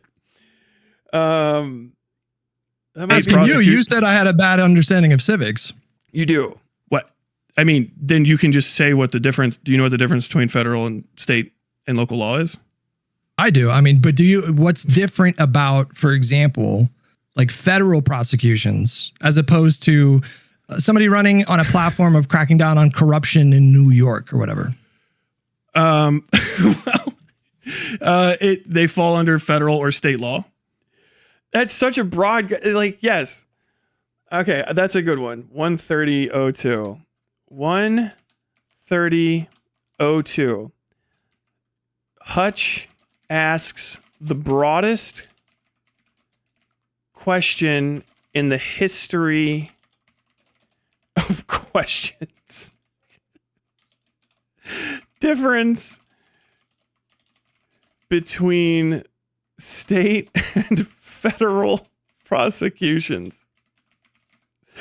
It's a startling question because it requires either it's one of those things. It's so broad you can give either a handful of words answer, or to actually answer it in complete, you have to talk endlessly forever, because the difference is we separate the American executive functionary system at the state and federal level. The entire government really is separated into states and then the Fed, and they both have parallel and sometimes equal and sometimes superimposing authority over each other. Like I said, it's a foundational question. Why would you ask, what is the difference between a state and a federal prosecution? One's a state prosecution, one's a federal prosecution. After that, it first off depends on which of the 50 states you're talking about, because they're all different. And then it depends on what's going on at the federal level. Like, even parsing what he's trying to get as an answer out of this question is like a lot, because I mean, it's federal prosecutors versus federal crime versus state crime. You know what I mean? Like, are you trying to suggest the difference between like capital crimes or like is it like, are you talking about the difference between like federal court and circuit court and appeals court and the Supreme Court? Like, what? It's the differences start with the whole Constitution. Where it is. Like you're asking a question that is so broad, it is a definitive aspect of the conversation of every Supreme Court precedent handed down ever, essentially. Is like, we'll leave it to the states. Do you know what I mean? Like, it's nuts. Unless there's like a law school specific answer that's like, like one of those clean, like, in cases of the prosecution of the state versus the federal authority, in the case of a federal authority, a blah, blah, blah, blah, blah, blah, like some sort of, thing that I wouldn't know, like some sort of progressive order, or thing. It's if you don't know what you're listening to and you just treat politics as noise while you're doing the dishes completely, and have never learned any of this stuff, that might seem like a reasonable question, but it's not. It's like, what's the difference between the moon and the sun? Like, well, the sun's a star and the moon's a rock in the sky. Like, okay, well, there's stars. Like, what's the difference between the sun and a star? And you're like, well, the sun's next to Earth and stars aren't. Relatively, like, like, are you trying to say, like, are you trying to imagine the difference between like dwarf stars and stuff? Like, you understand? It's so expansive. So it's you can't think of any other differences. I mean, those are two extraordinary differences. They're governed by two different parts of the Constitution. You can't think of any other differences? Like, what the fuck? What the fuck? Is he even trying to say appointment? Because some states can appoint AGs under different circumstances. Some states appoint their AGs. all the states are different. You know what I mean? Like, oh my God. Well, I would point to the long-standing norm that's been in place that's right. since the post-Nixon kind of reforms of the independent nature of the DOJ. And the reason for that norm, would you agree that the reason for that norm is a good reason?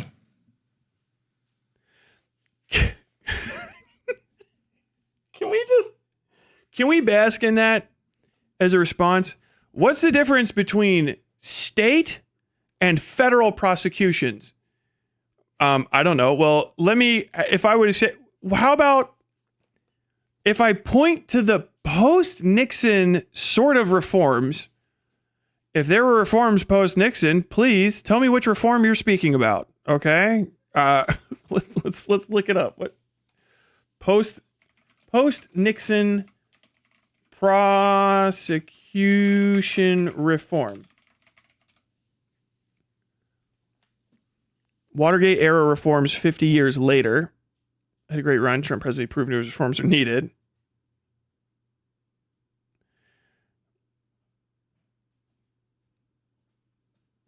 Okay, so like the closest you get is like the Ethics in Government Act is a specific thing, but it was a series of different reforms made after the Watergate issue for transparency and stuff. So that's, yeah, those are like the 1974, 1975 laws. I think actually they rebuilt a bunch of stuff. Now that I'm thinking of that era of law, I think the Paperwork Act, don't quote me on this, I think the Paperwork Act comes from then, which is like, hey, if you're going to fill out paperwork, it has to be like chill. You know what I mean? That's, yet again, you're talking about it, if you were talking about reforms, you should speak about one reform, okay? So even just looking at Harvard Law's website for 2 fucking seconds here, it's years of legislative activity after Watergate to increase transparency of government, in which a series of laws are written. If you're trying to talk about that, then specifically point to one thing.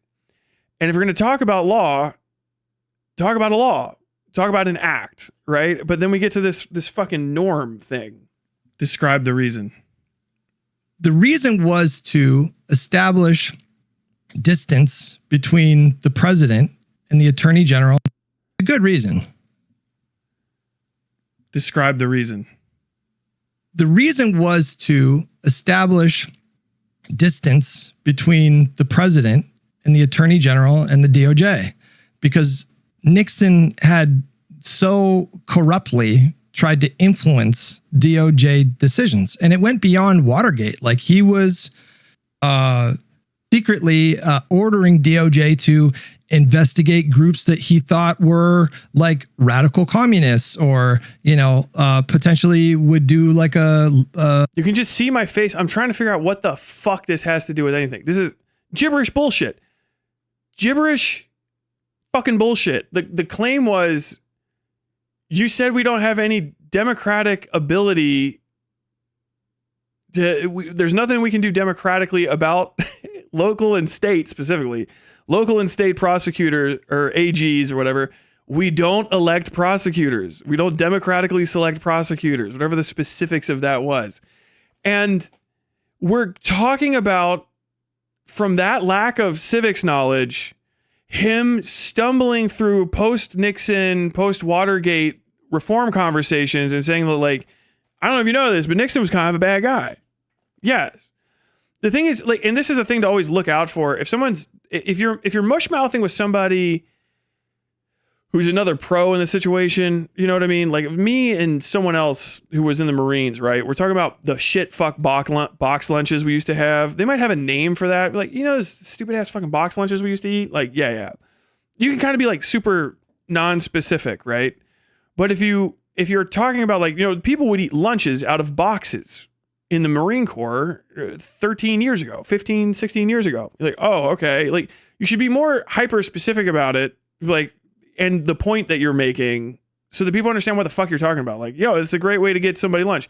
You put a box with like the most inedible sandwich you've ever seen and some chips in there. Everybody likes the chips. They hate the sandwich. Oh, okay. Yeah. But like, is this prevaricating Is it just he actually wants to come up with a response that makes it sound like he knows about the legal system, but like what in the fuck is how is this a difference between the state and federal issue? Literally, because you have to say how it's different between the federal and then if it's not in law, it doesn't matter because if it's in law, does it affect every other state when we're having it in this conversation? If it's not in law, then each state operates by its own discretion.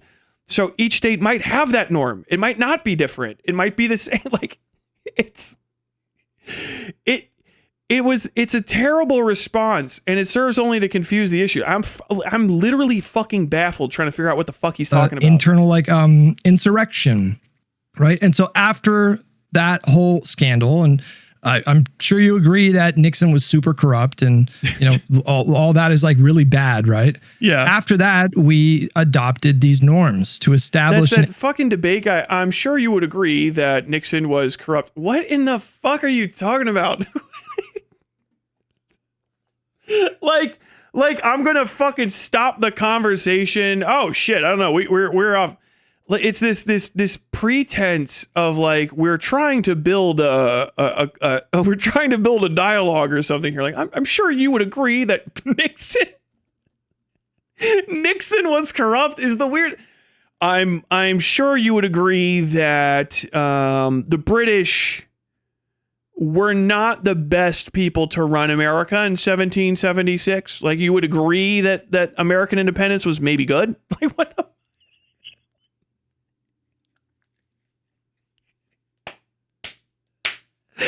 What in the fuck are you talking about? Like, what the fuck is that? Independent nature of DOJ, and it was Donald Trump has been the first person those to are two different things because we're talking about democratically selecting for, and you're talking about the president specifically designating targets for investigation, which the presidents all have still done since then. I mean, it's not. No, that's not true. What are you talking about? George Bush never did anything interesting after 9/11. You can't think of a single example right around. He didn't direct DOJ September to 12th. go after people. He didn't. The FBI did not. Okay, like let's see. Obama directs FBI. New evidence uncovers Obama directed creation of false intelligence report to use to launch years-long coup to undermine President Trump and the people. Oh, that's nice. That's real. Allegations of Donald Trump. Let's see. How about George Bush directs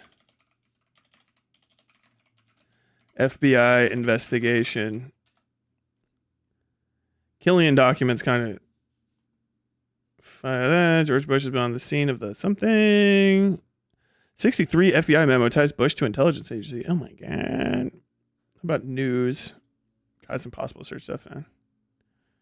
Sam prosecute Comey. DOJ roles White House enforcer. Well, they're just fucking doing it whenever the fuck they feel like it, right? God, it's impossible to search the past now. Memo gate. 6 documents containing false allegations about President George Bush's service in the Texas Air National Guard. Allegedly typed in 1973. Dan Rather presented 4 of these documents as authentic in 60 Minutes, too. What? George Bush directs FBI probe into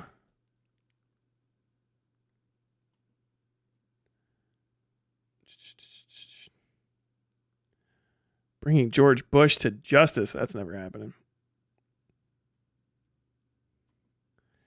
House Gov, FBI investigation into Saudi Arabia bombing and foreign FBI investigations. President Chuck Schumer, all these. God damn it. It's impossible.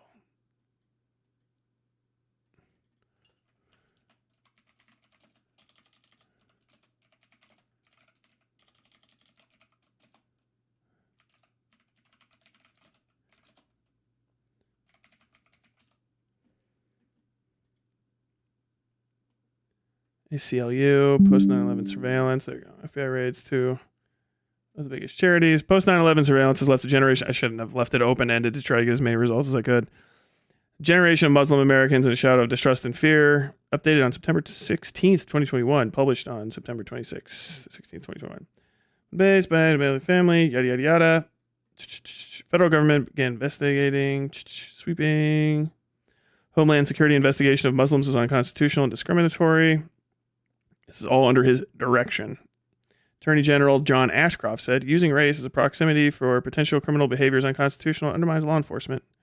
Ban racial profiling. The ban, however, came with an exemption for national security investigations. Today's New York Times article shows how DHS drove a truck through that loophole just 1 year later.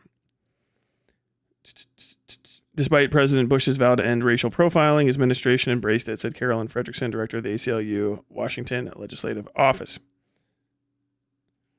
I mean, it's like you never know what the hell all this is going on. A nation challenge, the money trail. FBI raids 2 of the biggest Muslim charities. Assets of 1 are seized.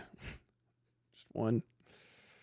Like, you won't even know all this stuff, but like the idea that the president, who is in control of the FBI and obviously the AG underneath him, is not directing them to do stuff is absurd, right? Like, I have to go back through all of these deals because all of the actual recent ones where the FBI is directed to investigate into somebody are all Donald Trump relentlessly over and over and over again. So the entire search result fucking queue is completely cluttered up.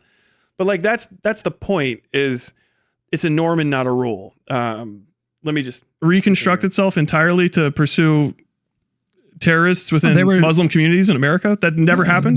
You're going to stand 10 toes down on that one. I will, because you're talking about. Did that occur?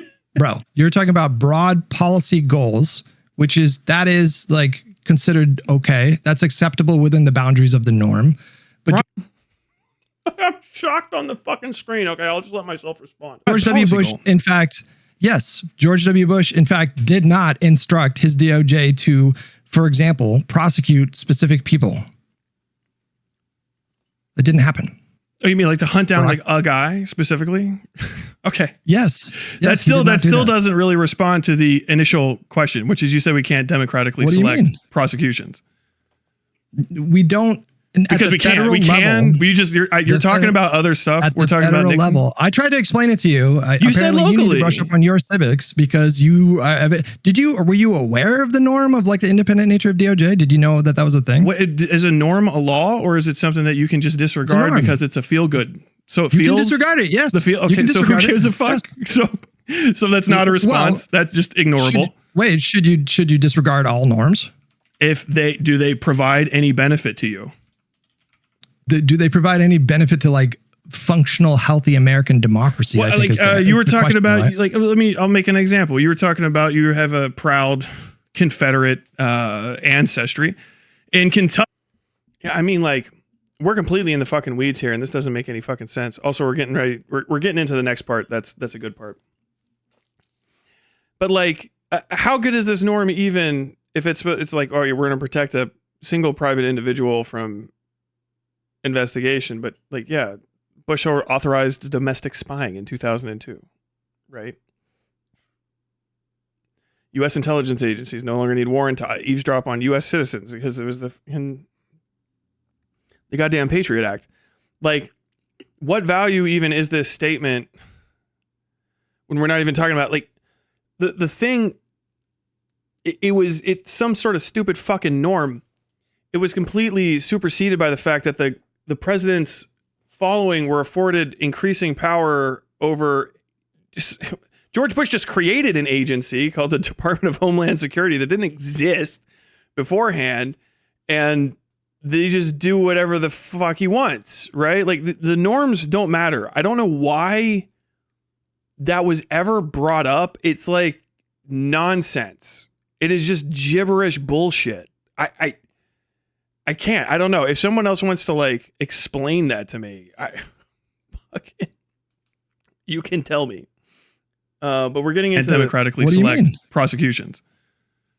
We don't Because we can't. You're talking about other stuff. We're talking about Nixon. Level. I tried to explain it to you. You said locally. You need to brush up on your civics because were you aware of the norm of like the independent nature of DOJ? Did you know that was a thing? Is a norm a law, or is it something that you can just disregard because it's a feel good? So it feels. You can disregard it. Yes. Okay. So who gives a fuck? Yes. So yeah. So that's not a response.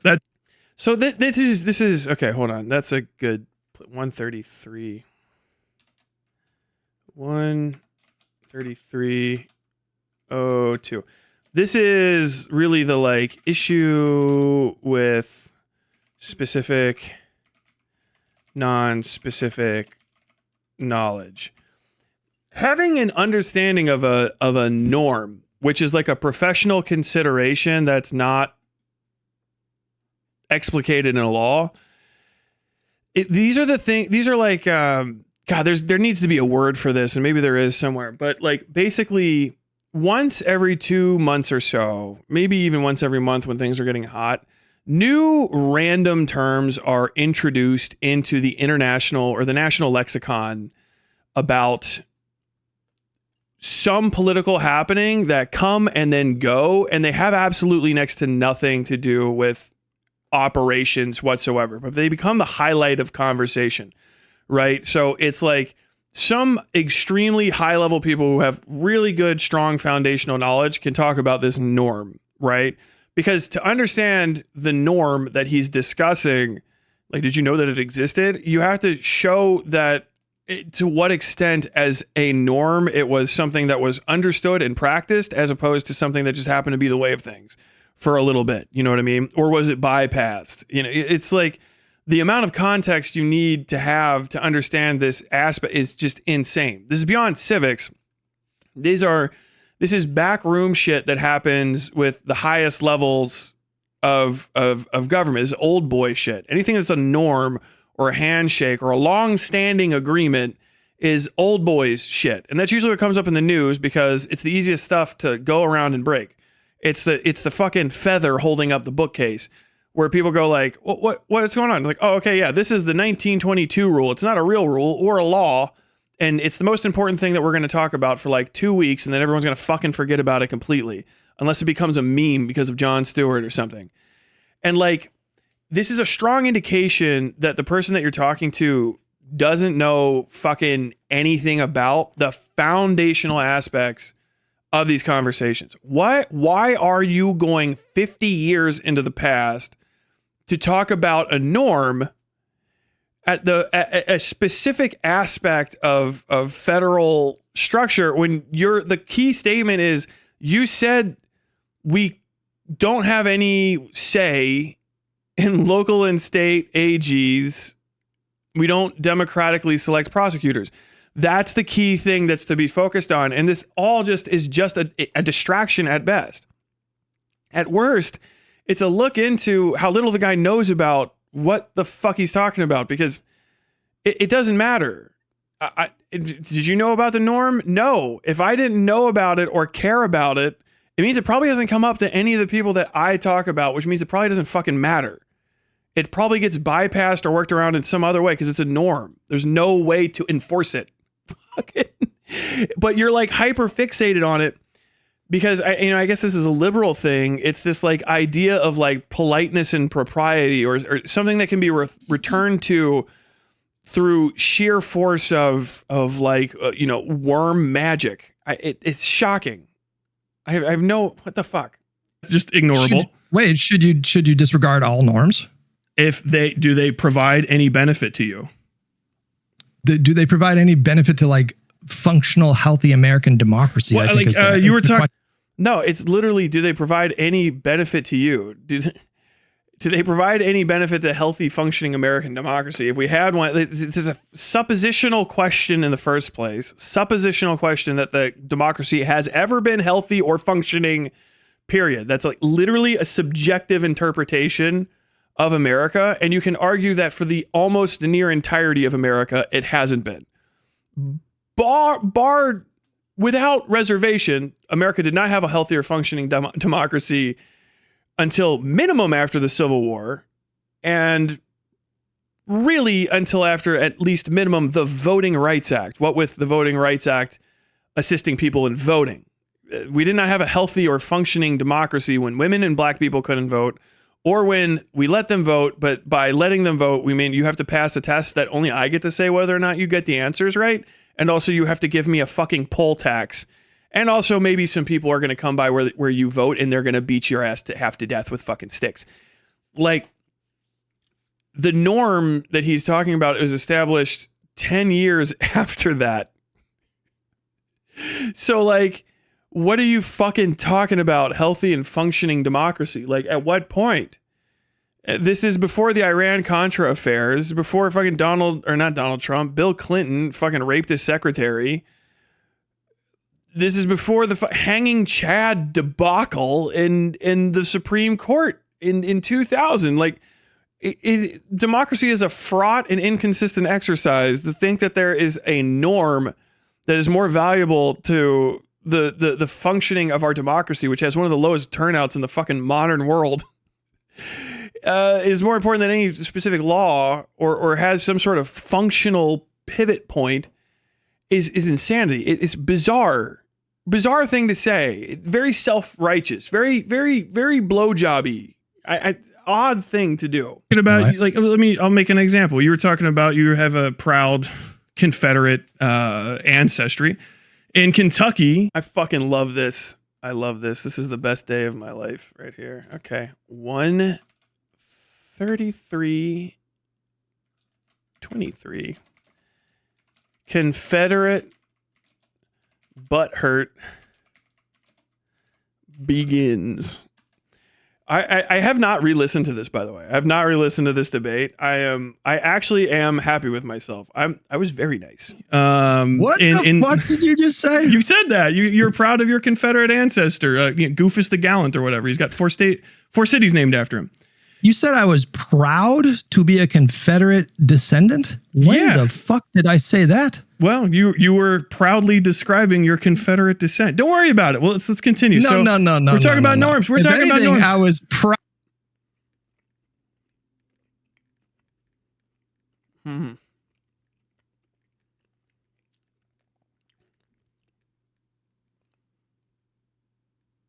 Mm-hmm. Okay, let me look this up. Confederates.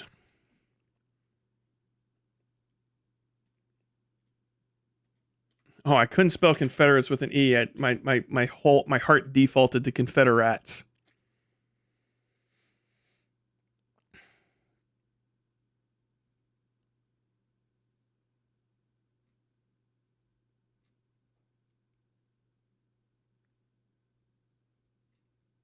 Mm-hmm.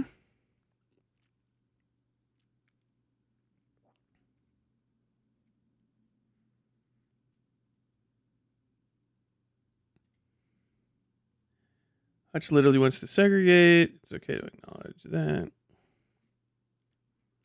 Where in the fuck is this?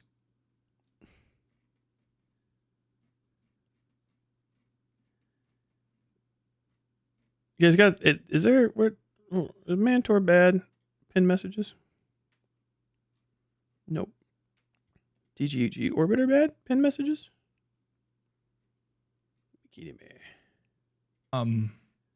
So I did a lot of drugs and Pin messages in there? No. GDL? Would he be in GDL? Guys, where the fuck are these? Are they in stream chat?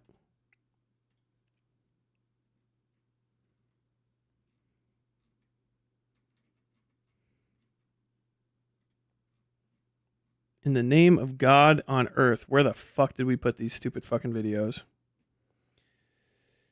Absolute lack of fucking organization. AI bad, Mantor, niche interesting. Absolutely not. DGG commentary probably. It's a crazy argument. That's an argument I disagree with. Sinful level, mix of cope. Politics. Guys, you're killing me here. Somebody send me these fucking links. Anybody know where this is?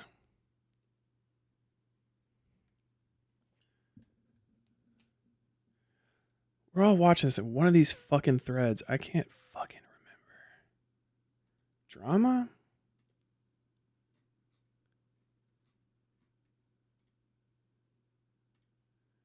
Son? No way. Nope, nope, nope, nope, nope.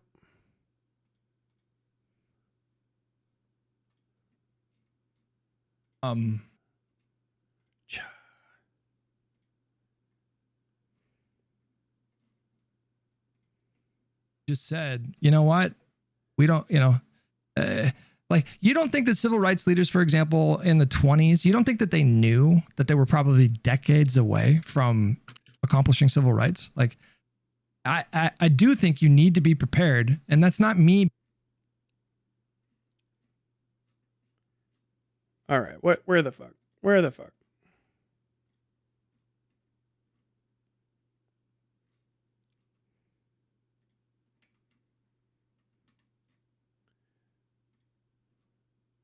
Dude, we completely fucking lost these goddamn things.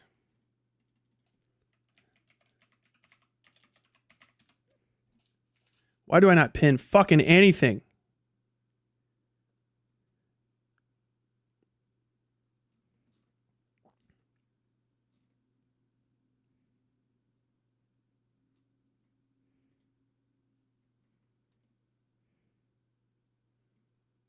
It should be in here.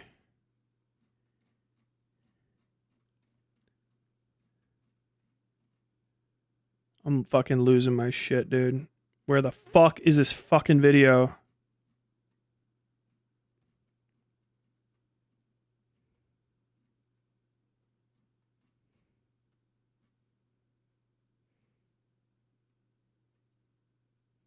Ah, thank God. Cursing Jam bass from a month ago.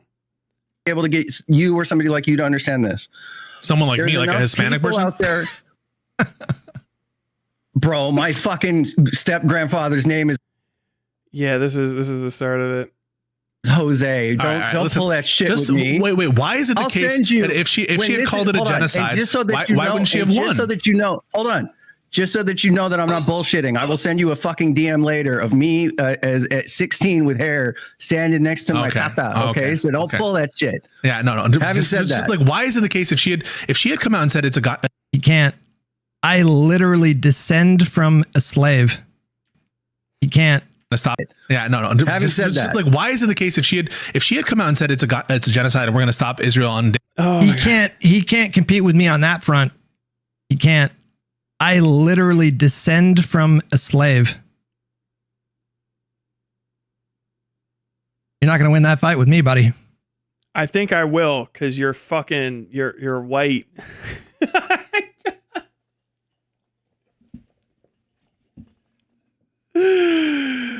Bro, turn me into, if I make this video, turn me into fucking Detective Cole Phelps. Press X to doubt. Bro.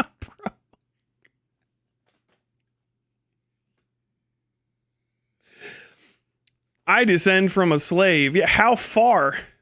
I think you descend from a slave master. Damn. Oh. I think he also doesn't know what the word descend means.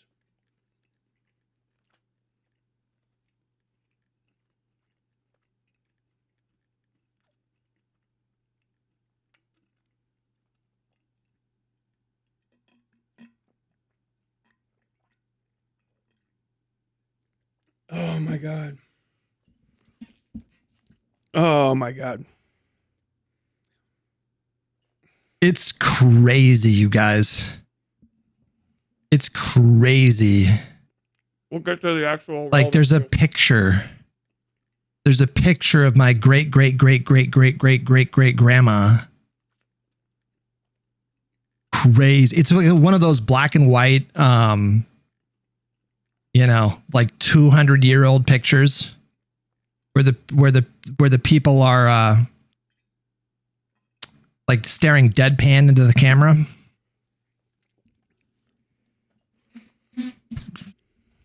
Crazy, you guys. It is wild. I descend from a Confederate lineage. And within that, this is not edited. This is from his live stream. This is a whole unedited string of consciousness coming out of his fucking skull as you experience. I'm descended from a slave. Crazy picture. I have an entire Confederate lineage. Wait. What? Sorry. What? The fuck did you just say? What? God damn it, bro. Oh my God. A Confederate lineage. And within that lineage, one of my great grandpas was a slave owner. And then had a baby with a slave. Raped. There's a fucking picture of them that I've seen where I'm like, what the fuck? Yeah, even his own chat saying, I don't know if I'd brag about that. Some of the YouTubers, you know, I've talked about this part of my like lineage a lot, but some of you guys might not have heard the story. Like I have like a great uncle who is a fucking literal like Confederate war hero.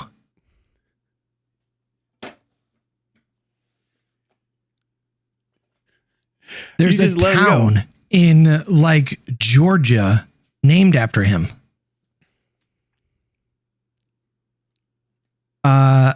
He's called, I think, Henry Pelham the Gallant because he was good on a horse. Goofus and the Gallant. Robert E. Lee personally gave him the nickname Henry Pelham the Gallant. They called him the Gallant because I tell you right now,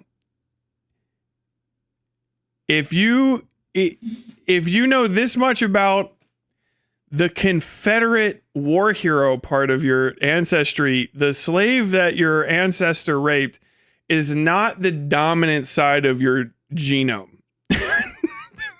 You are descended from the rapist. You are a product of rape. There's no other way to describe that. It's all as bad as you thought it would be. That fucking face, bro. He was in charge of artillery with like cannons. And there was one particular conflict, or was it one particular battle where he would fire on the Union Army from one position. And then he and his battery of, do you call it a battery? Like he and his group of like artillery. By the way, he's going to say he's not proud of his ancestry here in this debate with me. But he does know off the dome all of the rookie card stats for his dead Confederate hero ancestor. It's crazy. Like he's got the whole rookie card memorized, man. People. They would all get on their horses and like quickly move over to a different position and then fire on them from that position. And then they rode their horses over to another position and fired on them from that position. And it made the Union Army afraid that they were surrounded. He did, and it was like he's famous for this one particular battle where he did that. Did I get the name right? Henry Pelham the Gallant. Zero interest whatsoever in the black woman. She's footnote in history. Footnote in fucking gone. Done. We're okay. What was her circumstances? What was life like for that rape victim that you're descended? Oh no, hold on. Let me tell you. I got to get the fucking rookie card out from my dude. Oh, John Pelham. He even fucking kind of looks like me. Dubious. Ish. This guy. Kind of got that slender frame, you know? Kind of got that slender frame. Like, this is unprompted. This could have stayed in the DM. He you know what I mean? Was in West Point before the war broke out. He was completing his military training in West Point.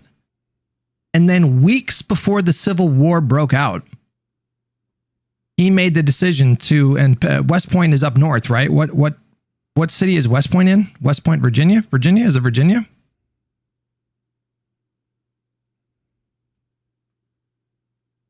Is it New York? Is it in New York?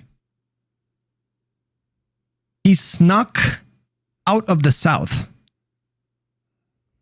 He snuck out of the South. He left West Point 3 weeks before graduating.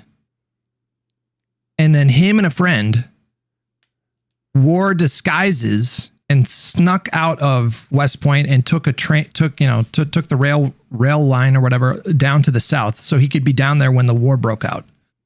And then he ended up becoming this fucking Confederate war hero. There's a fucking literal city named after him. This is if you're not from where Hutch is from, speaking of things with a sense of awe and wonder and memorizing all of the fun little adventures of your trader slave trading ancestor is actually how you convey disgust and distaste. This is where he's from. This is a bit of a finger wag. Okay. The Confederate Senate approved Lee's recommendation that Pelham receive a posthumous promotion to lieutenant colonel. He got shot in the head, or no, rather, he took a piece of shrapnel to his head during another battle, and then they tried to get him to a hospital and were moving him for 3 days, and he died in transit. Pelham's body was returned home and buried at City Cemetery in Jacksonville, Alabama, where a statue erected downtown in 1909 commemorates the fallen Confederate soldier. A stone obelisk monument honoring Pelham, which that would be a Daughters of the Confederacy statue. That's a Klanner statue. All those ones from the early 1900s. That's a Klanner statue. which contained an inscription on the base referring to him as Where's my man? I need my dude. Where's my what's his fucking name? Fucking Checkmate Lincolnite. I need my Checkmate Lincolnite guy on this immediately. Gallant and beloved, which had stood in the grassy median of a busy avenue in Anniston, Alabama since 1905, was removed during the woke years. Late night on September 27, 2020. However, there were still plans to relocate it to Confederate History Park. There's a city in Alabama. It keeps going, dude. I'm not stopping. And North Carolina and Georgia, you guys. Pelham, Alabama, Pelham, North Carolina, and Pelham, Georgia. Named after this guy. Atun Shea. Yeah. Just a crazy thing to learn about yourself. I was shocked and shook. I learned about this like 2 years ago. I was shook. Like, what the fuck?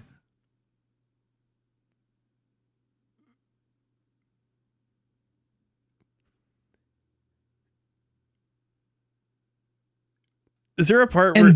And that part of my family, that lineage, along my dad's side, descend from the first prime minister of England. What the fuck, man? Like, what the fuck? What the fuck? We're going to get... At some point, you get to the part where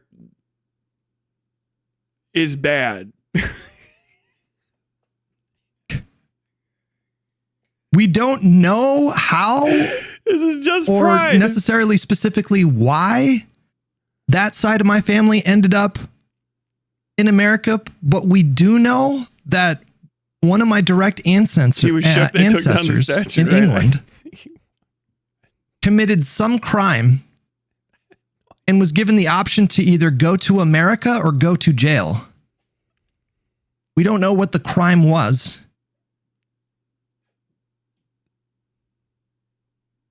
But they decided to go to America. And that is how my dad's side of the family, that dude committing whatever crime he committed, is the reason I exist.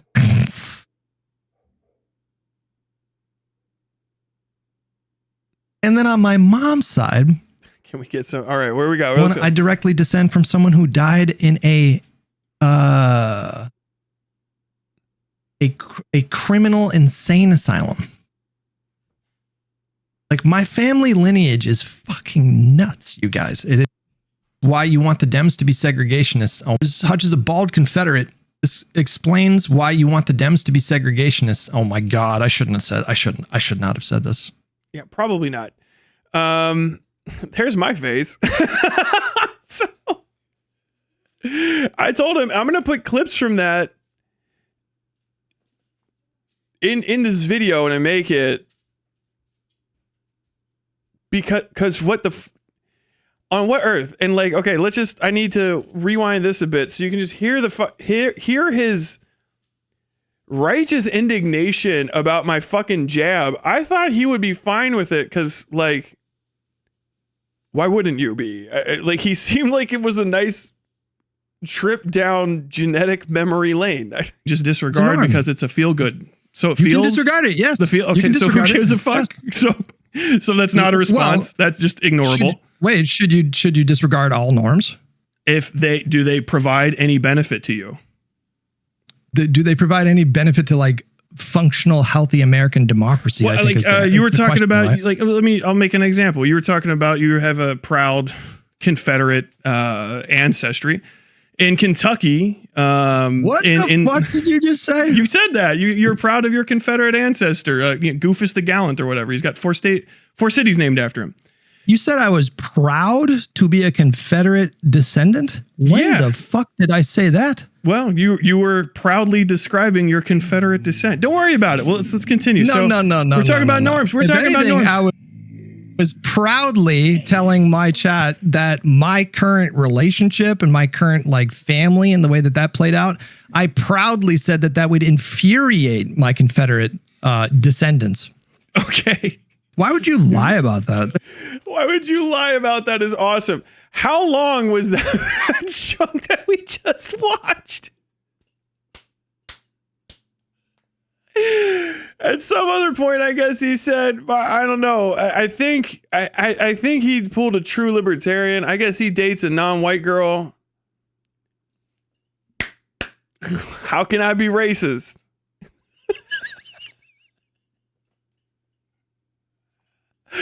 How can I be racist? I don't date only white girls. It's true.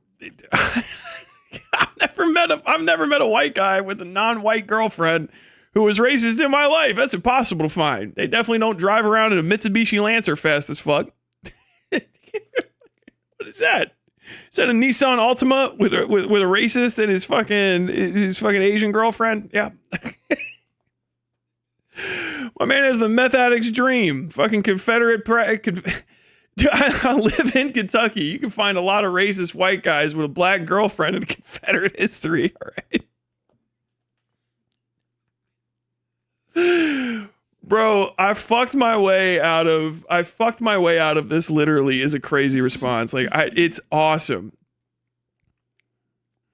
That's not a lie at all. That's not a lie at all. You're trying to change always it. Lie about this. Oh my God, that's pathetic. That's pathetic. You guys will make up shit. Who's you guys? Who is you guys? Just say that I ever Who's said you that guys? I was No, clarify that. Clarify that. My Confederacy. Clarify that. Well, Stop with the fake. Stop with fake outreach. Fake outreach. Fake. The way you're describing right now is in line with either Destiny anti-fan behavior or online kind of like belligerent leftists. Are you one of those things? It's one of the two. It's almost the entirety of the internet.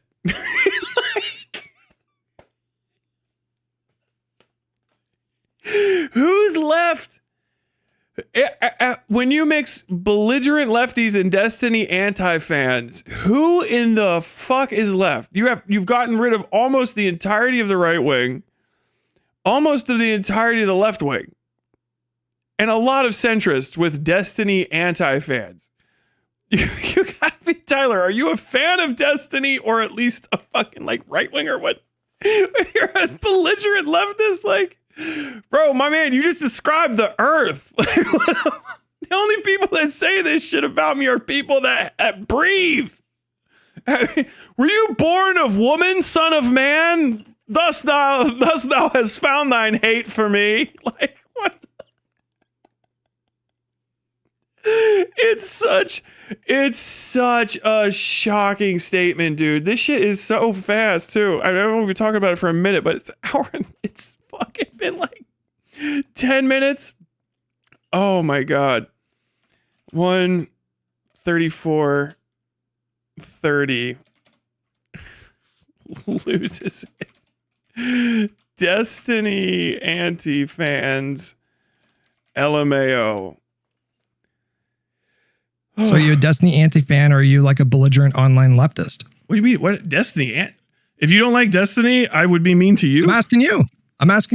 No, I'm my own guy. You're not an anti-fan? Okay, I'm the most like beautiful man in Kentucky. I don't know if you knew that.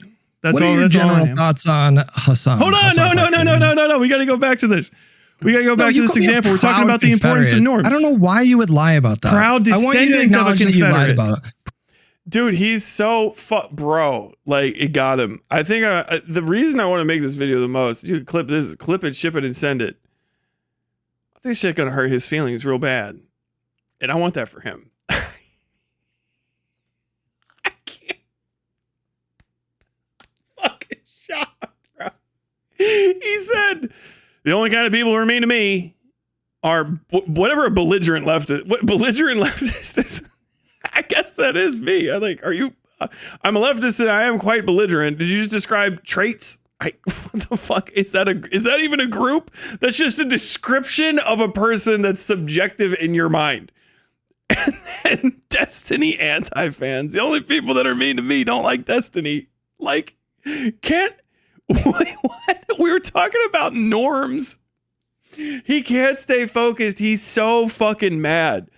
That's got to be one of the parts I hit the most, is like, you can get him pissed as fuck all the way. You can infuriate this guy, and it's unbelievably lol-cow grade upsetty spaghetti. Proud Confederate. You're changing it right now, you slimeball. I want you to. I'm going to put all about the what you're describing right now is in line with either Destiny anti-fan behavior or online kind of like belligerent leftist. Are you one of those things? Are you a Destiny anti-fan or are you like a belligerent online leftist? What do you mean? What Destiny? If you don't like Destiny, I would be mean to you. I'm asking you. No, I'm my own guy. You're not an anti-fan? Okay, I'm the most beautiful man in Kentucky. I don't know if you knew that. That's what all. Are your general thoughts on Hassan? Hold on, no. We got to go back to this.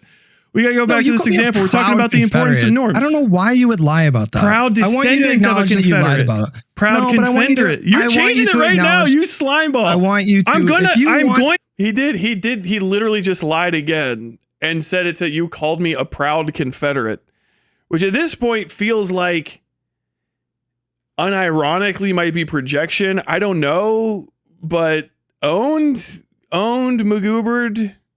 What the fuck? To put all of the clips of what you said in a row, you're not going to get out of this. You're not so much bigger than me that you're going to fucking wash it away either. Come on, I'm trying to be nice. I'm trying to be nice. Stop with the fake outrage. If you want to continue this conversation with me, I want you to acknowledge that you just made that up. I never said I was proud to be a descendant of a Confederate. I said you are a proud descendant of a Confederate. Why would you say that? Based on what? Based on the pride with which you displayed your descendancy of a Confederate. And then you went through his little stuff and all this stuff. You're all happy and talking about it. I'll put it up on screen when I make the video. Why are you so pissed about this? I talked about you're sufficiently defensive of this that it reminds me of like have you ever seen? Because you're lying. Have you ever seen disgusting to lie about people? Always Sunny in Pennsylvania or Always Sunny in Philadelphia? Are you doing a bit? Is this a bit? Are you? Do you seriously think? No, I'm asking you. Do you seriously think that I? What I was trying to say is like this reminds me of the part of Always Sunny in Philadelphia where the guy's like, we gotta make a song about how we don't diddle kids. We gotta tell them all we don't diddle kids. I don't diddle kids. I think that's the worst thing that you should do, Frank. That's the worst thing you could do. Like, he's pissed. Like, you're lying about me, which is a crazy thing to say. So you just seem like you're proud of your guy that you're descended from, which is a weird thing to be. And that's why I remembered that you were that thing. And it's like, I'm going to play the video. Like, you're calling me a liar. I'm going to play the video. I'm going to use your statements against you. What in the fuck are you fucking talking about, homie? What is going on here? Like, you guys just saw it. You guys just saw the video. I like the implication now that I'm listening to this again that at some other point he was like, now you guys might have thought I was happy about that, but don't forget, I fuck a black girl. You guys might have thought that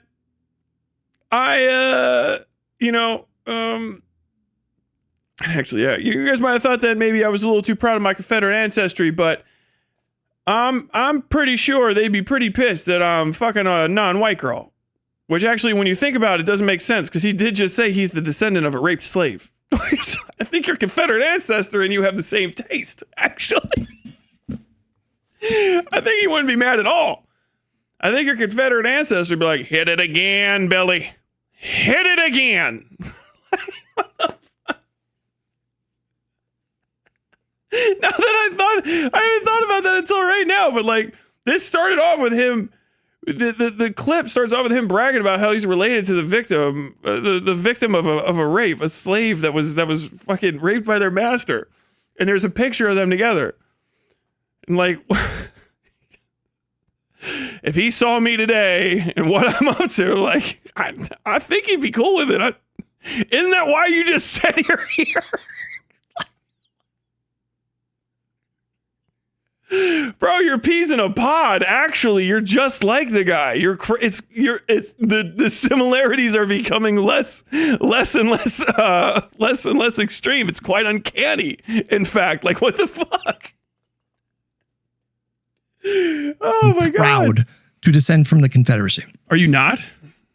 I'm asking you. I'm asking you. I'll just take your statement at face value. Are you not? Obviously not. Okay. Obviously. Why would I be proud of that? Are you calling me a racist? Do you think I think that you are a racist? True. I'm a racist. Yes. Yes. What is this based on? Your segregationist hypothetical from a couple weeks ago. Are you fucking kidding me with this? No. It's a racist hypothetical to bring up. Do you understand? Let me ask you a question. Why are you dodging? Let me ask you a question. Hold on. Let me ask you a question, okay? I just asked you a question. You didn't answer mine. Are you familiar with the letter from the Birmingham jail, the white moderate, that whole thing? No, I've never heard of it. Is that from like Martin Luther King Jr. or something?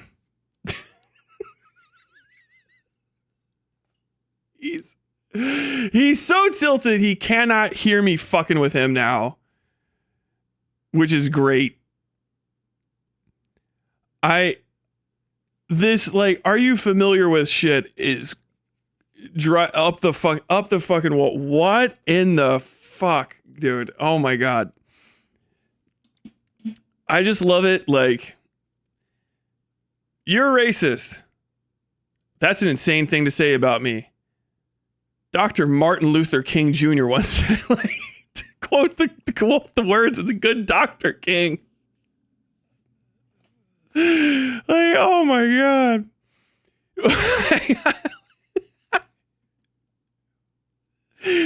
Oh, yeah. Fuck Are you me, familiar with it? this. No. Never even heard you of it. should brush up on your civics because this is like pretty basic civic stuff. But anyways, in this letter from the Birmingham jail, in this letter from the Birmingham jail, Martin Luther King talked about delaying a planned demonstration so that it would not overlap with a runoff between Bull Connor, who was this violent segregationist at the time, and a less violent segregationists, which is to say, he applied the harm reduction principle and tried to influence the outcome in the direction of the less bad segregationists. Are you about to compare yourself to Martin Luther King Jr.? This is not about comparing myself to Martin Luther King Jr. Is your behavior, No, are you I'm suggesting not. your behavior is in line with Martin Luther King Jr.'s?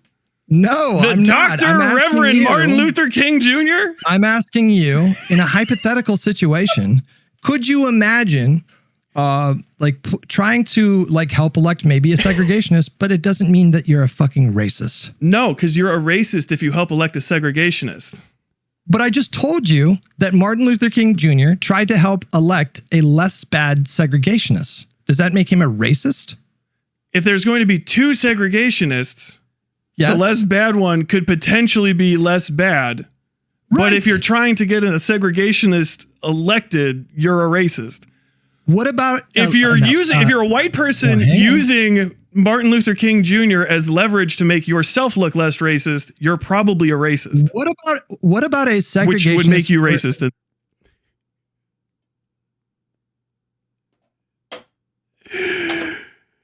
Like, what? I'm spitting. I don't have anything to say about it. Be less bad. But if you're trying to get a segregationist elected, you're a racist. What about if you're a white person using Martin Luther King Jr. as leverage to make yourself look less racist, you're probably a racist. What about I feel like that which would make you racist in my example. Answer to what it. about what about a segregationist versus a full-on fascist? There's no difference. There's no difference? Describe the difference. What is a full-on fascist? What kind of fascist, by the way? Italian? What do you think fascism is? What do you think fascism is? Fascist. This is fucking awesome, bro. I stopped taking notes. I guess I have to take notes for the parts that I need to find again. But most of this is going to go in here. Jesus Christ, my God! Like, first off, yes, I think I gotta hammer that out. If someone says you're being racist, and you go, hold on. And you looking like me, bro. And you go, hold on, I'm just doing what Martin Luther King Jr. did. During the civil rights era. Take a whole breath and hold it until that thought leaves your mind and say nothing. Just don't do it. Like, you're probably a racist. You're probably racist as fuck. Racist as fuck. It's probably, you're just like, Destiny is a super racist. He can barely fucking hold it in at times. He fucking hates him. He hates him.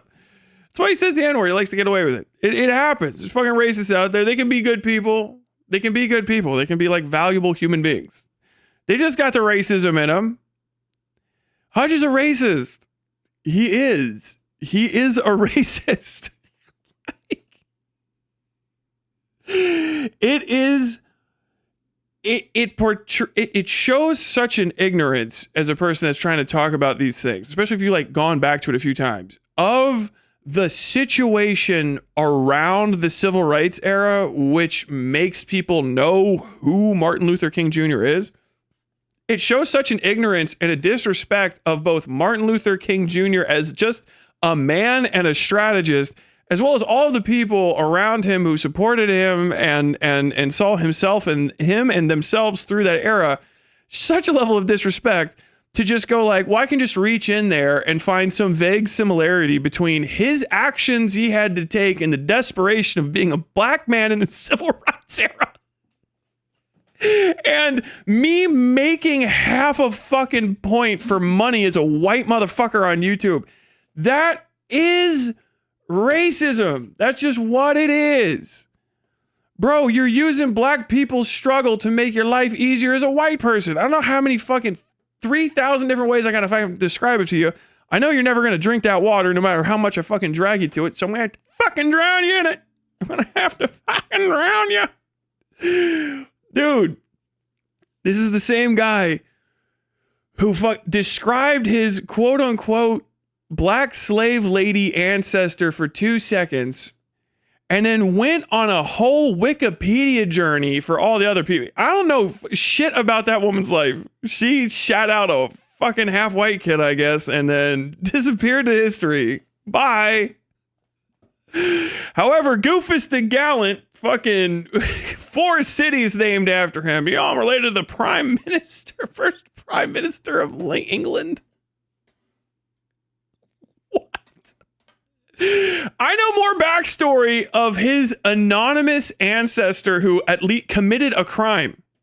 I know more about that person's motivations and life foibles than I do about rape victim who didn't smile for a picture.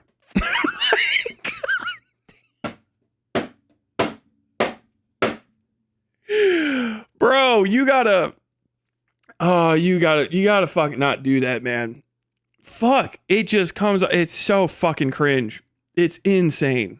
Fascism is a political system developed in pre-fascist Italy by some newspaper guys and sort of hammered into full construction by Benito Mussolini in the very early 1900s. It's actually developed from a variant of socialism. The name I always forget here is Giovanni Gentile. And through reading Marxist literature and taking a different overall example, the primary example of what fascism would be is represented by the fasces itself, which is a bundle of sticks wrapped up around a big axe, which was actually the symbol of ancient Rome back in even at the time of the Roman kings. Well, it represents strength through unity and strength through violence in a mixed way.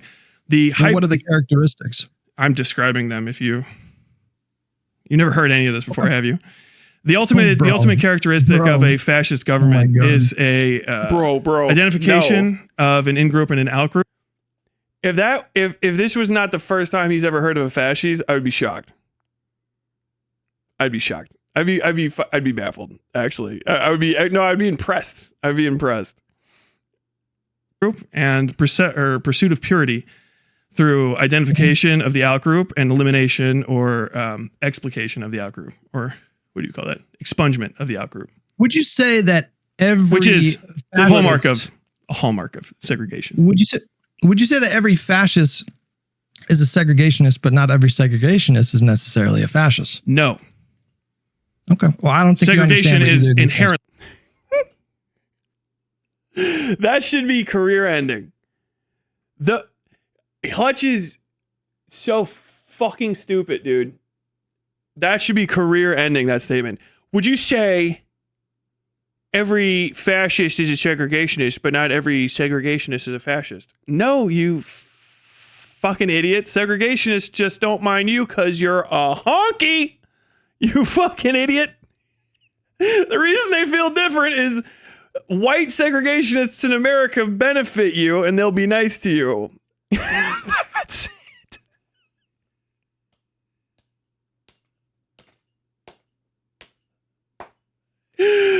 Oh my God, bro. Look at that face. Hell yeah. Fascist. It is a requirement of fascism.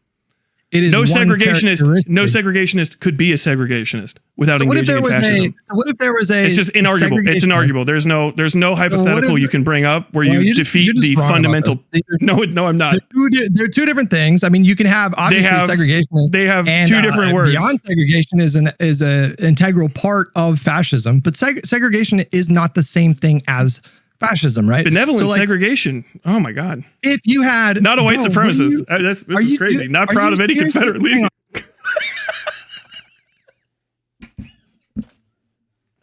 I mean, I didn't intentionally talk him into whitewashing segregationism as though it was a good thing comparative to fascism. He's just doing it on his own.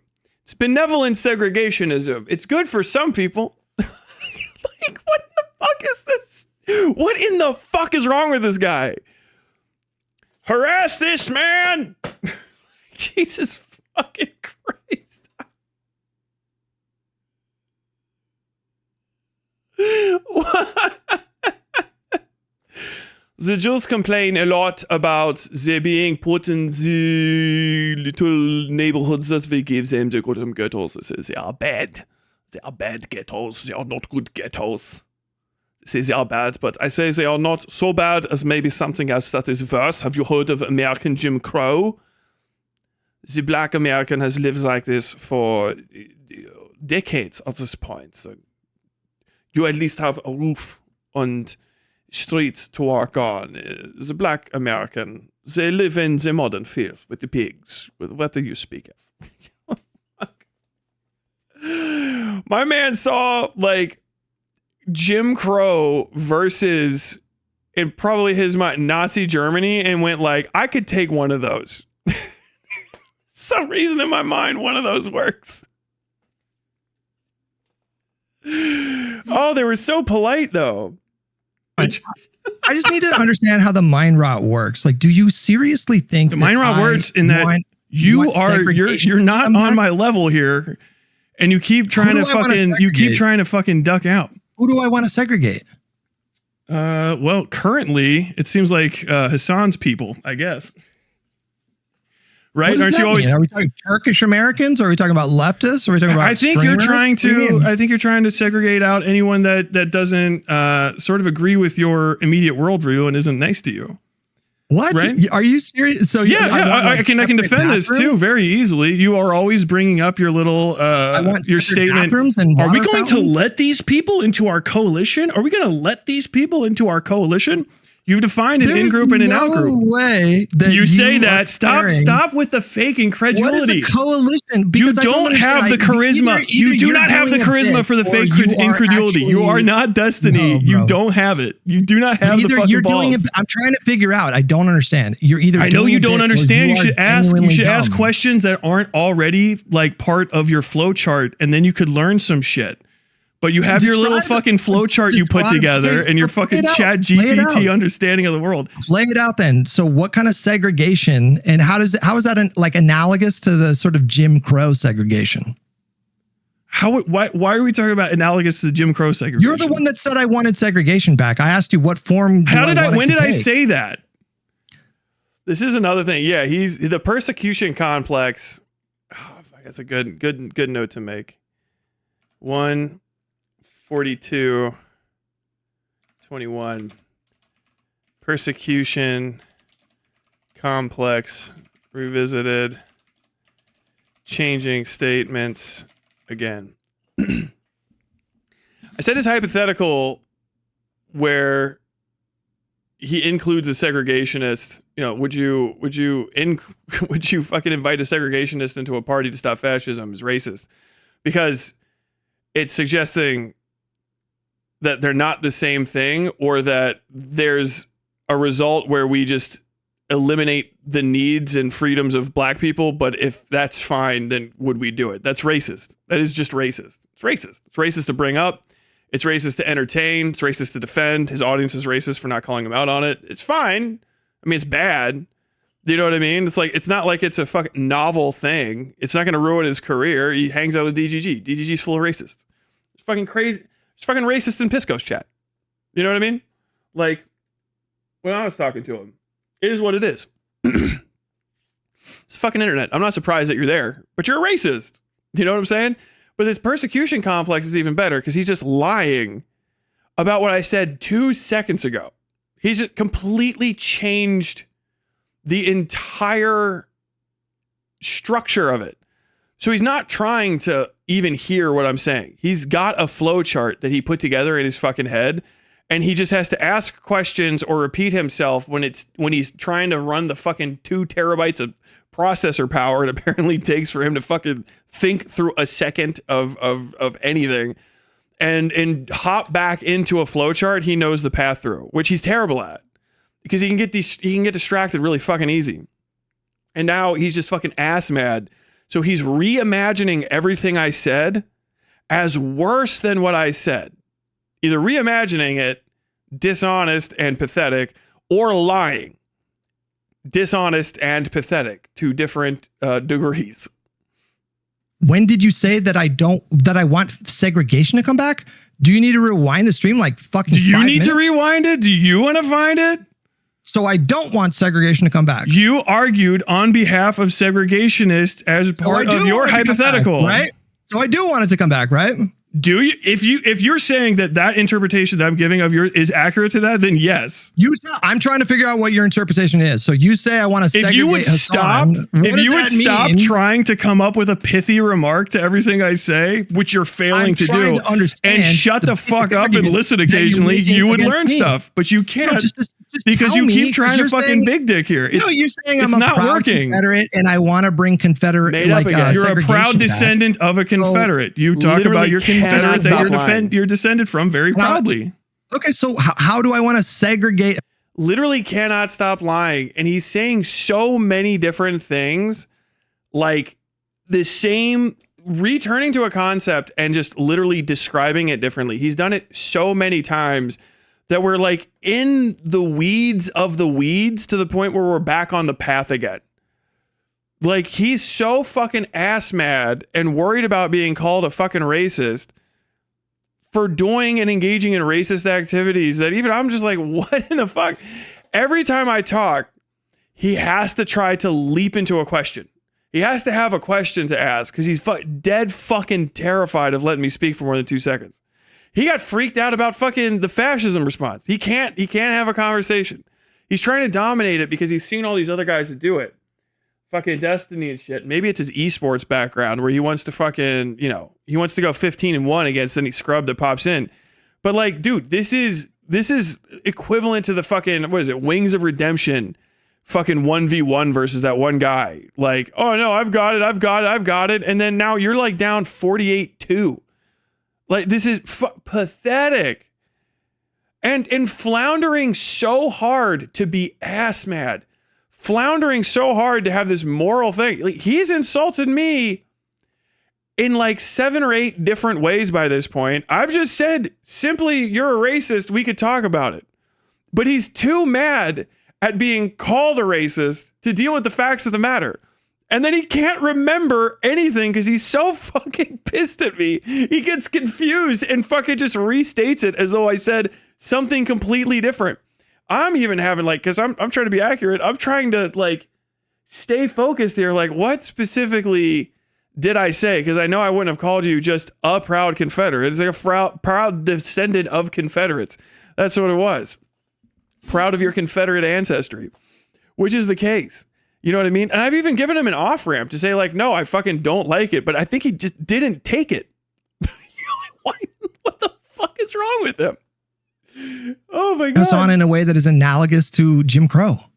What does that look like? What do you think I'm asking for? Do you want to eliminate them from your party coalition? You want to isolate them and eliminate them from politics? And you think that this is comparable to Jim Crow segregation? Actually, it's segregation. It's fundamental. Yeah, you're trying to eliminate people's access to the political process. You said you don't want him to be able to run for office. Political process? Wait, what? If a political party decides that they don't want to form a coalition with this group or that group, you're calling that segregation on the level of Jim Crow? It will lead to that eventually, yeah, especially if you win. If you win, so you have to predispose yourself to failure. Otherwise, you're saying that if you win, they will permanently be cut out of politics. So by the time that you win, they won't have the ability to participate in politics anymore. Should you allow Nazis in your political coalition? No. So you would be that. So that would be a form of segregation. Yes. You think that if a Nazi came up to you and said, "I want to join your political group," and you said no, that this would mean that that's segregation? Yes. I would segregate Nazis. I would treat Nazis illiberally. Listen, you are not ready for this conversation. You are not ready for this conversation. You're going off in 15 different tangents and staying unfocused as fuck. You're not ready for this. Come back when you're ready. Are you rage quitting? Rage quit at 1:44. 1:44. 48. Official rage quit. Okay, I'm gonna take a leak real quick. I'm just gonna play this. You guys can watch this video. Did he rage quit? I'm still in here. I'm still in here until you kick me. He rage quit. What the fuck? Hutch. Oh Oh my God. Hutch, come on. Get the fuck back in here.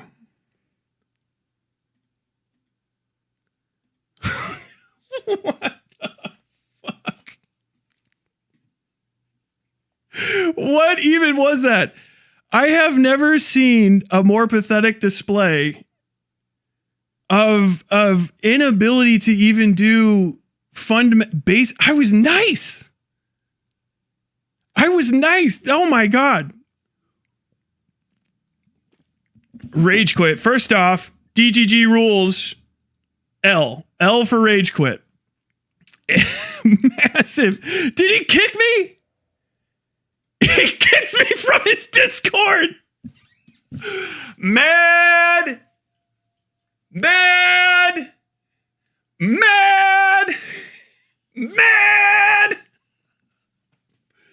Bold and angry. No fucking way. Rage quit.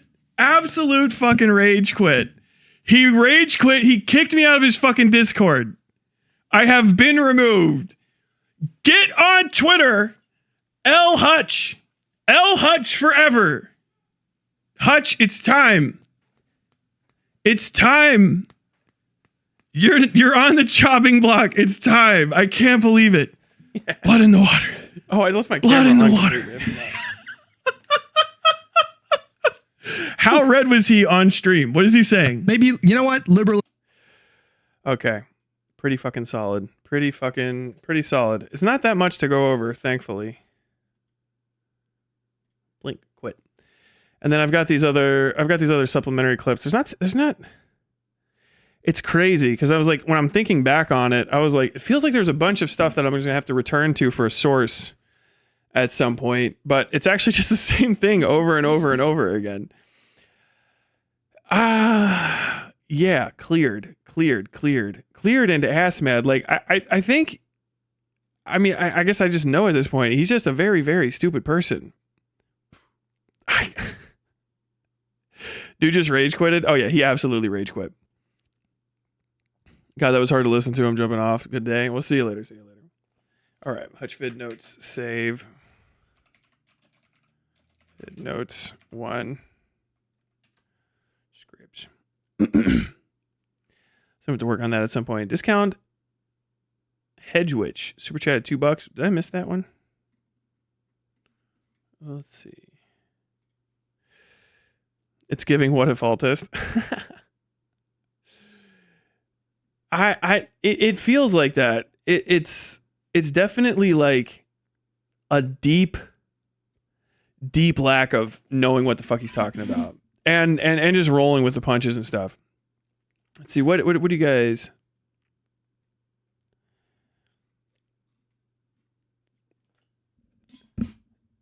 Ending the call there is beyond silly. He just panicked. Yeah, if he stopped being a fucking pussy for 2 seconds, I think he thought.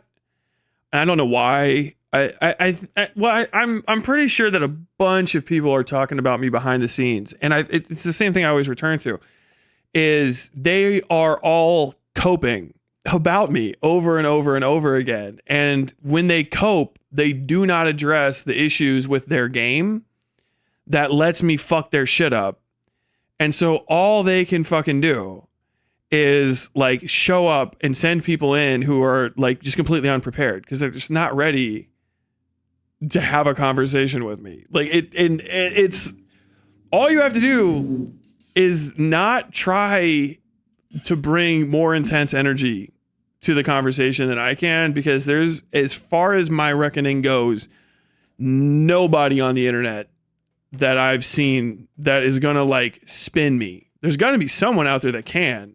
Hopefully I won't see him coming, and it'll be a great laugh for everybody. But especially as far as the talent pools of the people that get on now, like I'm gonna fucking beat your ass if it comes to insults, if it comes to like talking over people, stupid shit. I know how logic works, you know, and I have a pretty solid fucking knowledge base. So if you want to fucking just chat, I'll just chat.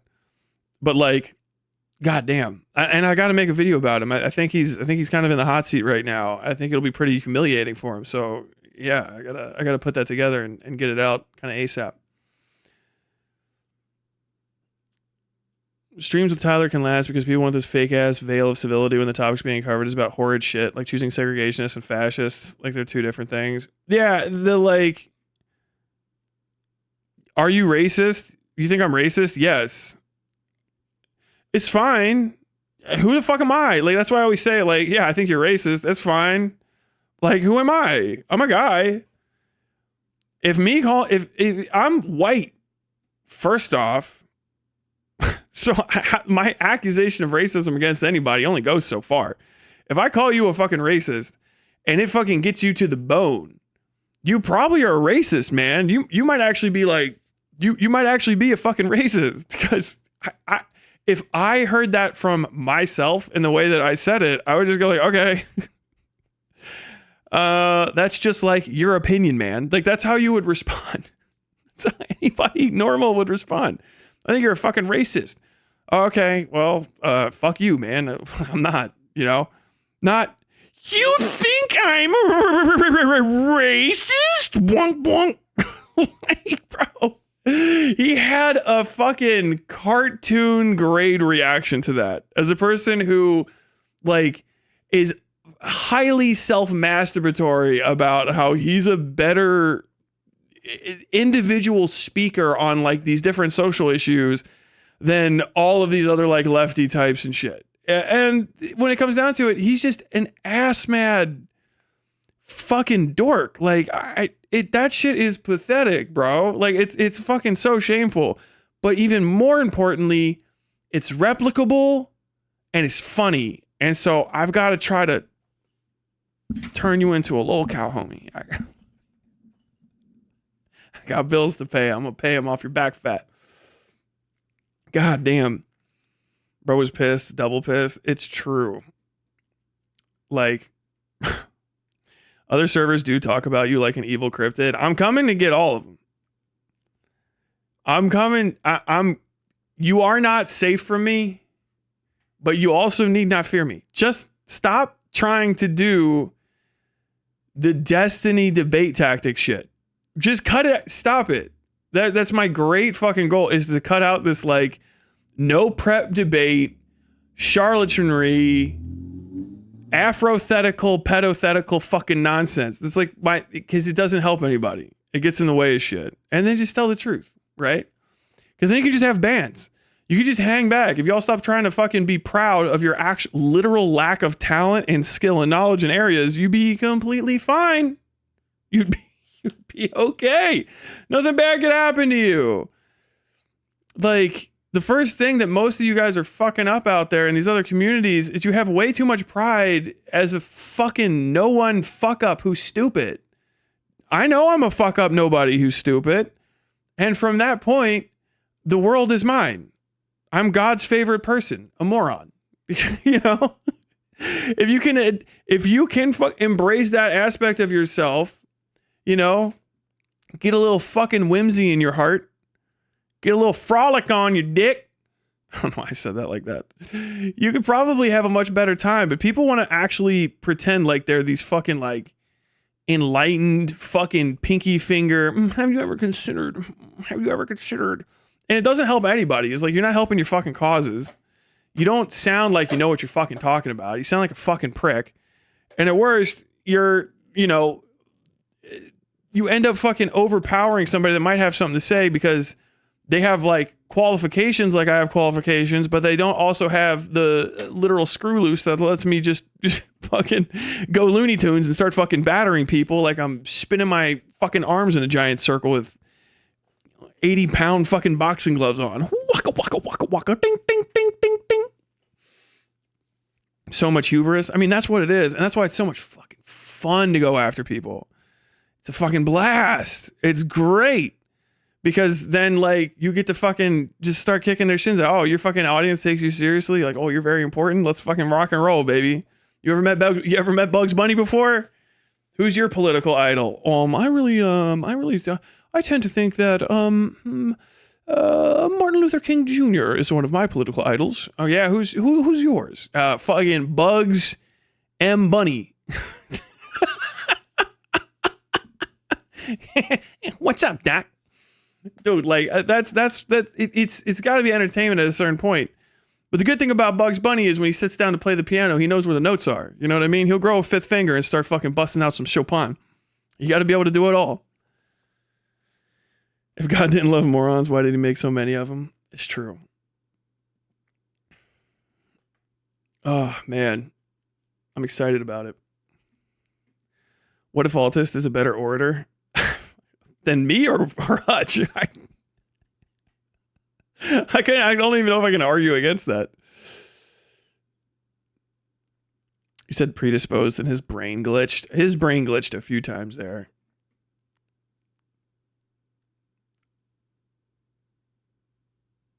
The rate couldn't have been bigger. The hesitation does not.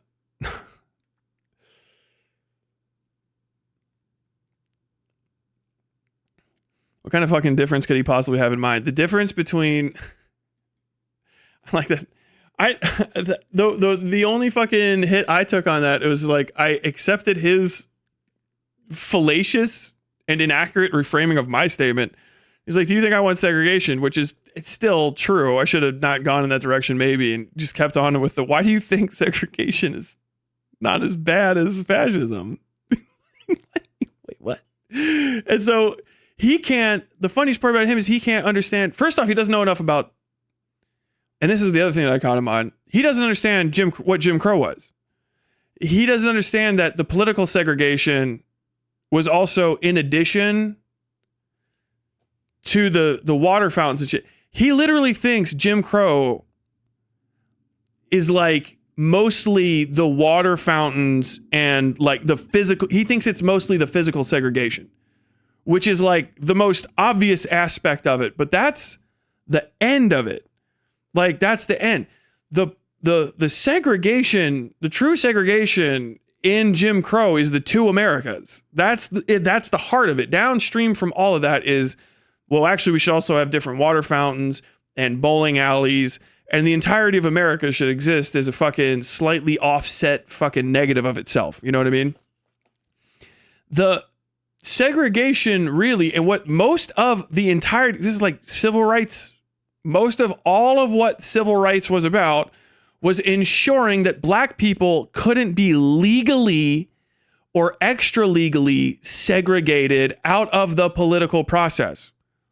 And yes, that is by like segregating them out of political parties, or segregating their thoughts and their concerns from the political party as well, by not allowing them to vote as though in the way that they wanted to vote. You know what I mean? They can't even show up for primaries the right way type deal. And so like that's the issue. And that is downstream of the Hutch. I don't like the way that these lefties behave. They need to be segregated out of our coalition, which whatever the fuck that means. That's the start of it. You know what I mean? They're not racially different from you, but you'll figure it out down the line. Because what you're trying to say is, I want to seize power and I want to have power in the government and I want to ignore them. I'm going to treat the Republicans as political equals in the game of voting, but I am going to isolate and politically neutralize the left. We already had that as a type of segregation. It was called McCarthyism. We had that. We had that. It started with, we can't trust leftists. We cannot trust communists. We cannot trust socialists in our country. And it went downstream into trying to prevent communists, illegalizing the Communist Party. I think actually illegalizing it in a couple states. And ensuring in de facto, if not necessarily de jure ways, that communists and socialists and anyone aligned with their messaging were segregated out of the political process. If you just had a simple understanding of American politics, you would know that not only is it possible, it's already happened, and Democrats did it.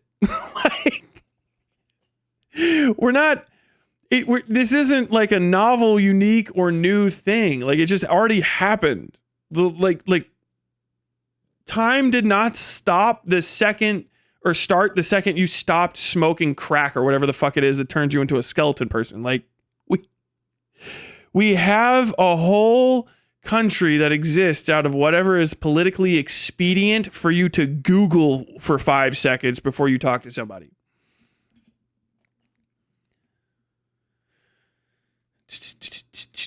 Oh fuck, I'm like way back here. Did I say Gramulia? Oh, there we go. Yeah, I love it. Honestly, we need more pot stars like you, bro. You and Anthony Gramulia have been my favorite work noise. I gotta catch up with Gramulia's fucking work ethic.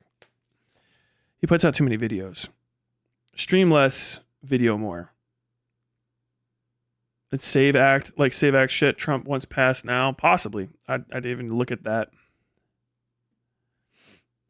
Does Vosh advocate to segregate rural voters? Yes, he actively advocates against rural voters all the fucking time in a way that would turn into segregation. Like, if you know, the second step of understanding the civil rights movement is knowing that when people say something, they might mean something slightly different, and just teaching yourself to pick up on not only is there a direct action that will have a direct consequence, the direct action and its direct consequence will also have the possibility of creating an indirect action and an indirect consequence and a series of other indirect consequences. And those can be planned for and used to harm people.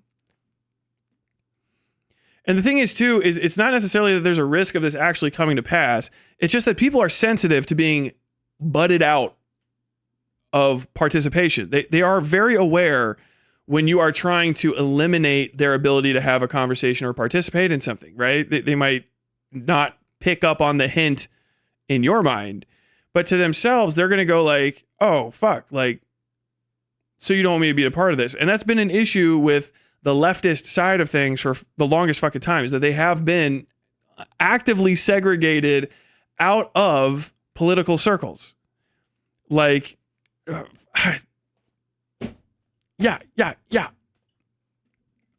It makes it so that it's very difficult to tell them that if they participate, someone will listen to them when one of the larger voices in this area says, I'm not listening to them and we need to do this without them so that when we win, we don't have to listen to them. But they should also vote along with us. Like, at what point do they start needing to trust you and that you will actually listen to them if they help you? What with you having said that you want to fucking, should I allow them in our coalition? You know what I mean? Go along, get along type shit. That's why I always say, and I want it made explicitly clear, like, I don't like fascism and I don't like fascists, but I'm not going to fucking exterminate them because there's no way to do that. And it would be gross and uncomely. And if we do win and get all of our stuff, the fascists get to ride the bus too. The fascists get access to free healthcare. They get access to free schooling. They don't get cut out of anything. There is no act of vengeance against them. They just have to be punished with the fact that they can participate in a society they thought was impossible and benefit from it and be sullen in the defeat of happiness. That's what it is. Hutch tried to, I mean, yeah, I'm not a fan of segregation. You're not ready for this. Segregates me from his community. He literally fucking kicked me completely out, which is amazing.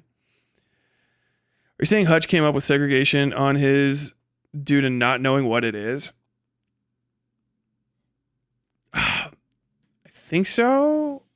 I think so, and I think I understand what you're saying, and yes, probably. Hutch wants to, he's a have his cake and eat it too person when it comes to words. He wants to use as many definitions of it as possible that suit his purposes and then also not. So I guess we established that by segregation, he means Jim Crow. So he means a Jim Crow. Would you allow Jim Crow politician into the coalition in order to defeat fascism is what he's saying. But also, if I asked him that directly, he would say, like, do you think I'm saying that? I'm not saying that. But when it comes to using the word segregation in a pliant sense, or like, you know, just in its more common sense, which is to separate things by policy and by intent based on characteristics, then like all of a sudden it's like, when you say I want to segregate people out of the party, you mean I literally want to Jim Crow them. Specifically, I want them to have different. Clearly, what you mean is specifically you're saying I want them to have different water fountains. Like, that is disingenuous, right? As somebody might say, bad faith. But like, that is where segregation of your sort will go. You know what I mean? the segregation, because segregation of a racial sort specifically. And so like it's intentionally confused because he can just keep asking because he's making the mistake. That's the point, is he keeps making the mistake and saying different versions of the definition or interpreting it with different definitions of the version. But when he says it, he asks it as a question, even though it's a statement. He pretends it's a question to say, are you saying I'm doing this? As opposed to just doing what he needs to do, which is accusing me of saying something that I'm not doing, at which point that's untoward, right? He's gonna that makes it look like he doesn't know what he's talking about, as opposed to asking it as though it's an honest question when it's not, and just trying to pretend like it's a different thing than what we're actually fucking speaking about. Oh yeah, Hutch had a debate with Prime K's and he brought up the segregationists. That's right. He brought it up to a black guy first. I remember seeing a bit of that. I think Prime Kai's eyes was like, hey, yo, what the fuck was that question, bro? Oh my God. Are you trying to tell me that proto-fascism and fascism are actually the same thing? I mean, same thing in that, like, life is similar. And Graham collab someday. I mean, I've thought about it. I have no idea. He seems like he's a very busy person. He doesn't really reach out to me. Not like I blame him, but like I have next to nothing. Every time I watch an Anthony Gramuglia thing, I don't disagree with what he's saying most of the time. Or if I do, it's on such a pedantic and hyper-specific way that I don't want to like, hey man, can I call in and talk to you about like a slight correction to a thing? Like, I don't want that to be an introduction. But there's also like, he moves so fast in his content that like, he seems like he has a lot of shit planned, and he's got his like crew of collaborators and stuff. And God, I do not want to jump in with like 8 people. I hate the atmosphere for those things. You're always falling over each other.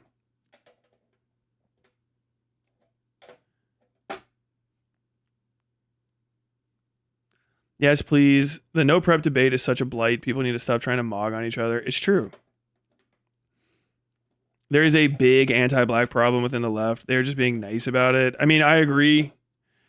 I think it's not intentional by everybody. I'm going to bring up a concept in about 2 seconds that may or may not get me in some serious hot water, but I know it won't get me in hot water with everyone, so it might be fine. I think the issue is,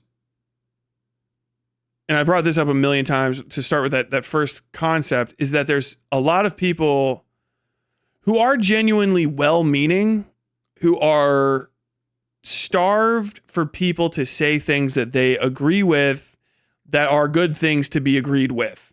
That's where we start on the left, which is a fine and also somewhat unhealthy place to start because it is asking for junk food off rip. But you need that, and you're like, I got something, I want to listen to something at work. Hey, this person's going to talk about how fucking work is ass. You know what I mean?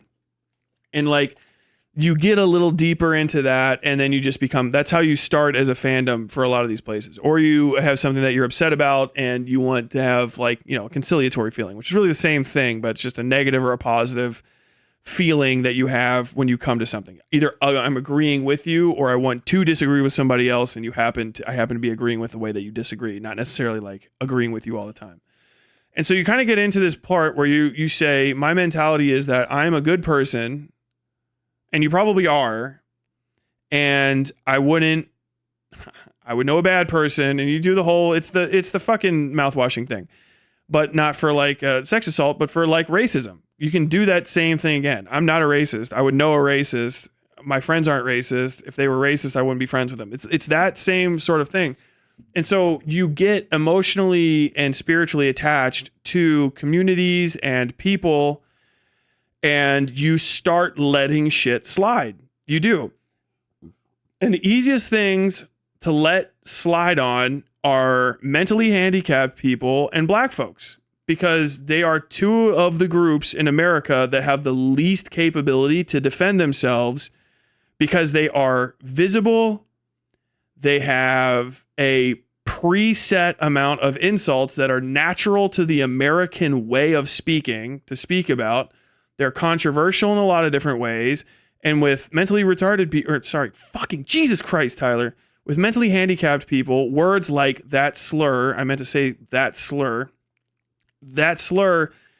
can be used, and mentally handicapped people can't stick up for themselves because they don't know they're handicapped. Like, there are people who are handicapped and will hear it, and then they can make a use, no use, it's okay, it's not okay statement. But the vast chunk of people who are actually mentally handicapped are fucking in a situation where they are mentally, literally unable to disagree with people. They don't have it in them to, like, be caught. They don't have the mind power or the ability, because of the way that their minds are structured, to hear themselves being insulted and know that they're being insulted and make a polite and cogent response to them. And so you can say whatever you want. You can say that slur over and over and over again, because there is not going to be a coalition of every sort of mentally handicapped person to tell you to not do it, right? With black people, it's very similar.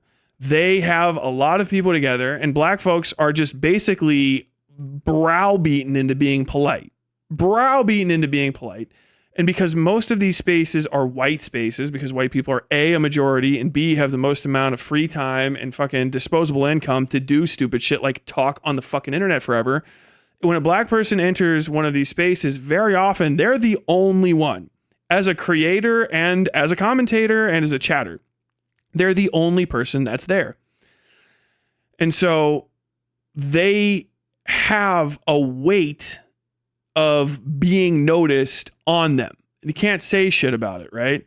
And so you have a lot of people who kind of just don't mention it, they don't bring it up, and so they get stuck in the same position where they can't defend themselves against this stuff, and they can't jump in and give you like the polite, bro, look, I know that you wanted to talk about the Birmingham jail thing, right? And I don't want you to get your fucking butt absolutely fucking blown open, but you kind of shouldn't, as a white person, just jump to Martin Luther King and stuff that he's done in order to make yourself as a white person, by comparing yourself to him, look not racist, because you just haven't lived the life and you don't know enough about that situation to even make that call in the first place. And I think you're misleading the white people in your audience to think that's okay. You don't have the ability to do that a lot of the times. I mean, look at me. I'm white. And I just said 10 toes down. I wasn't even screaming or anything. I was just like, yeah, you're racist. I think you're racist. Look how hard it was for me as a white guy to have a conversation with someone who's slightly larger than me, right? And he can't, despite how much he might have wanted to, call me any sort of slur about that subject. You know what I mean? And that's kind of the point. For black folks, it's going to be like, what? I got to fucking again. I gotta get up here. I really just want to listen to this motherfucker. I like what they say 80% of the time. I'm not going to say anything, right?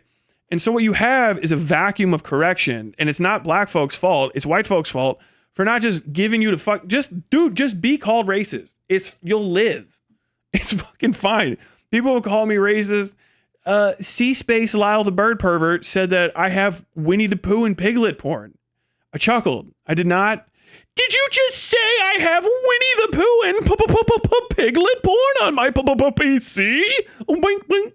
You know what I mean? These overreactions. And that's why we have an anti-black problem. It is not because of action on the part of these white folks, but an inaction and a trepidation regarding their own fucking feelings and their own fucking self-esteem that prevents them from opening it up to just getting fucking rocked. Like, if someone was to call in at some point, literally asking right now. And like, Tyler, I think, you were being racist, whatever. Oh, one of my mods once was like, Tyler, that's a cracker ass take. Oh, okay. Word. I am white. Like, that's what it was. Do you know what I mean? Like, okay, yeah, fair enough. That's your opinion. I don't necessarily agree, but that's okay. Like, not like, oh my God, can I center your voice and can we hold on, everybody? This person has an opinion, and like isolate you and fucking like, oh, hold on, boom, boom, boom, stick 15 microphones in your face, or the opposite of freak the fuck out. Just like, oh, okay, word. All right, fair. Like, that's all you have to do for most of these. And white creators would open a space for black folks to just talk and not have to be celebrated or fucking scourged or have like some other black person who's a hyper fan and a little fucking weird come out and be like, okay, man, look, man, brother, bro, like, can you just, I feel like you were being a little bit aggressive, like, and like try to fucking drag somebody into a black sidebar on behalf of a white person because like they think that they're going to save democracy because of that shit. Like, I've heard all the stories and I know it's a fucking pain in the ass. The one thing that white people can do is just take a fucking shot on the jaw every once in a while, bro. It's fine. You got all the power. You got all the fucking skill. You got all the fucking heat, man. You just take a fucking shot on the jaw. Someone in your fucking community, someone in another community, some black person wants to call you racist. You'd be like, all right, that's fine. That's it. That's fucking it, Because you just put people in a position where they cannot respond to it. And it creates a situation where now everybody's stupid fucking racist thing that they want to say becomes more and more standardized and more common. You have people who are like, Destiny's not racist. Like, that dude says the N-word for white people to enjoy. That's racism. Like, what do you mean? Like, it's funny because it hurts black people, and it's cool because he's saying it and not getting in trouble. The reason it's fucking awesome for him to say it to these guys is because they want to say it because of rap songs and shit, but they're afraid because of the repercussions. He's not going to face any repercussions regardless of how hurt black folk are by seeing him say that word. Because it does do. If I just start fucking N-word right now, right? Probably a lot of the, people would be mad at me and shit. Mostly people would be disappointed. You know what I mean? Like, black folks, white folks in my community, maybe some, but like, it's just like, fuck. Another door closes. Like, that shit's just lame. It's lame, so don't fucking do it. Or they're like someone like really fucking like put you up in their fucking heart, and then you're gonna say some shit that fucks them up. You know what I mean? Like, you're mad at fucking a trans person or something, you get fucking pissed off, and then you t. Like, maybe more than likely, there's a lot of people in my audience that might actually come up and say something to me because I am the person that I live this, so they would be able to do that if I did something that fucking ignorant. But if it was another person, it would probably be like one or two people go like, you cannot say that. They get ostracized from the community. And then now you have to, as a creator, triple down on saying a T slur, or triple down on saying the N word, or triple down like all of them are doing right now on saying the R slur over and over and over again. Grown men. If you're a fucking high schooler, I don't give a fuck, man. Whatever. You work in construction and you say it on the job site. It is what it is. There's more words. But like, you're a fucking political commentator, a person that speaks for a living, and you should be able to come up with a good fucking insult. And all you guys can ever fucking reduce yourselves to is saying the fucking R slur.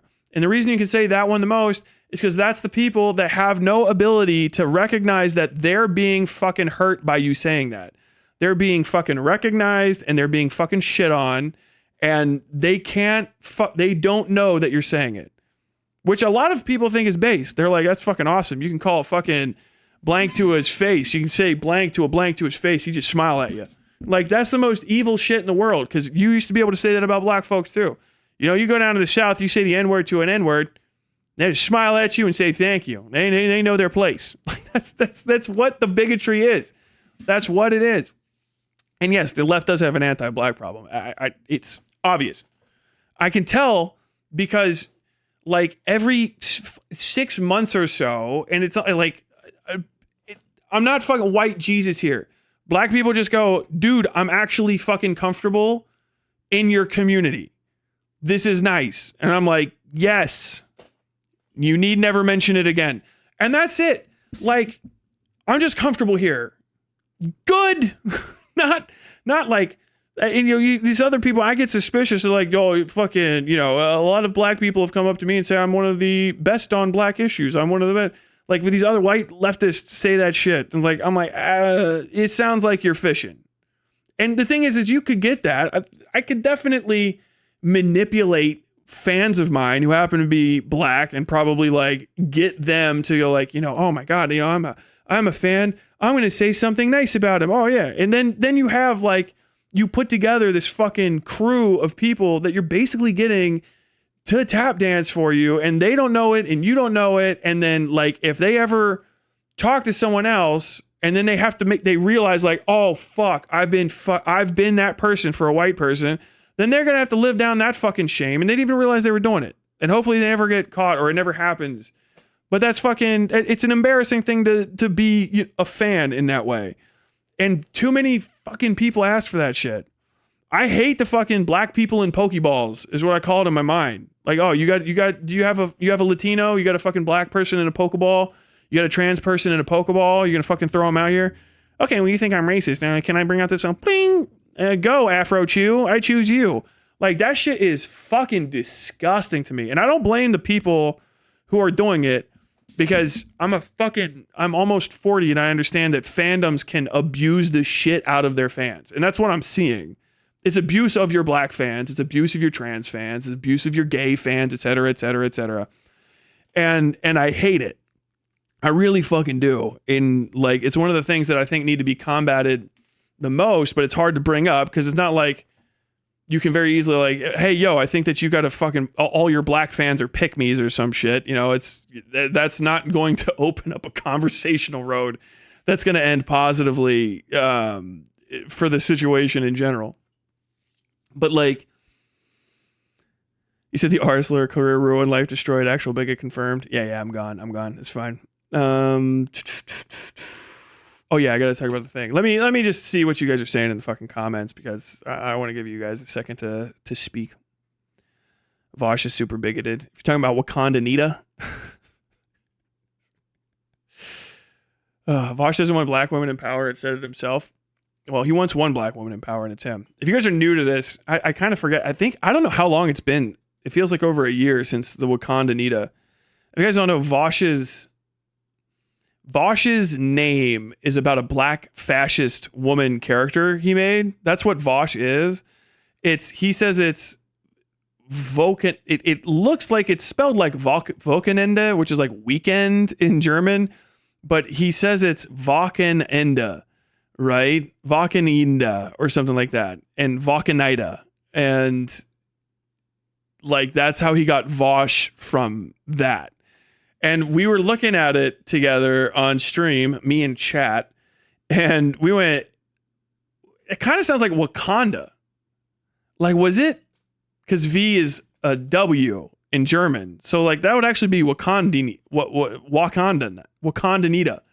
And, like, I was like, or Wakanida. Wakanida. Yeah, that's what it is. And then it was like Wakanida, Wakanda. And it was like, that was right around the same time we realized like the story is like he was drawing that character around when like Black Panther would have been like on its promo run for the first release. And we're like, wait a second. Is it Wakanda Nita? Did he make a black character whose name is just Wakanda Nita?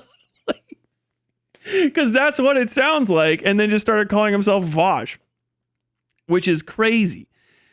And there's a lot of it, but like Vosh has a very constant habit of basically speaking about himself as though he is that black lesbian fascist woman character. And his gripes with black people are often not like not racist in the like white supremacist specific way that you're used to. I'm not gonna say they're not racist, but racist in a way where it seems like he knows in his heart of hearts that he could be a better black woman than the black women he sees. And then once you point that out, you realize that like his worst invective and his most like striking, like out of like, where in the fuck did that come from? Upsetted spaghettedness comes at like a outspoken black woman will set him the fuck off. Set him the fuck off. And like we started looking into it, it's like, yeah, the fucking Brianna Joy Gray, he started talking to her in a fucking like, well, I don't know, like country fucking southern accent that he's never done before. The Princess Flowers, Professor Flowers debate was like nuts. And then other people follow him more on my stream or on my Discord, join the Discord by the way, than anything else. And they're just like, yeah, we keep following him, and every time it's definitely, it's a reliable pattern. He hates poor white people, and he hates fucking black women who are not living up to his ideal of a black woman, which is hard to necessarily pin down in my mind immediately, but like it's very, very specific feeling. It really fucking is. And it has a personal bent to it. Like mad, and you can see like he wants to pick the sticks up. Like you like hand me the sticks, hand me the controller. Give me, it's my turn. Like, what the fuck is going on? I think there's just not a lot of content overlap with you and Ant. He would be a good way for me to fucking start overlapping back with creative shit. I've been talking about political stuff for way too fucking long. I'm getting bored with it. It wouldn't need to be combative. Maybe just like doing a voiceover as part of a video would be cool. I mean, sure. I mean, maybe I could ask him if he ever wanted that. That'd actually be not a bad thing to reach out about, I guess. Probably ask him. I haven't had any space for voices in any of my videos, but this Hutch one might actually have some space. Negative Freudian slips within debates and or situations which can cause an indirect attack on your character due to having a debate with someone else who has outlandish views. I get it. Oh, Saint. Man, I keep coming to these streams at the ideal moments. Welcome back.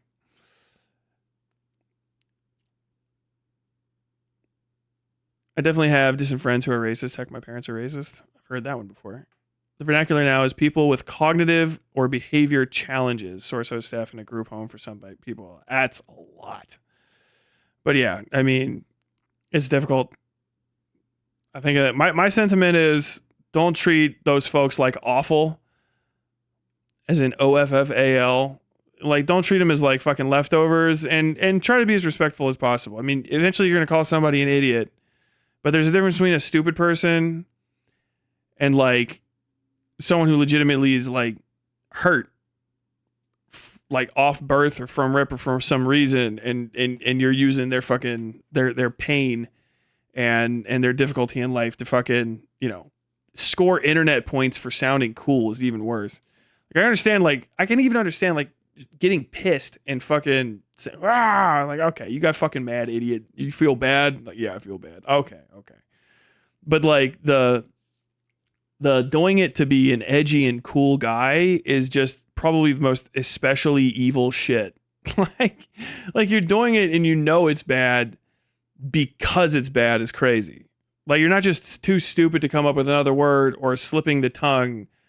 Or even just honestly just hating them. You're just doing it to take advantage of the fact that it's unacceptable to do. It's like quadruply disgusting. It's everything below it and itself. You can call you intercommunity slurs like anti-GTG. 15 microphones in your face is just Americans in general, though.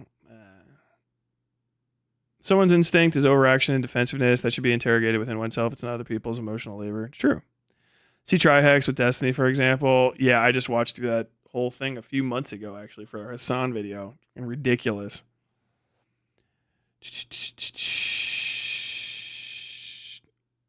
The anti-East Coast rhetoric seems pretty rough to listen to. Good for them.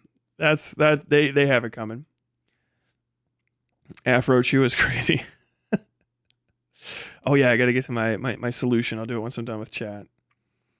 Basically, the bar is on the ground for black issues in online political space. We just applaud someone stepping over it without tripping and falling on their faces. Fair. I just don't need these white people talking about the black community at this point. Agreed. Volkenende is weekend in German, I think. I'm like pretty sure. Wait, Wakanda Nita? No way. You got to look up the Diary of a Mad Black Woman episode of my stream. I think that one's still up. It's quite extraordinary. I might actually bring it up here because I'm already streaming late anyway. The way he talks about FD signifier is gross too. Yeah, man, I had way more antipathy towards FD signifier than was justified coming from some of those communities because it's like, oh fuck, I was like, what the hell? I still, like, dude, I still don't understand where the fuck, why Xander Hall is calling FD signifier a dumb fuck. Oh man, because like I saw FD signifier's responses to them like after, and it's like, okay, well now everybody's in a fight kind of deal. I didn't realize like before that he's just like FD signifier, you know, that's fucking stupid. Like he's just like a happy bouncy guy. He does not get particularly like angry. You know what it is? I think his FD signifier was a teacher. Let me hold on here. Let me look this video up real quick so I stay on track. Bosh. Terrified. Blank.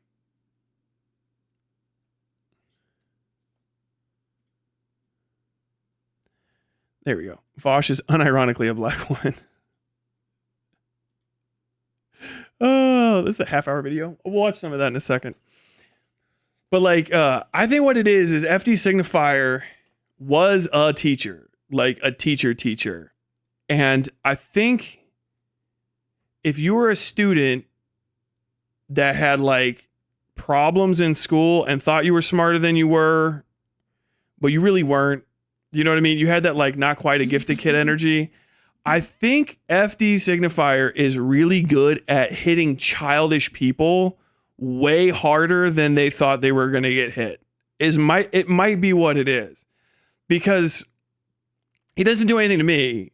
Like, I mean, he made fun of me one time, and that's just like man to man. Like, all right, yeah, you got me. But I could see an aspect of his delivery for somebody that acts like, you know, and approaches like a youth. Like, I really want to appeal to the youth online. I need young men kind of deal. You know what I mean?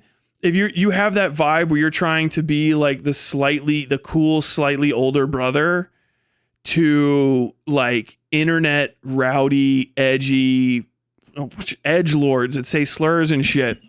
I think like a kind of a goofy fuck like FD signifier doing that. I don't know what that means. That's on you. That kind of like that like shift.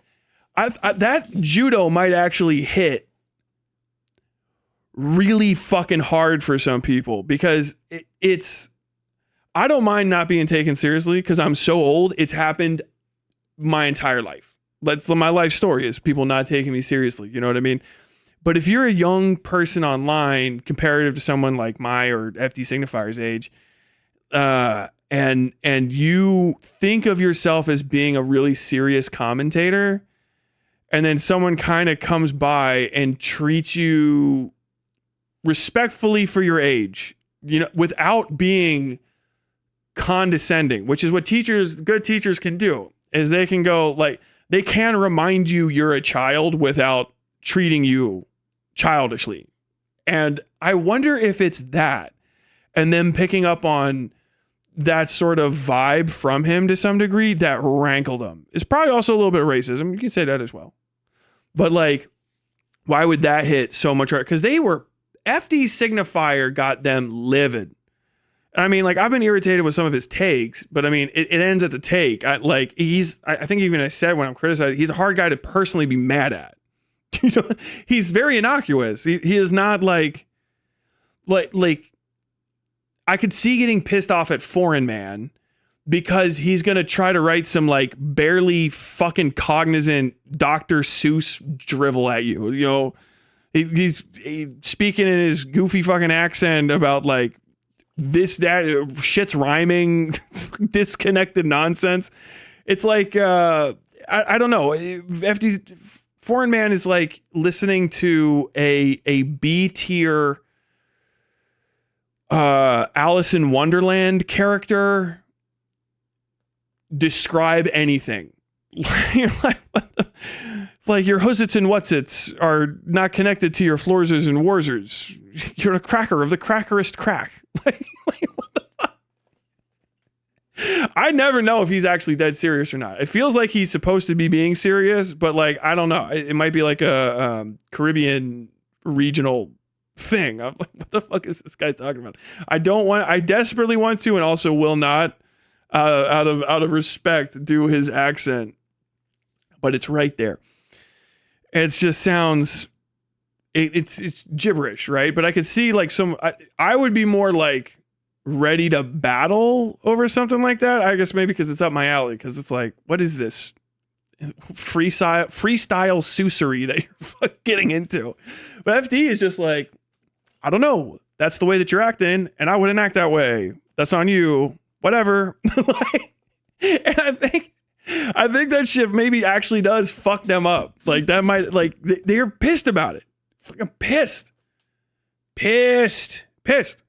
You know, like what is that? Not Jordan Peterson. Who's the don't you know black people? That guy with the crazy deviated septum. The guy that definitely did not ever have a coke habit. That dude has said the most rank shit. No one's ever mad. FD Signifier says the soft A as a black fella and fuck a little bit. And I think that's about as crazy as I've ever heard him talk to anyone. You know what I mean? Like, I don't think has he even ever called someone a bitch before? Maybe like twice. I don't even think he does. He's like a dad, you know?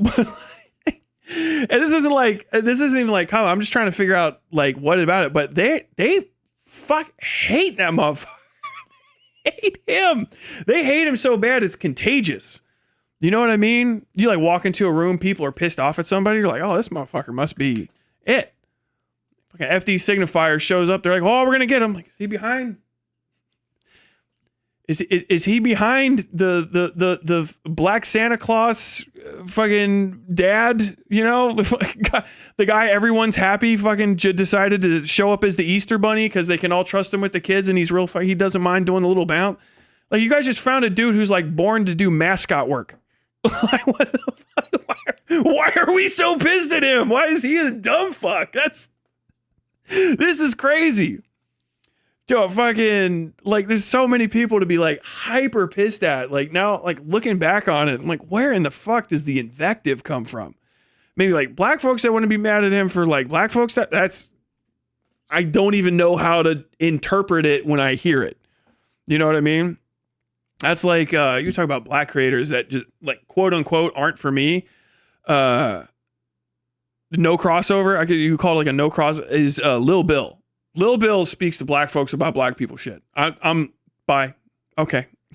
He just starts going like, all right, I am not in that culture. I have no idea what he's talking about. I cannot parse half these sentences. This is not for me. I should not be probably listening. I feel like I'm eavesdropping.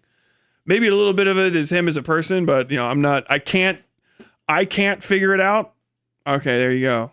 I've tried to watch some Lil Bill stuff, you know, like on recommendation. You're like, this is a really good video. I'm like, I have no fucking clue what this guy said. I can understand somebody trying to get like performatively upset because they're like, what kind of fucking point is this guy making? I was like, I don't think if you're not the right color and you're not even maybe from the right region as that color, you might not understand anything that guy's fucking saying, you know? Like I'm gone. I'm lost. What the fuck? What the fuck was that? You know? But respect.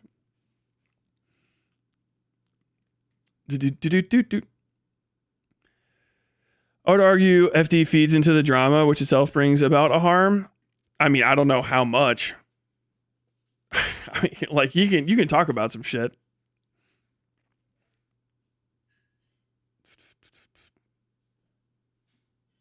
Hutch, oh god, I never watched that stream. It was painful. He just did not listen to her at all. Constantly spoke over her. Yeah. Diary of a Mad at Black Women. I would love to have the story contest brought back. I don't have anywhere near enough time. How are you such a Chad, bro? What's your secret? Genetics. You made a video about Tyler Perry's OG vent post? No. This is the thumbnail. Oh, do I have to hit play first? And people didn't know that Vosh's name is based on. God, when the fuck did I, dude? This is one of the horror movie era lighting ones when I had just I'd had no softener on the light. This is the, this is the thumbnail. That's a Kill Mickey Mouse original. And people didn't Look know at this. that Vosh's name is based on an OC character of his who is a black fascist woman. I'm gonna say all the exact same things. I can show that in a second.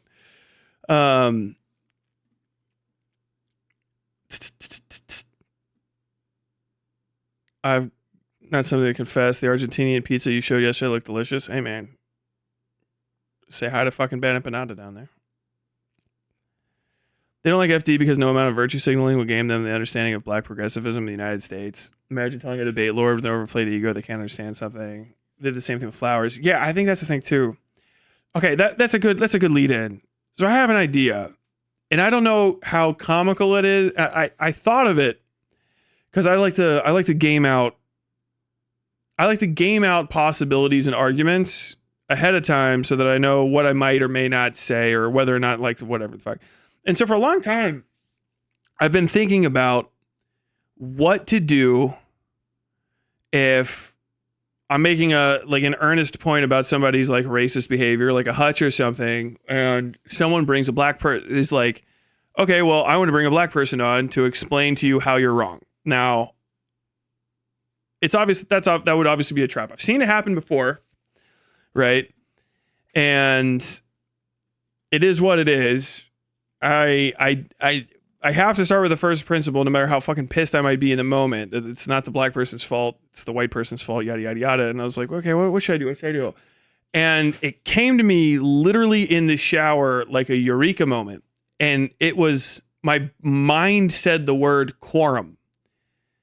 And I think it almost actually might need to be a rule. I think it's something that anyone could do, but I have never heard this articulated out before, and I know it would piss people off, and I think I'm willing to weather infuriating people with what I'm about to say just to know that it's a bad idea or a good idea or something that could spring into it. And I know this is like everyone, edge of your seats. So if somebody was like, hey, you are, if a black person specifically wants to tell me because it is who they are bringing it, that's fine. This is only in a situation where someone says, I need to bring in a black person to defend a white person.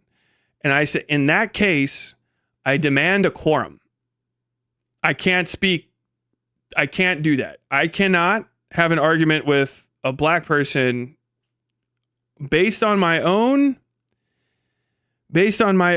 personal thing. I cannot have an argument about a white person's racism with a black person without a quorum present. And a quorum is just two black women who are not related and are not close friends with the black person that has been brought in. Any two black women, you can call them up if you know them. Anyway, bring them in, but they just can't be like related directly to the guy.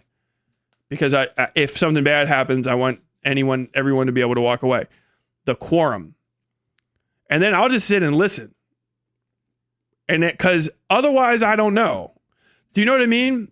From a knowledge standpoint, I actually literally wouldn't know whether or not the black community agrees with random black person brought on to defend random white person. Because I am not black.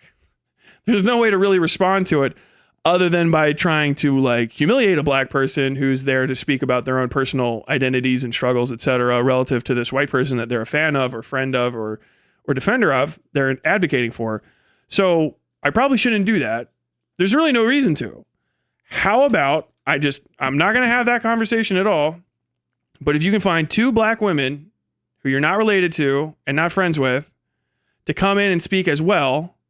Because you should, if there's no racism afoot, there should be 2 black women that are willing to come in here, and they are just going to provide a quorum. And then I'll fucking hear it out. Okay. I'm ready to listen. Because y'all can fucking talk amongst each other. You can say, oh no, that's not real. That's not true. That is true. He's correct. You should. Yeah, okay. And then I'll fucking sit and listen. I don't give a fuck. The quorum. Because it's like, I've tried to game it in my head a million ways. I just don't think it's valuable or smart in a strictly like amoral clinical sense, or even in a like, in alignment with my own inner being as a person, to try to like dog out a black person about them defending a white guy. Okay. If they want to say that a white guy's not racist, it could either end as just like, I personally, as a black person, I don't think that's the case or whatever, but like, I can't argue with you if you jump in. I think, but if you were like, hey, how about a quorum? Because otherwise there's still just 2 white people here and a black guy, right? More than likely, statistically online, it is all going to be men in this conversation from get. So adding 2 black women will give us enough black people to have more black people talking about it than white people.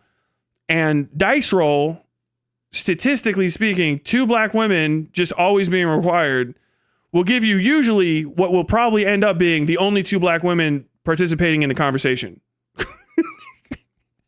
And very likely as well, maybe the only 2 women. The quorum. I just like, okay. Now, if a black person wants to talk to me about black stuff on their own, that's not, I would never, okay. Because it's one-on-one. All right, fair. But it's like, hey, if there's going to be 1 black person in between 2 white people fighting a white guy's fight, even uneven the odds, add 2 black women. And let's see what happens. Now, this might be the most, I don't know. I have no literal idea, and I'm not even joking, because I haven't looked at chat. I don't know if I'm pissing people off or not. And I don't know if this is the most awful thing, stupid, maybe a good idea, maybe bad. I hope it's a good idea. I share ideas. I hope that they're good. But that would be my want. To the point where I feel like, unless I was highly, highly discouraged against it, that would be what I asked for. If I'm going to ever be talking to like a white person and then they're like, hey, somebody throws their Pokeball at me. You're like, oh, watch out. I'm not even going to have this conversation. I respect it. You can keep talking. But I can't really engage with this, and I won't engage with this without a quorum, because it's against my principles. I have to make it a whole, like, it's a principles thing. No, without a quorum, no. Because otherwise, there's too many white people here standing around 1 black person that's defending 1 white person. And I don't want to be party to that. I should be outnumbered in every possible way, gender and race, and then I'll be okay. And then I know everybody's going to, because like, that's it. Okay, I'm going to look at chat and see if I got.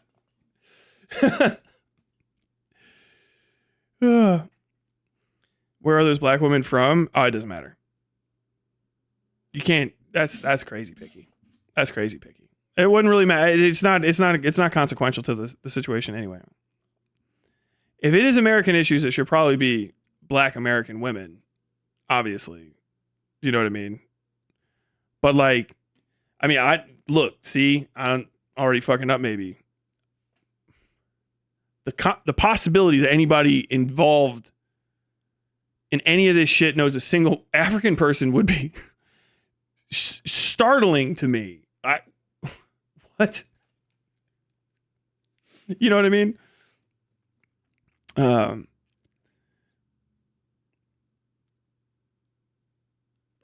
I'd laugh if you did this. You need to pay these women for the madness you're exposing them to. I bet we could ask for that. I bet we could be like, all right, we got a quorum. The quorum's got to be paid a 10 spot a piece. That's the cost. $40 or $20. Now fuck it. 20 spot a piece. Fucking $40, right? Split two ways, and that's the cost. Because otherwise, it's like, what, you just doing it for free? For free? And it's a whole, I don't know. You know what I mean? Like, I know it's weird. I had to bring it up though. It's been running around in my head for forever. I'd argue Lil Bill has better analysis than FD. You just have to be on the wavelength. I am not. That's the point. I think FD has said the same thing too.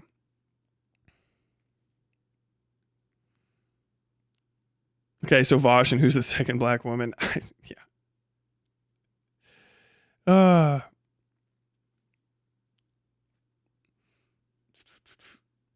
Women of color, quorum of legal observers. Yes. I say outside of the U.S. Yeah, Sweet Raccoon, we're talking about all American people here.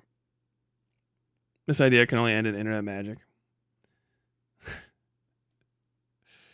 Asking more labor of black women seems questionable, but also I feel like I'm speaking out of school. I don't even know if it's necessarily like I feel like most of the time it's going to end in a no.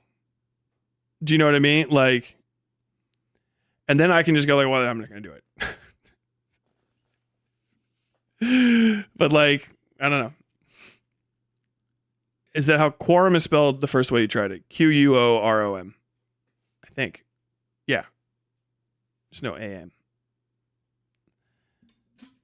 The threat of a quorum would already defeat the black aesthetical. I mean, dead ass.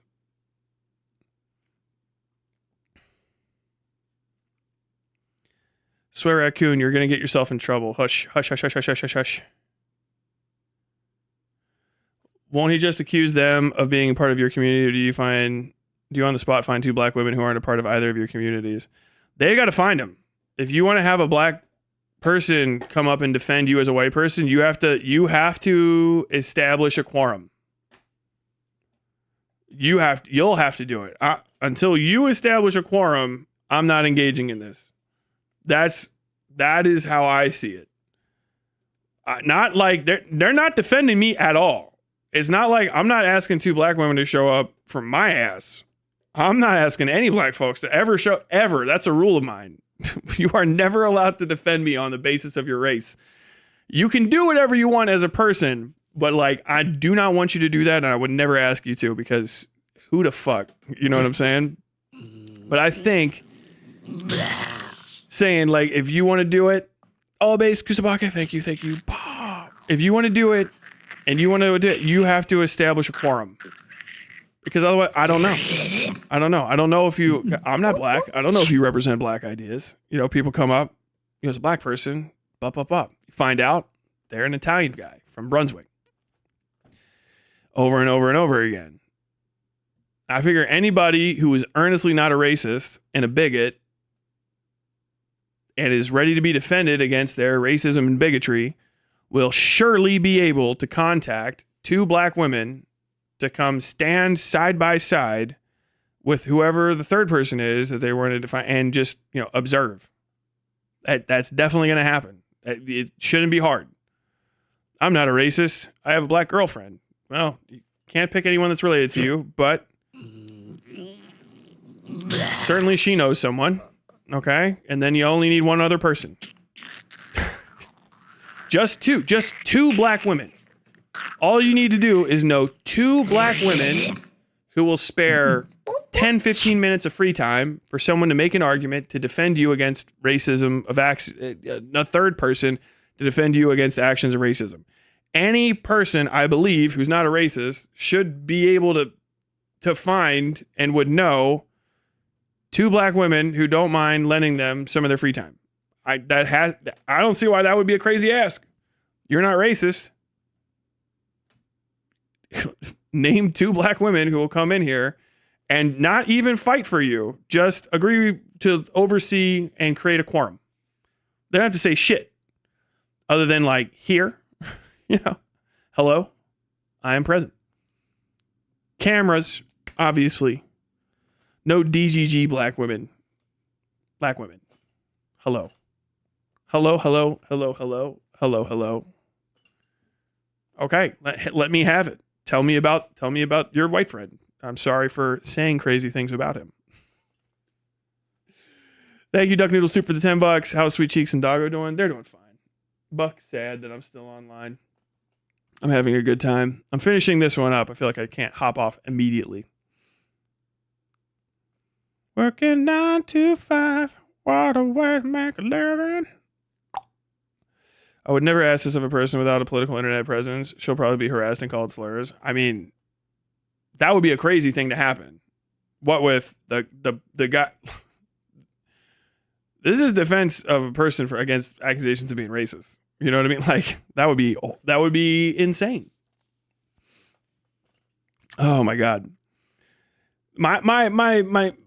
The ultimate point of this too is I just don't think it's possible. Like I think a lot of these folks, you get your one person who will stick up for you, and I really want to dissuade that one person from doing something that no one else would do. Is really what I'm getting at. Like, let's just cut this one out. Maybe we just stop.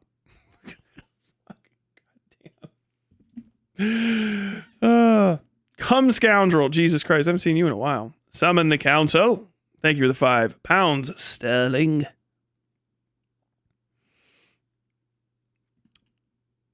Yeah, it's Swedish Raccoon is the guy's whole name.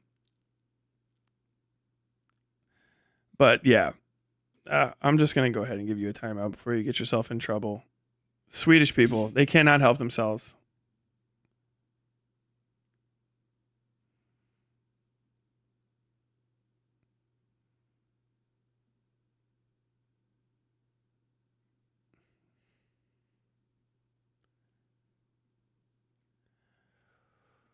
Oh, okay. I think that's it. Oh no, I wanted to show you guys a bit of this video, right? This is the one.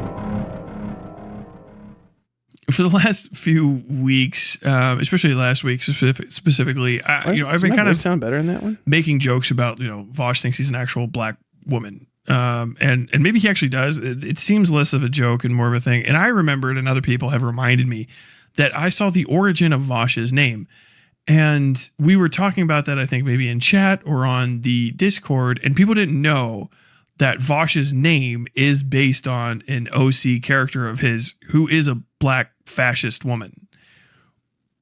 And I feel the need to let you guys know this because I think like many of you didn't. And so the represent this new Vosh, this I don't know, fucking Professor Ravenstein, fucking it's Vakenide, if that helps. WACHENIDE. Because if people say I'm German, and that whole thing made absolutely no sense to me. How is Vakeninda a combination of German words? Wakanda Nita. I think it was Wakanda Nita. I think this man called a bitch Wakanda Nita.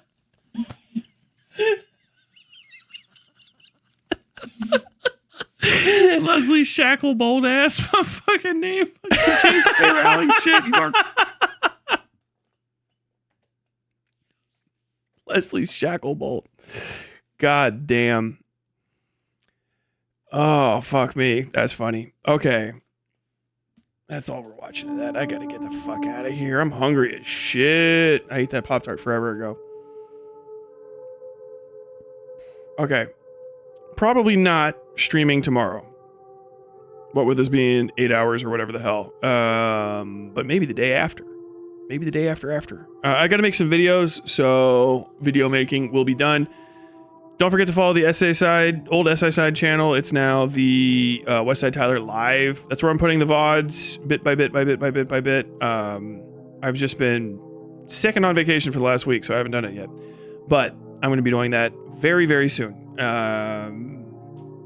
And that's where VODs will be as we slowly but surely catch up to present time. And then you'll be able to see them. They get clipped down a little bit so that they're cleaner and a little bit better to put together overall. But with all that said, folks,